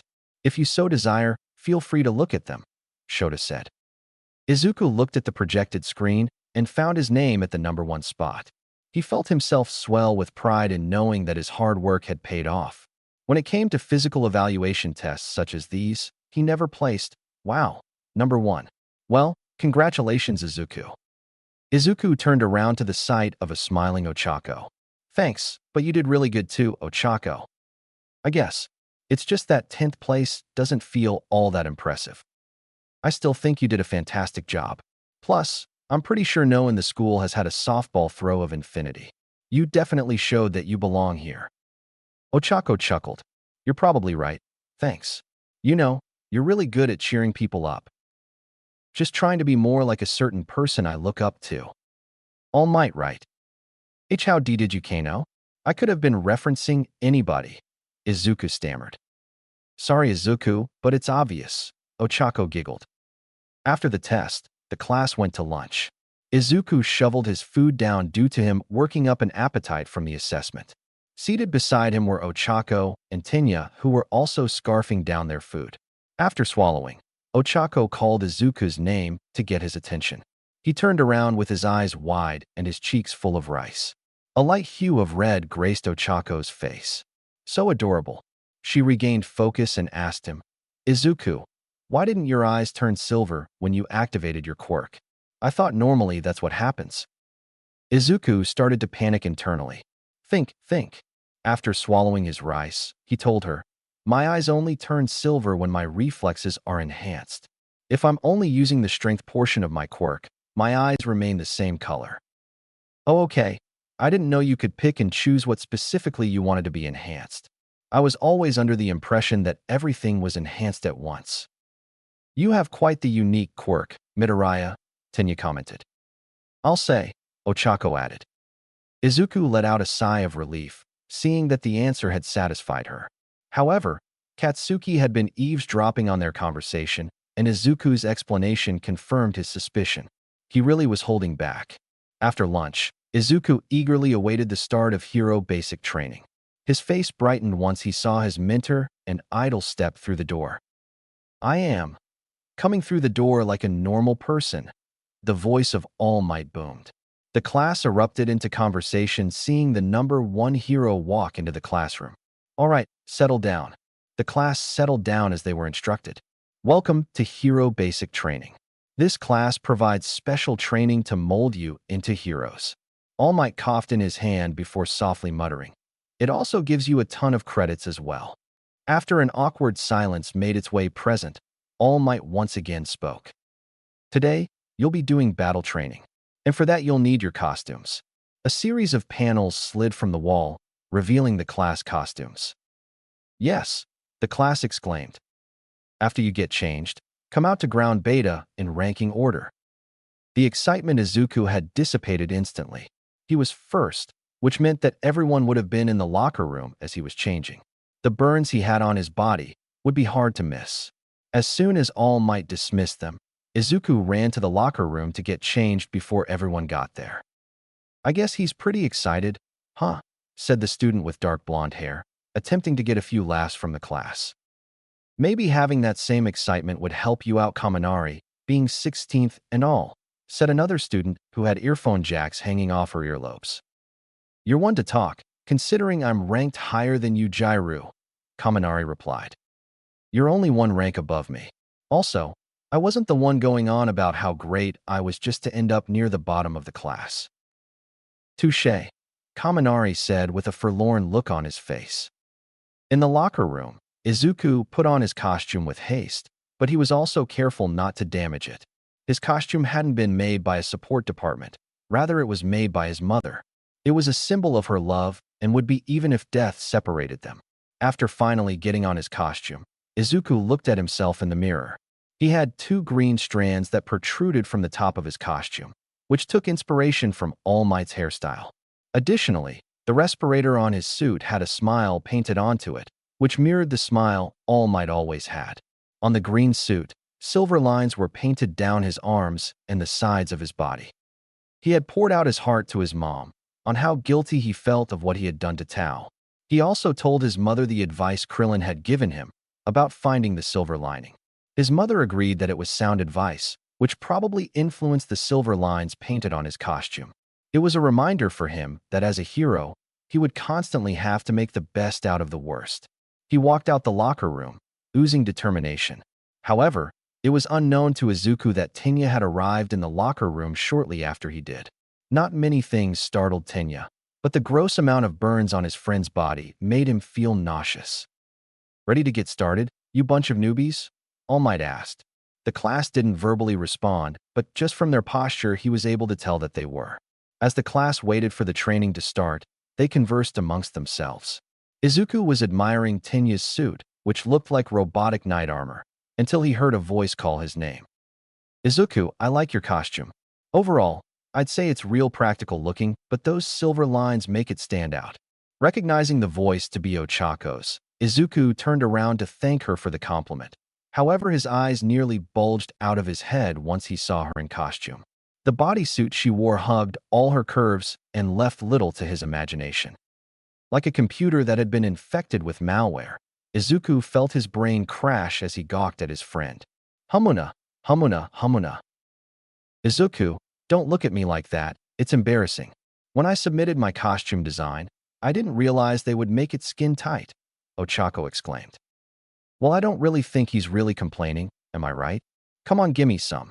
The student with purple orbs for hair held his hand up as he waited for Izuku to give him a high five. Izuku gave him a confused look instead. All Might glanced at Izuku's costume and immediately recognized where he pulled inspiration from. Couldn't be any more obvious. Young Midoriya? He stepped up to the front of the class to get the training underway. Today, you'll be doing indoor anti-personnel battle training. Statistically, since most villain battles take place indoors, we have you engage in this training to prepare you for most of the villains you'll encounter. In this training, you'll be in pairs. One pair will be heroes, and the other will be villains. They will then face off in a 2-on-2 battle. As Izuku listened to the directions, he realized that All Might had probably pulled influence from this test when he was training him for the entrance exam. Knowing this, Izuku felt confident going into it because he knew he had more experience than any of his other classmates. Not to mention, while he may not have fought a villain in this particular setting, he had general experience fighting a villain and on top of that winning. Excuse me, but I just have 2 questions. The first is, what conditions determine victory? And the second question I have is, how do we go about dividing ourselves into teams? Asked a student who was clad in a red leotard and yellow skirt. Good questions, young Yaoyorozu. Regarding your first question, in these simulations, a nuclear weapon will be present. For those on the hero side, if they capture the weapon, That's a victory, however, the heroes only have a limited time to do so. For those on the villain's side, victory can be attained by either capturing both heroes or protecting the weapon until the timer runs out. To answer your second question, teams will be determined by drawing lots. I see. I have no further questions, Yaoyorozu said. Excellent. We'll go ahead and form teams if no one else has any additional questions. After drawing lots, Izuku was happy to find that he was on a team with a familiar face. Ochako shared the same sentiment as well. It's awesome we're on the same team. Let's kick some villain butt, Ochako said as she pumped her fist into the air. Right, Izuku agreed.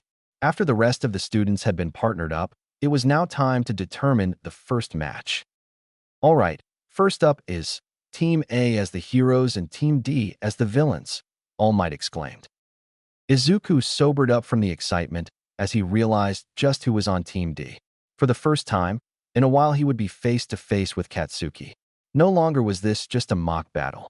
This was a rare opportunity for Izuku to finally confront Katsuki about what had been bothering him. Katsuki, on the other hand, felt like he was on the verge of a breakdown. Why? Out of all the students in the class, he ends up being one of the ones I face. Damn it, I can't do this. Katsuki started to get clammy and his breathing started to accelerate, but he remembered the advice his mother had given him. Remember what the hag told you. Slow deep breaths in and out. The deep breaths helped Katsuki regain control of his nerves. As much as he dreaded the encounter, deep down he knew that he wouldn't be able to outrun the boy forever. Though that had been his intentions, Katsuki knew it was extremely unrealistic. It was time to finally confront the kid he had tormented for 10 long years. Once inside the building, Tenya and Katsuki discussed their plan of attack, or at least that's what they were supposed to be doing. Neither of them had said a word to each other, due to what was weighing upon their minds. 3 minutes had passed until Katsuki eventually spoke up. Boy, are we just going to waste time sitting here, or are we going to at least try to come up with a plan? Right? A plan would be appropriate, I suppose. Forgive me, I just have a lot on my mind at the moment, Tenya responded. Me forgiving you doesn't give us a strategy, Katsuki barked. Tenya recoiled from the bluntness that came from his partner. To be fair, you haven't pitched in either, which means you are also unaware in which direction we should go. Unless you have a strategy you just haven't shared yet. Matter of fact, I do. So listen up and listen good, cause I'm not repeating myself. Knowing Deku Midoriya, he's going to go after me, so I'll keep him distracted. I don't anticipate capturing him, but I think I can hold him off. That just leaves you to deal with Round Face. Stay in the room to protect the weapon and let her come to you. Considering that she is one of the slowest people in our class, you'll have a massive speed advantage over her. If you use that, you'll catch her easily. Once you do, come to my location as reinforcement. With both of us fighting Midoriya, we'll have a better chance of capturing him. While most of the plan is sound, I don't know how wise it would be to split up. I agree with the matchups you proposed, but wouldn't it be better for us to stick close together, that way we could acquire immediate assistance if needed? Tenya questioned. Think about the type of quirks Midoriya and I have. Both our quirks possess destructive power, and because of that, what do you think will result from it? Tenya immediately pieced together what Katsuki was trying to say. The look on your face tells me you know the answer. With all the rubble and debris, Round Face would become extremely dangerous. So to avoid this, we isolate the two people who are capable of providing her ammunition. You do realize that this whole plan depends on whether Midoriya pursues you. What makes you so sure that he will? Katsuki walked towards the entrance of the room, not bothering to look back as he answered Tenya. Because he always has chased after me, Katsuki responded. As he walked away, a thought crossed his mind, even though it should have been the other way around. So Izuku, what do you think would be the best strategy for us to beat Ida and Bakugo? Ochako asked as she held the blueprints of the building. She was met with silence, and then she noticed Izuku staring blankly at his copy of the blueprints. Hey Izuku, are you okay? She asked worriedly. Izuku's head snapped up as he was brought back to reality. Oh yeah, I'm fine. What were you asking me? I was asking you about what our best option would be to defeat the villain team. Oh, I figured that I would fight Bakugo and you would fight Ida, Izuku replied. That's it. You just want us to split up? Ochako asked. She was surprised with the plan Izuku was proposing. She had come to know of his analytical side, and as a result she thought that the plan would be a bit more detailed. I'm sorry, Ochako. It's just that I need to fight Bakugo by myself. It's important for me, Izuku said as he looked down to the ground. Ochako gave him a consoling look before asking, Izuku, if you don't mind me asking, what's the deal between you and Bakugo? I noticed that whenever you see him you get a bit down, and he also seems to go out of his way to avoid you. Izuku sighed before answering. The history between Bakugo and I is complicated. To give you the short version, it's like this. When we were kids, we were good friends. However, as we got older, we started to drift apart. It got to the point where he hated me, and for a while I hated him. There was always a small part of me, though, that hoped that things maybe would go back to the way they were before. Now that I have a chance to finally confront him, I want to seize the opportunity. Hopefully, you understand, Ochako. She didn't respond. I wish I could, Izuku, but honestly I can't. From the way he ignores you, it's obvious that he doesn't share the same sentiment. Why are you going so far out of your way to try and rekindle your friendship with him? Am I not good enough? Izuku noticed the frown Ochako had on her face and asked, Hey, are you all right? Did I bombard you with the story? Izuku asked with sincerity. No, I'm fine. I just have some jitters, since I have to fight Ida and all. Oh, don't worry, Ochako. I have a plan so that you and him will be on a more even playing field. All you'll have to do is… Ochako tried to listen as best as she could to Izuku's plan, but she couldn't shake off the feeling that in Izuku's eyes she was playing second fiddle to the blonde-haired teen. After the 5 minutes had passed, Ochako and Izuku entered the building. All right, Ochako, go ahead and look for the weapon. Be on the lookout for the signal, Izuku told his partner. Right, she replied. As she ran off, Izuku ran through the various hallways scoping out the space. He anticipated that Tenya would be where the weapon was, so the only person he had to worry about was Katsuki. As he was looking for the blonde-haired member of Team D, he rounded